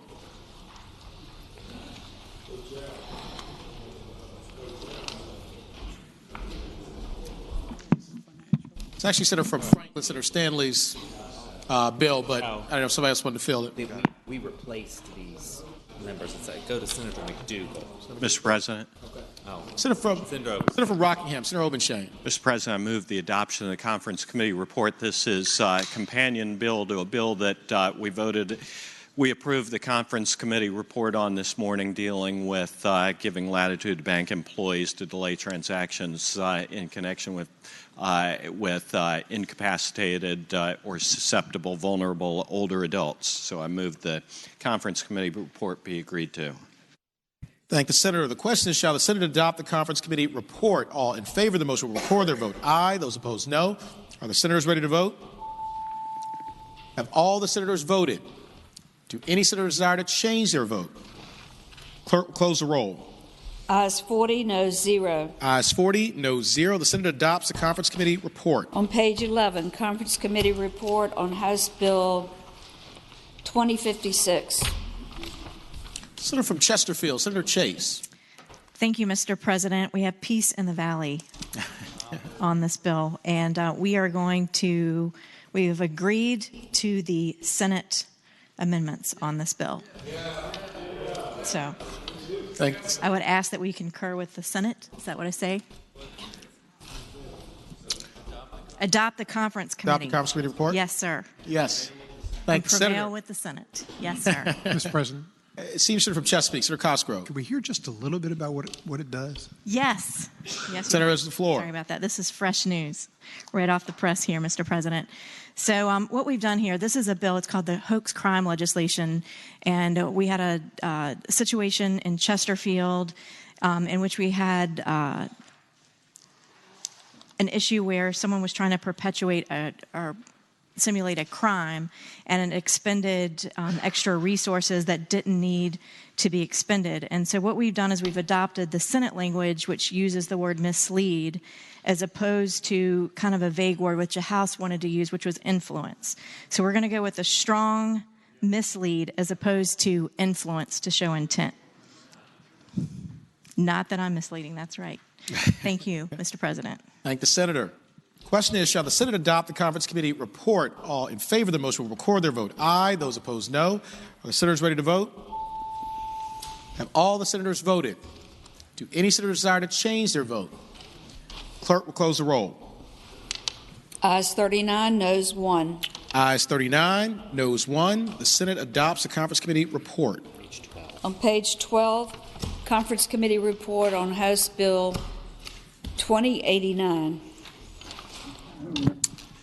Senator from Williamsburg, Senator Mason. Thank you, Mr. President. Mr. President, I move we accept the conference committee report and speak in that motion. Senator has the floor.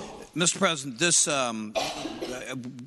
this is an effort to streamline the re-registration for the sexual offender registry list. It was very convoluted, very complex, and so we've based it on the month of your birthday. If it's A through L, you register in the first 15 days, M through Z, last 15. This is the House version that we are accepting, and we're going to adopt mine too in a moment, that just makes sure, and it also clears up some things like you can get the form from local law enforcement. You can print it off. It just says use the right form, send it in. We clear that up, and we make sure there are no gaps in registration in the next year. The state police's computer system currently can't do this, so we pushed it off till July of next year when the RFP will be complete and they'll have a system that can. So once again, Mr. President, I move we accept the conference report. Thank you, sir. Thank the senator. The question is, shall the Senate adopt the conference committee report? All in favor of the motion will record their vote aye. Those opposed, no. Are the senators ready to vote? Have all the senators voted? Do any senators desire to change their vote? Clerk will close the roll. Ayes 40, no 0. Ayes 40, no 0. The Senate adopts the conference committee report. On page 14, conference committee report on House Bill 2185. Someone to field this for Senator from Russell, Senator Chafin. Here he comes.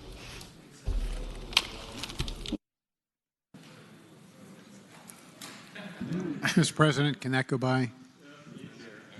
For never. Senator from Russell, Senator Chafin. Let's see, Mr. President. This would be HB 2185. Yes. Does the Senator want to move to adopt the conference committee report? I do move that we adopt the conference committee report. And speaking to that, Senator has the floor. That conference report makes it popular to eat ice cream. Mr. President. So, no, I'll go back to it. I know what it actually does. Actually, the conference report just simply adds a couple of other localities that can participate in the apprenticeship program, namely Allegheny and Botetourt. And I hope it would be the pleasure of the Senate to adopt it. Thank the Senator. The question is, shall the Senate adopt the conference committee report? All in favor of the motion will record their vote aye. Those opposed, no. Are the senators ready to vote? Have all the senators voted? Do any senators desire to change their vote? The clerk will close the roll. Ayes 40, no 0. Ayes 40, no 0. The Senate adopts the conference committee report. On page 18, conference committee report on 2620. Someone to field this for the senator from Grayson or senator from Bedford, Senator Newman. Mr. President, could this go by temporarily? Without objection, House Bill 2620 will go by temporarily.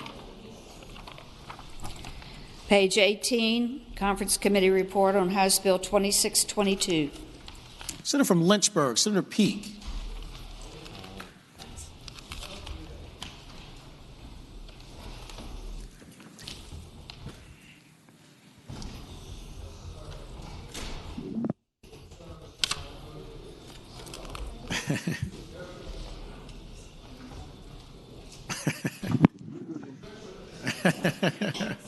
There we go. There we go. All right. Excuse me, Mr. President.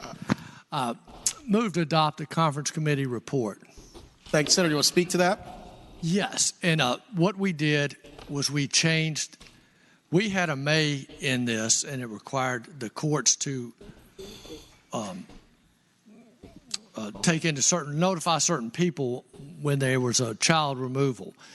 The House bill put in shall. So we went into conference committee report, and I am proud and pleased to say that it is now a may as the Senate wanted. So thank you, everybody who stood firm on that. Thank you, George. Thank you. So now the court may report these things. The issue was some of the children, the relatives could be the problem. And if it said shall, the court might have to notify the relatives who are actually the problem. So this leaves it in the court's discretion. I ask that it pass. Thank the senator. The question is, shall the Senate adopt the conference committee report? All in favor of the motion will record their vote aye. Those opposed, no. Are the senators ready to vote? Have all the senators voted? Do any senators desire to change their vote? The clerk will close the roll. Ayes 40, noes 0. Ayes 40, noes 0. The Senate adopts the conference committee report. On page 20, conference committee report on House Bill 2718. Senator from Rockingham, Senator Obenshain. Mr. President, I move to adopt the conference committee report. And speaking to that, the floor. Mr. President, members of the Senate, this is the I-81 bill.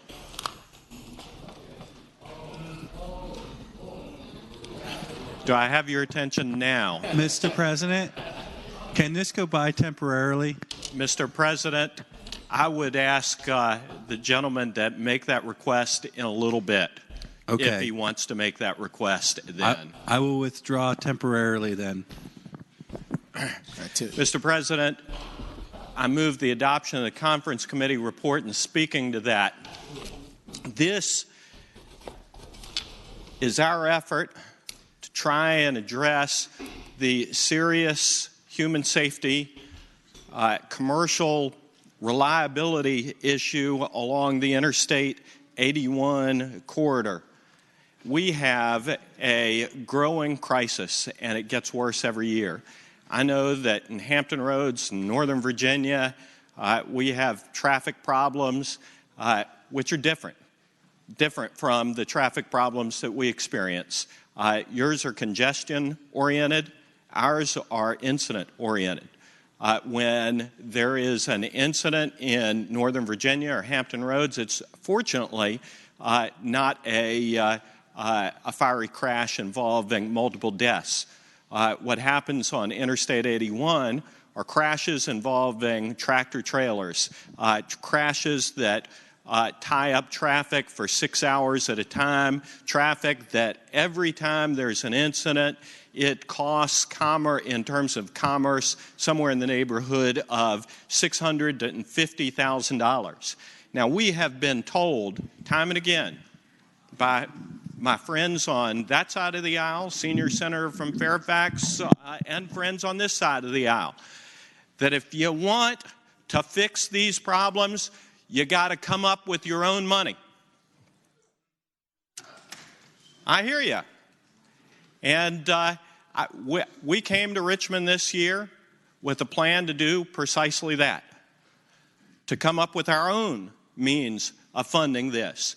You know, last year we walked out of Richmond with a bill that required us to go back and do a study.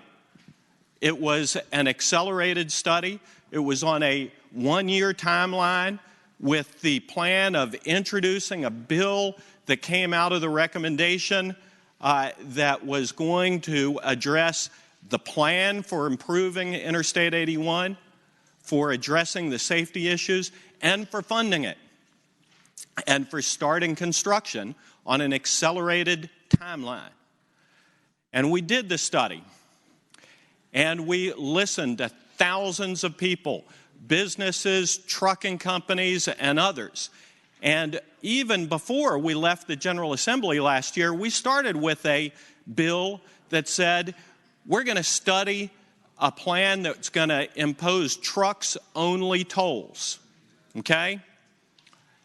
We worked with the trucking companies and manufacturers last year. They said, we don't want a trucks-only toll. We want you to take out any language that says trucks only.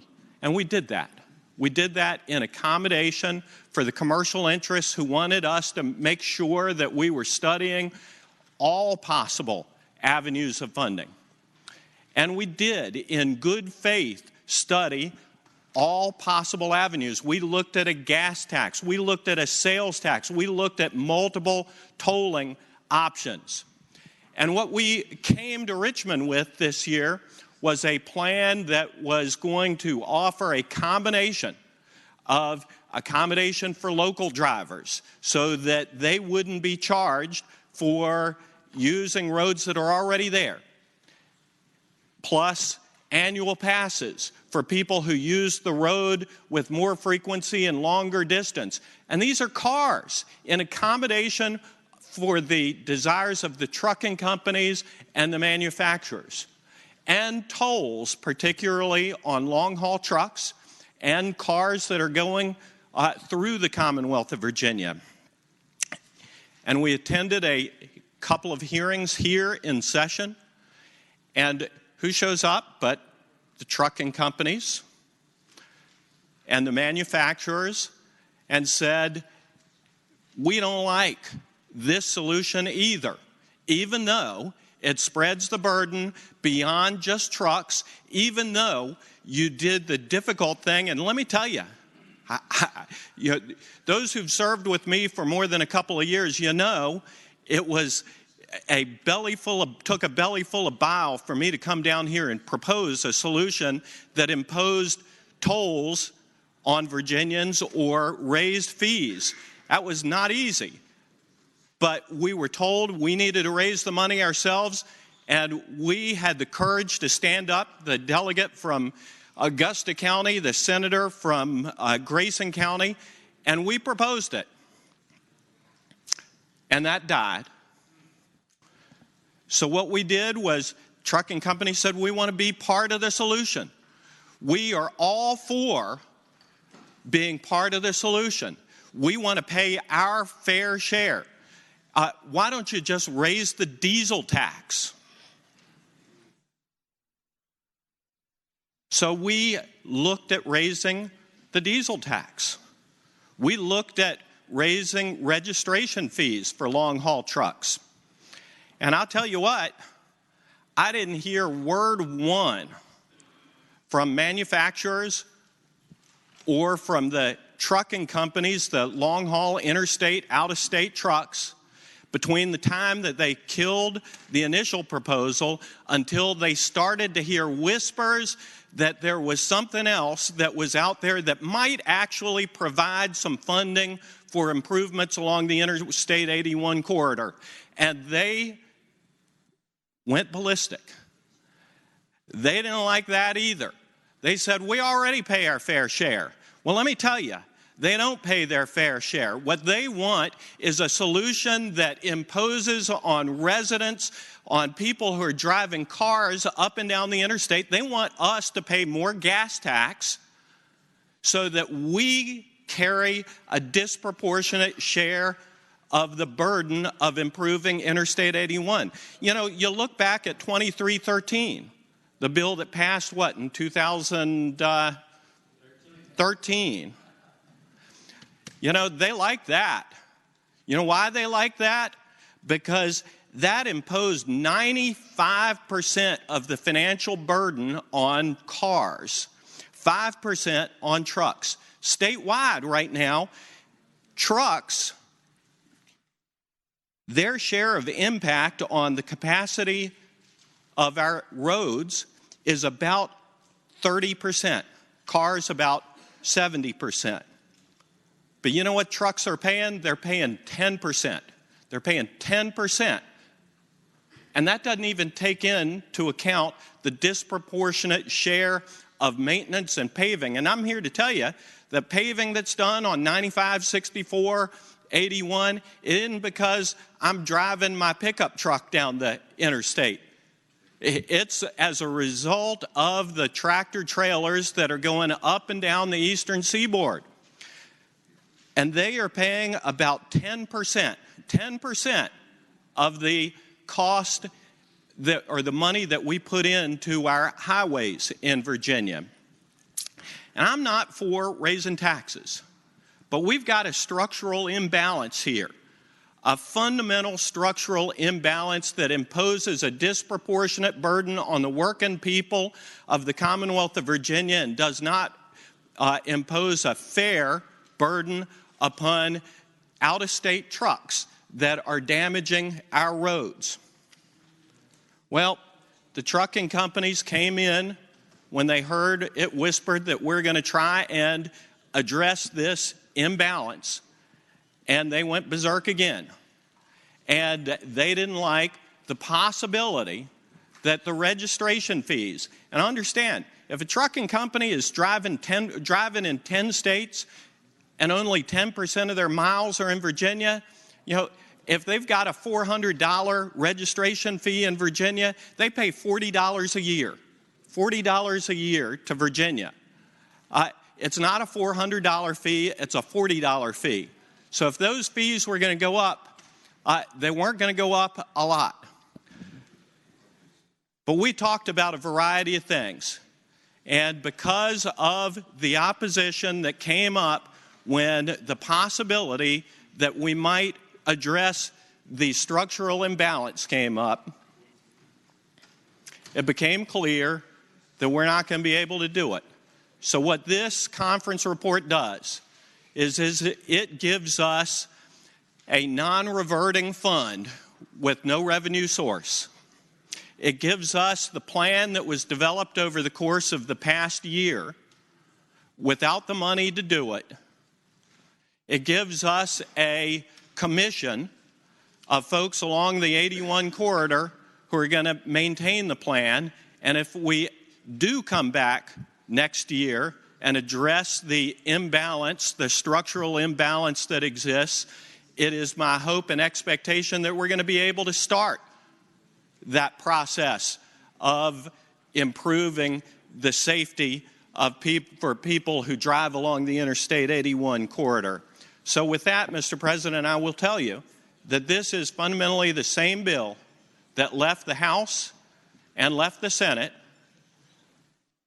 I thought that maybe we were going to be able to address it this year, but when we started to float the plan, people came out of the woodwork, even our friends down the hall, some in Northern Virginia, some in Hampton Roads, who said, whoa, whoa, whoa, if you're putting together a plan, make sure you give me more money for Northern Virginia, or make sure you put in this study for Hampton Roads in that, or else I'm not going to vote for the plan to improve Interstate 81's corridor.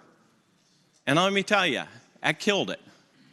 That made it impossible to get this done this year. So it is with a heavy heart, with great regret, that I am here asking that we pass this conference committee report and at least set into place a structure that maybe next year we can come back and look at a way that we can address these serious safety concerns and issues. What purpose, Senator from Roanoke City? Senator Edwards, rise. Mr. President, speaking to the conference committee report. Senator has the floor. I'm on the conference committee, and I very reluctantly voted to support it because there's nothing else to support.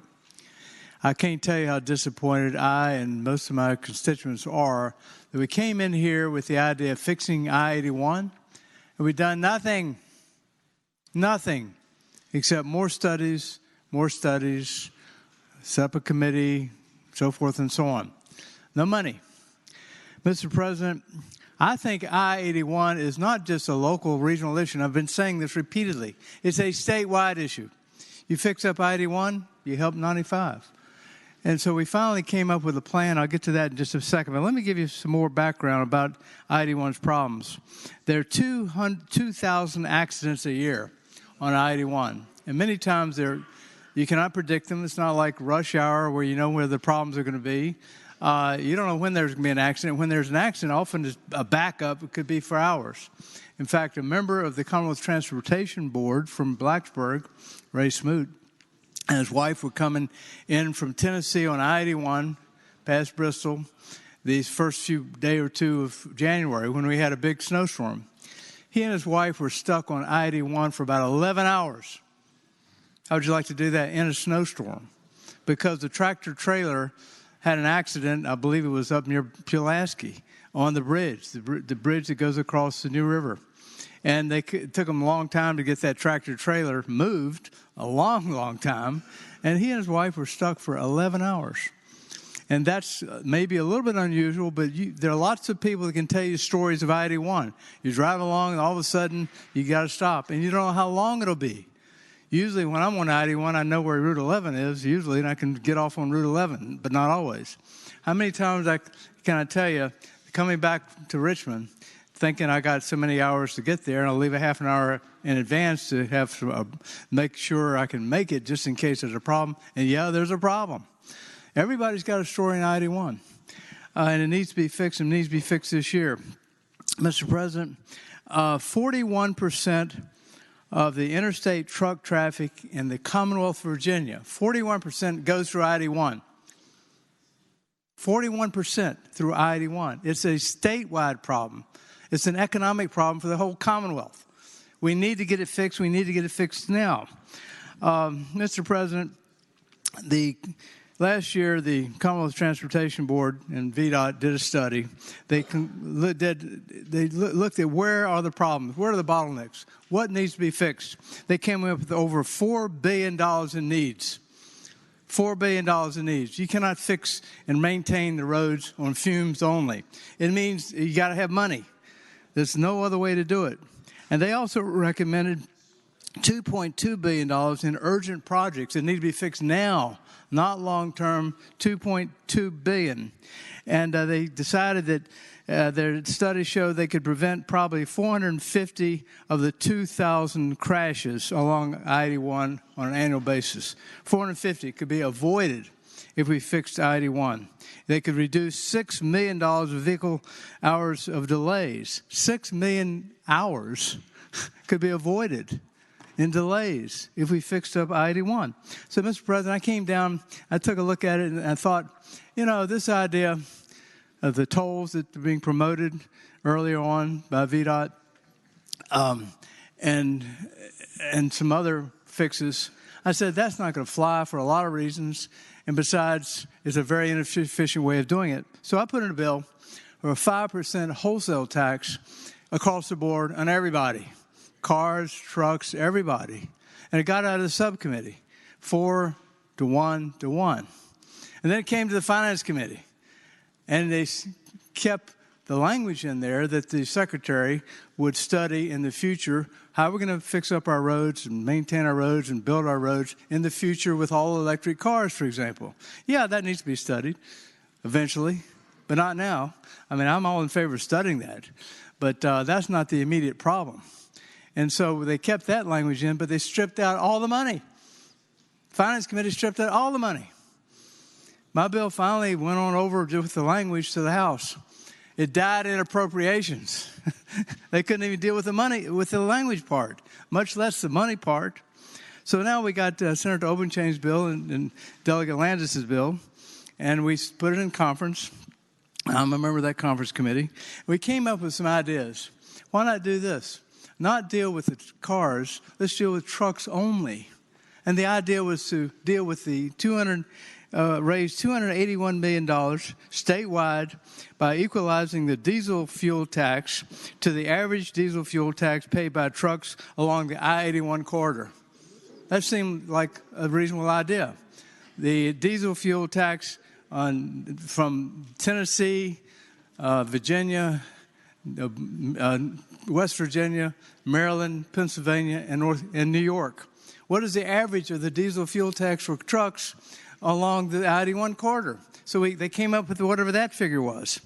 And then they said, how about equalizing the truck registration fee to the average truck registration fee on the states along the I-81 corridor? Again, Tennessee, Virginia, West Virginia, Maryland, Pennsylvania, and New York. So that idea was a good idea, and I thought we had a good shot at passing this. In fact, I would suggest to you the votes were probably here in the Senate and in the House to pass this. However, given the dynamics of politics, especially in the House, it turned out that that wasn't going to fly either. So all we got now is just this pablum bill that sets up a committee, a commission, whatnot, look for the future, how are we going to deal with these issues. And so what do we got? We got nothing except this more language, more committees, more commissions, more studies. Mr. President, we got to fix this problem. I can't tell you how disappointed we all are.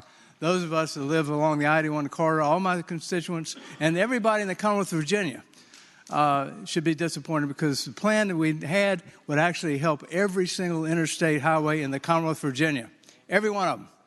Everybody would benefit from this.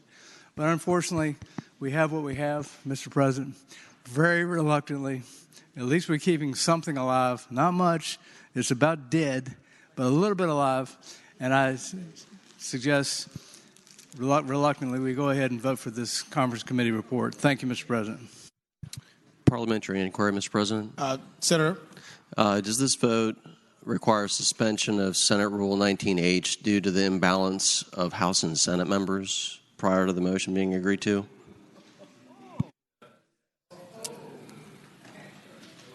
We'll check your inquiry.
All right. Senate will come to order. Senators will please take their seats. If the Senator from Prince William County, Senator McPike, can rise again and just restate your parliamentary inquiry so we're all oriented. Mr. President, the parliamentary inquiry is whether Senate Rule 19H needs to be suspended due to the imbalance of the appointment of House and Senate members as proposed in the conference report. Answer is yes. And so in order to agree to this conference committee report, you'd also have to suspend the rules, which requires a 2/3 vote. Senator from Rockingham, Senator Obenstein. Mr. President, I move that we suspend the rules. And speaking to that motion, Senator has the floor. Mr. President, you know, for Northern Virginia to stand up and suggest that there is a parliamentary procedure that ought to even deny the I-81 corridor of an opportunity to have a fund, non-reverting fund, or a plan, even a plan, is deeply troubling. I respectfully would ask my colleagues to suspend the rules so that we can move forward with this conference report. Mr. President. Senator from Prince William County. Speaking to the motion, I'm voting in favor of the motion as well as the bill to correct the gentleman from Harrisonburg.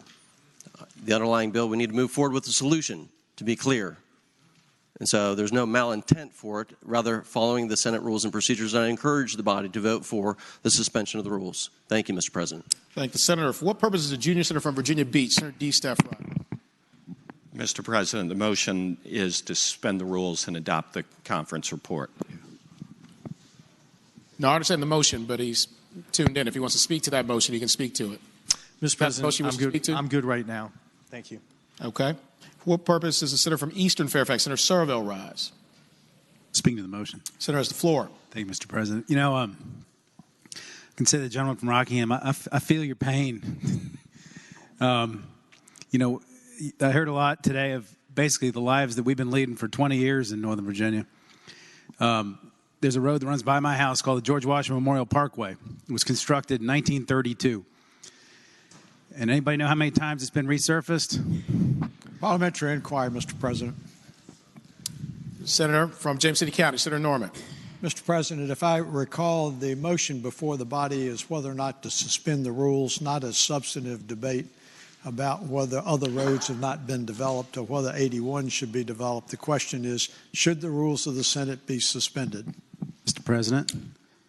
Just to be clear, the motion is to suspend the rules and whether or not to adopt the conference committee report. It's all on motion. That's correct. Senator from Eastern Fairfax, Senator Surville. Thank you, Mr. President. That was the motion. And I would note that that road, George Washington Parkway, was constructed in 1932. It has been resurfaced a total of 0 times in 80 years. And the reason it's been resurfaced 0 times in 80 years is because they don't allow trucks on it. And trucks cause most of this damage, and trucks should pay more. I agree 100%. But I heard about people having to change their lives because of traffic.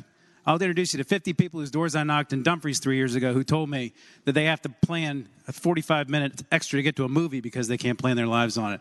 You want to talk about people who are angry that they're paying for roads because they're paying tolls on roads that taxpayers already paid for? I can find you 50 people I had that conversation with at the doors 5 years ago, or 3 years ago. This is a life that we all lead. And when we adopted 2313 in 2013, some of us didn't like it because we said that that bill didn't have nearly enough money in it because it only funded 25% of what everybody knew the state needed. And right now what we have is the chickens are coming home to roost. And I am glad that other people are starting to see this so that maybe if we do this again, we do it right, we put enough money in the system so that everybody in the whole system benefits. And I will stand with the gentleman to raise whatever taxes are needed to get relief for all of us because we need it in this state. And I'm glad we're finally making some progress on this issue because transportation, I think, is the #1 issue, at least for the people I represent and for a lot of people in this state. What purpose does Senior Senator from Chesapeake, Senator Cosgrove, rise? Mr. President, I rise to actually speak to the motion that's on the floor. Senator has the floor. Mr. President, you know, we have that rule for a reason. We've stated several times on the floor how we should stand strong and demand equal representation. If we're going to keep just caving on this and this body doesn't have the temerity to live by its own rules, get rid of the rule. Now, I don't want to damage my friend from Harrisonburg's bill, but I'm really getting tired of taking the short end of this stick. So vote how you like, but just remember, we're not showing a whole lot of fortitude when we do these things. Thank the Senator. Do any senators other than the Senator from Rockingham, Senator Obenshain, wish to be heard on House Bill 2718 and the pending motion? Seeing none, Senator from Rockingham, Senator Obenshain. Mr. President, I would simply renew my motion that the rules be suspended and that the conference committee report be adopted. Thank the Senator. The question is, shall the rules be suspended and the Senate adopt the conference committee report? All in favor of the motion will record their vote aye. Those opposed, no. Are the senators ready to vote? Have all the senators voted? Do any senators desire to change their vote? The clerk will close the roll. Ayes 33, noes 6. Ayes 33, noes 6. The rules are suspended and the Senate adopts the conference committee report.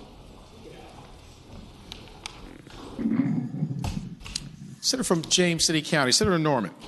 Mr. President, if we could just pause just a moment.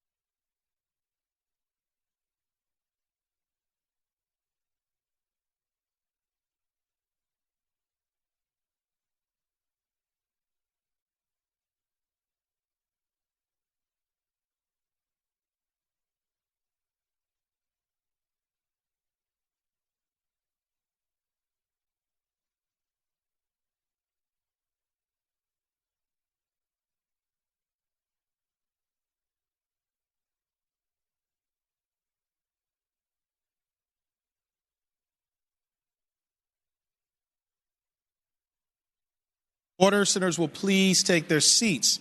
Senator from James City County, Senator Norman. After I listened to that arduous discussion over the Interstate 81 Conference Committee report and about the miles that are traveled, it occurred to me that there are still many miles to travel before we agree on a budget.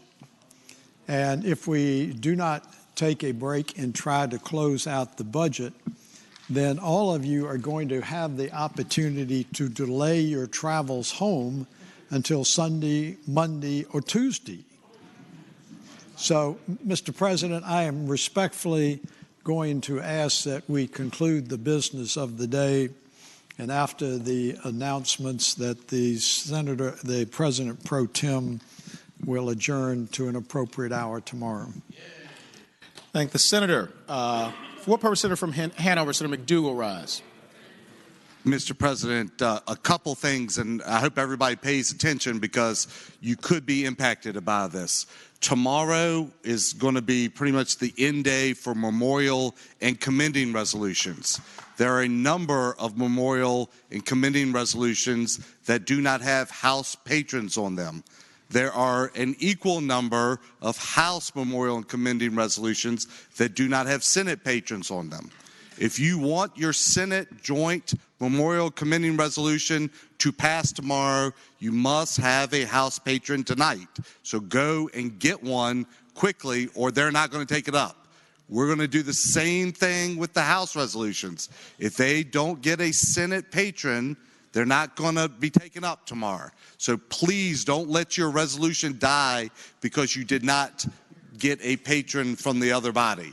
Mr. President, we are going to try to work through the schedule of timing as quickly as possible. I anticipate we are going in at noon tomorrow. We've had that conversation with the House of Delegates. I would anticipate tomorrow could be an extremely long day, so just be prepared for that when you get here. And Mr. President, one other final announcement, and that is, or two others.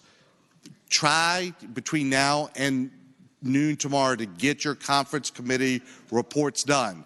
If they're not going to be able to be a solution, please let myself and Madam Clerk know that so we can keep a running tally of conferences that might not come to a conclusion, so we're not continually looking for those so nothing gets lost in the track. But please try to get to people this afternoon or in the morning. And finally, Mr. President, we do need to have a rules meeting immediately upon adjournment at the desk to take up one Senate appointment to the Ethics Commission. Thank the Senator. For what purpose, Senator from Portsmouth, Senator Lucas, rise. Point of personal privilege, Mr. President. Senator has the floor. Thank you, Mr. President. I've been in the Senate for quite a number of years, as a matter of fact, since 1991, and oftentimes when I've stood on this floor to give Black History speech, I've managed to speak about people that I read about in books, never about someone that I knew personally. So today I'd like to, in honor of Senator Benjamin Joseph Lambert III, I'd like to give a presentation for him. Mr. President, members of the Senate, I rise to pay tribute to the late Honorable Benjamin Joseph Lambert III, former state senator of the 9th Senatorial District, which comprised the city of Richmond and the counties of Henrico and Charles City. Senator Lambert, affectionately known as Benny, was born on January 29, 1937 in Henrico County to prominent African-American caterers whose family has lived in the Richmond area since the American Civil War. He was nurtured by loving parents and was one of 7 college-educated siblings whose success in their respective professions has been recognized in Richmond and beyond. He was a member of a family who taught 3 successive generations to value hard work and to aspire to lofty goals, and whose trademark was tenacity, devotion to family, and generosity.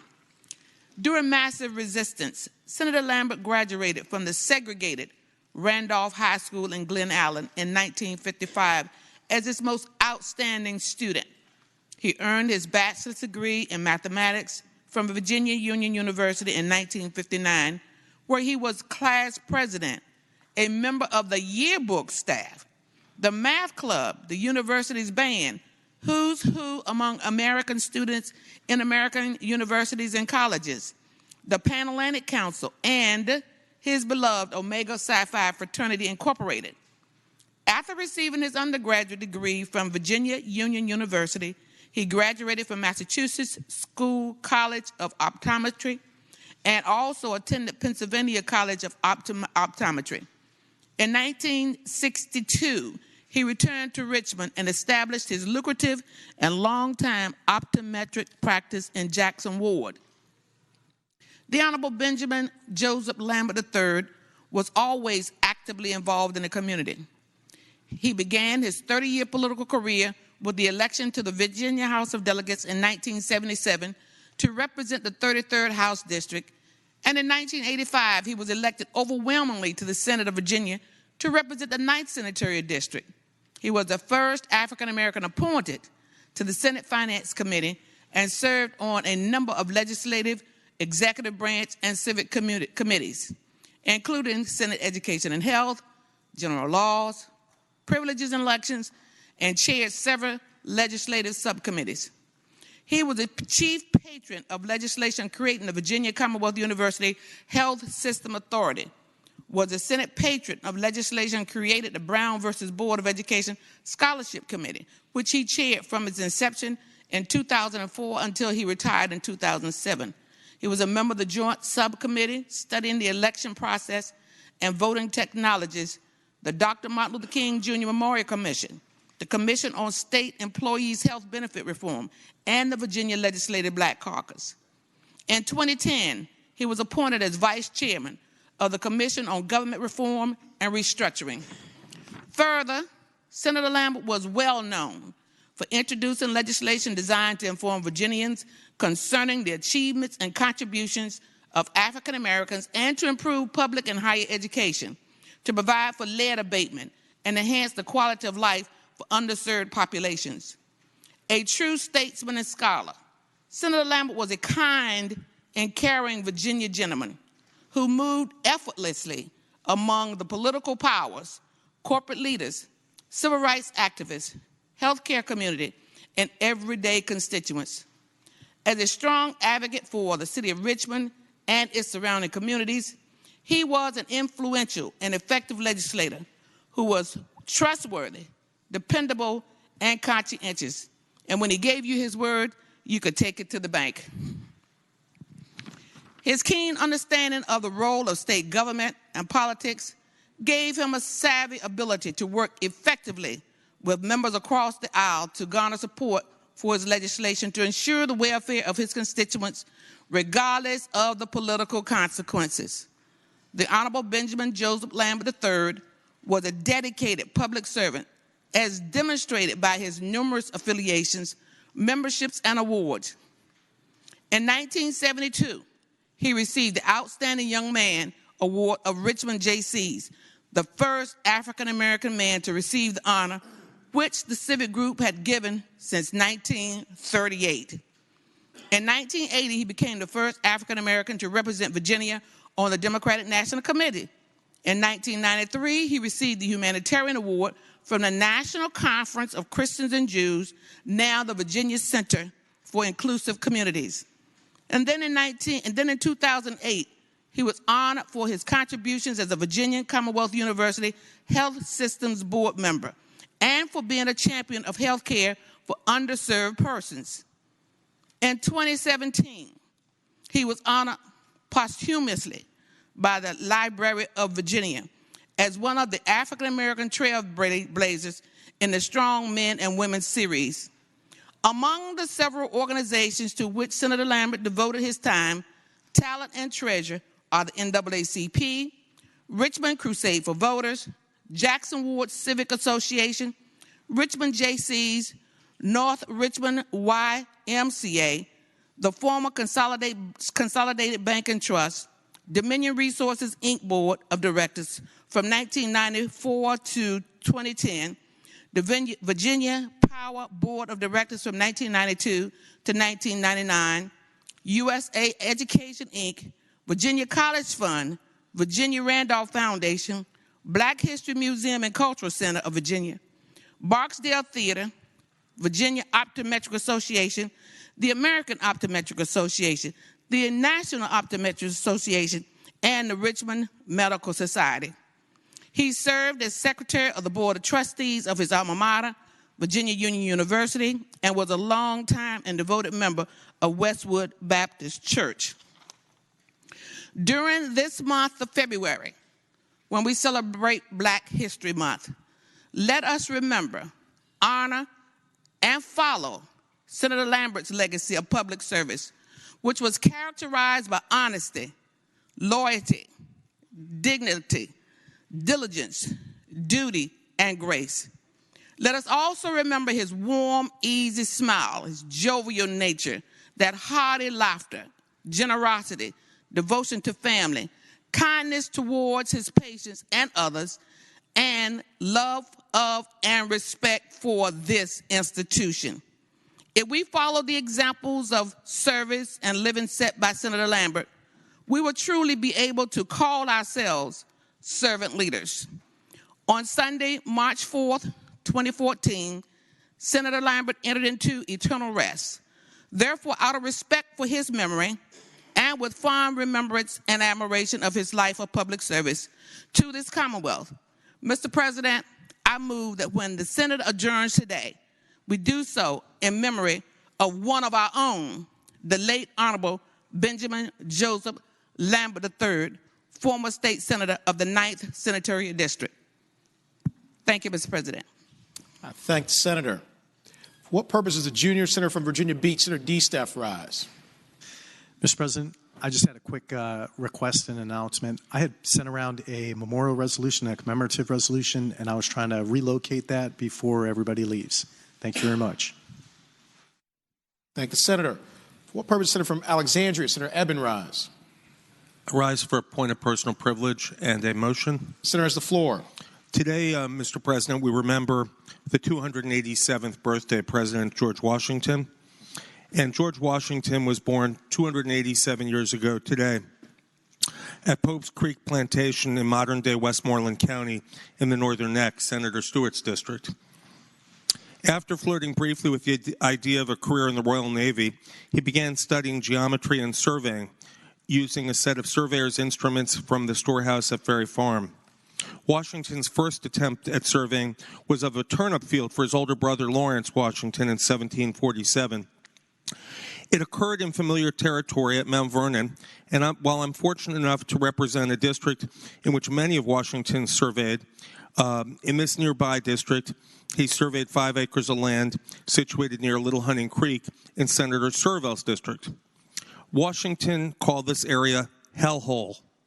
His words, not mine. Young George began spending time with his neighbors, the Fairfax family, and specifically George William Fairfax. They took George under their wing, and he began fox hunting with Colonel William Fairfax. In 1748, George joined George William Fairfax on a surveying expedition across the Blue Ridge Mountains to Lord Thomas Fairfax's lands in the Shenandoah Valley. Over the month-long expedition, he deepened his knowledge about surveying and gained important experience from living on the frontier that would later prove valuable in his military career. From the ages of 17 to 20, he was a professional land surveyor. As a surveyor, George Washington was responsible for documenting uncharted territory and maintaining county records. And frontier surveying was a lucrative business in Virginia in the mid-1700s, as swarms of settlers and speculators laid claim to the colony's western lands. It was highly unusual for men of 17 to serve as county surveyors. Most surveyors began as apprentices or deputies to county surveyors and did not even become county surveyors themselves, if ever, until they had many years of experience. Washington did not study at college to qualify for the commission, as other surveys were expected to do. It is assumed that William Fairfax, who attended a meeting in Williamsburg from March to May in 1749, secured Washington's commission. Soon after William Fairfax's meeting, George received a commission from the president and masters of the College of William and Mary in Senator Mason's district. The college was only 56 years old at the time. The commission, titled Washington to be the first surveyor of what was then a much larger Culpeper County, now represented by Senator Reeves, Hanger, and Vogel. During the following years, he made more than 190 surveys, nearly all of them for new land grants for Lord Fairfax.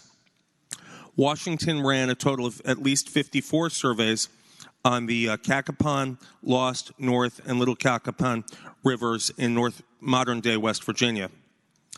Washington did not long remain a surveyor of Culpeper. There is no reason as to why Washington terminated his role.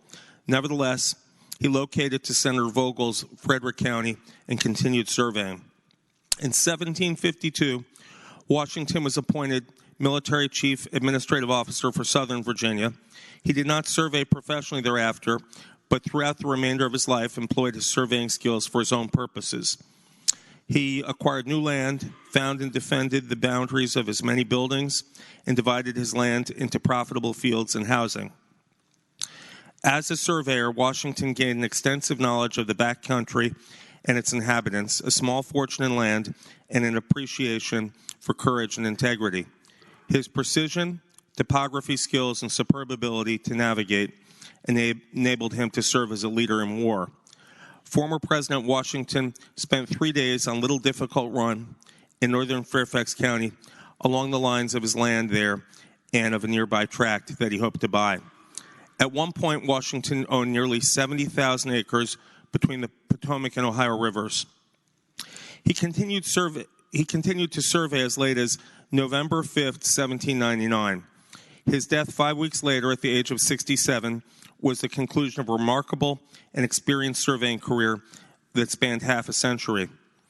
And I move that when we adjourn today, that we adjourn in the memory and honor of former Burgess, surveyor, farmer, general, renowned surveyor, and father of our country, President George Washington.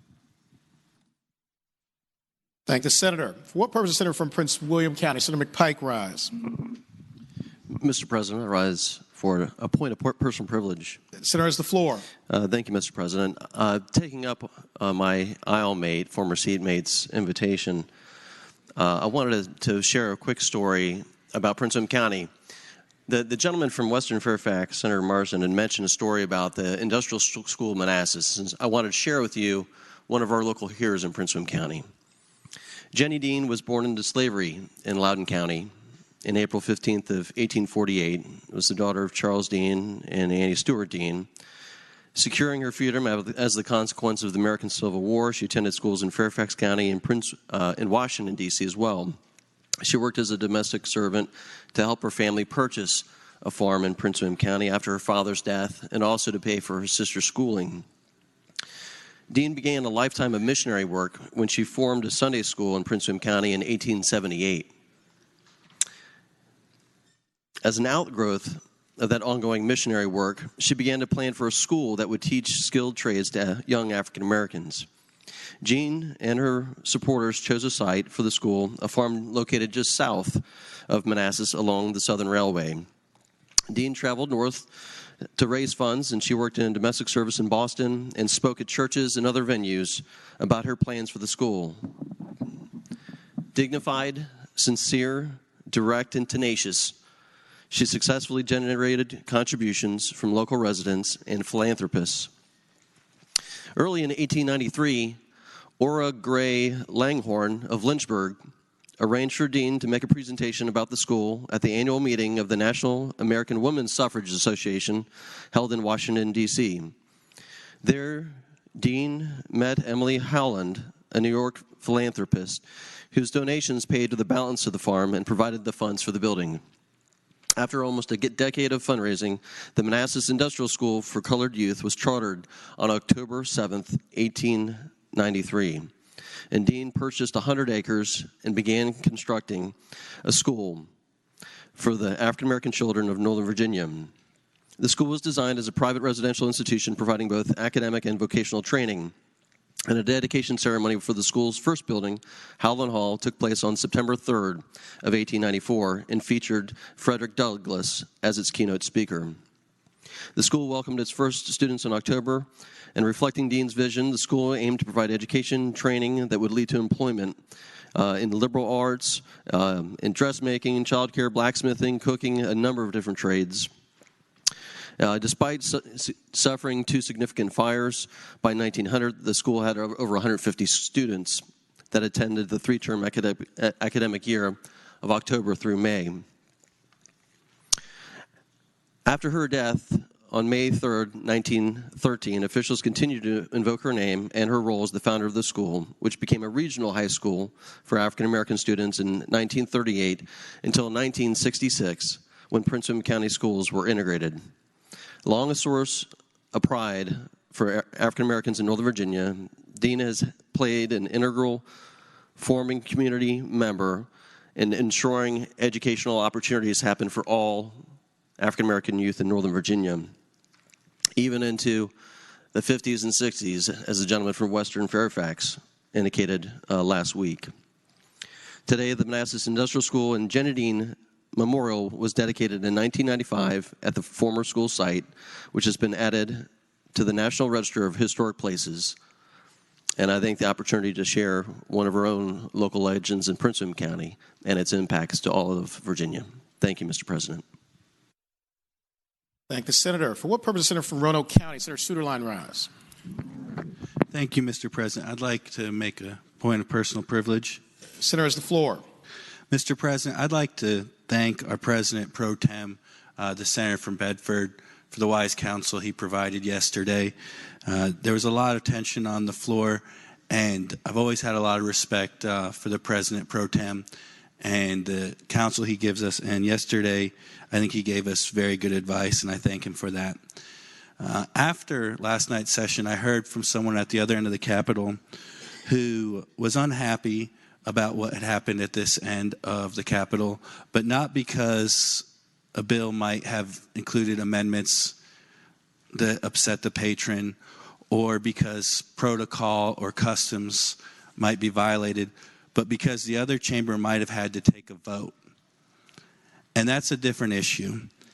And I find it troubling that folks that are part of this legislative process would think that we should not have to take votes. Bills that pass this body and then die without a recorded vote should be unacceptable to everyone in the legislative process.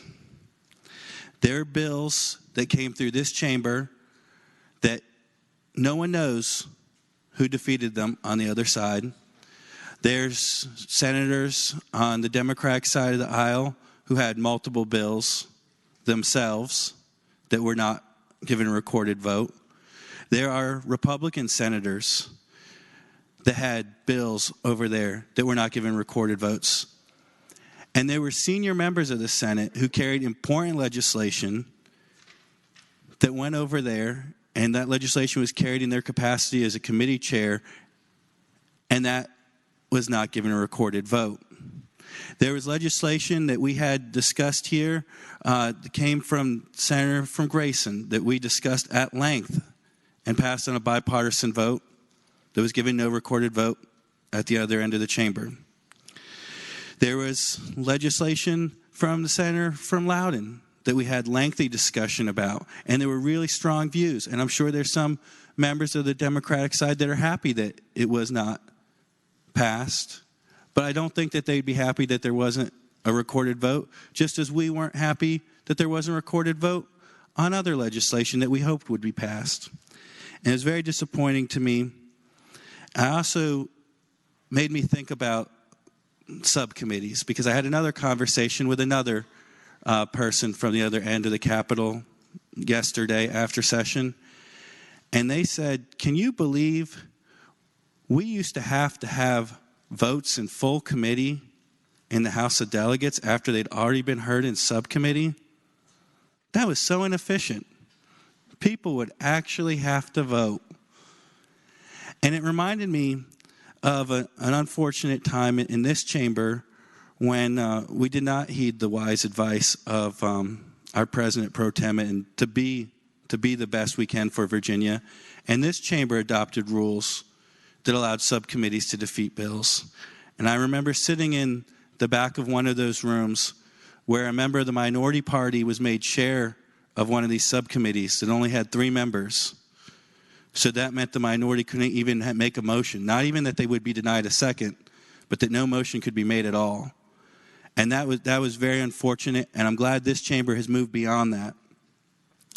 And I remember the words of Senator Chuck Colgan, our former president pro tem, during that time when he lamented what was happening, that bills were being defeated in subcommittee by basically 2 members. He said, every bill that's introduced in this Capitol by a delegate or a senator is important to some Virginian.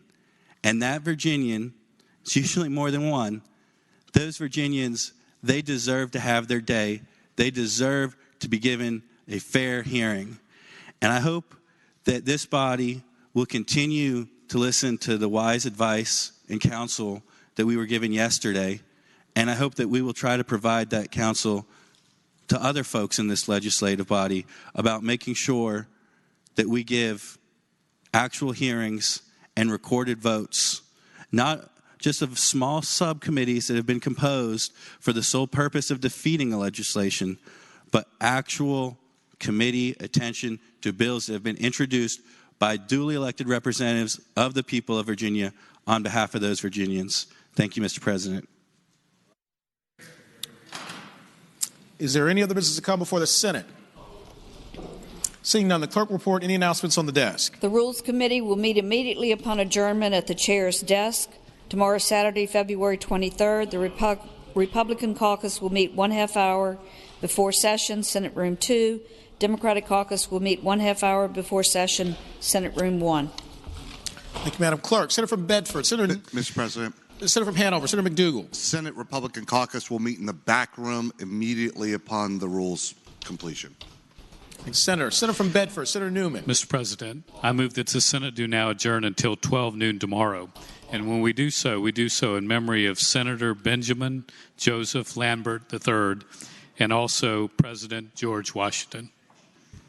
Thank the Senator. The question is, shall the Senate stand adjourned until 12 noon tomorrow, and that when we adjourn, we do so in the honor and memory of former Senator Benjamin Joseph Lambert III and President George Washington. All in favor of the motion will say aye. Those opposed, no. The ayes have it. The Senate stands adjourned until 12 noon tomorrow.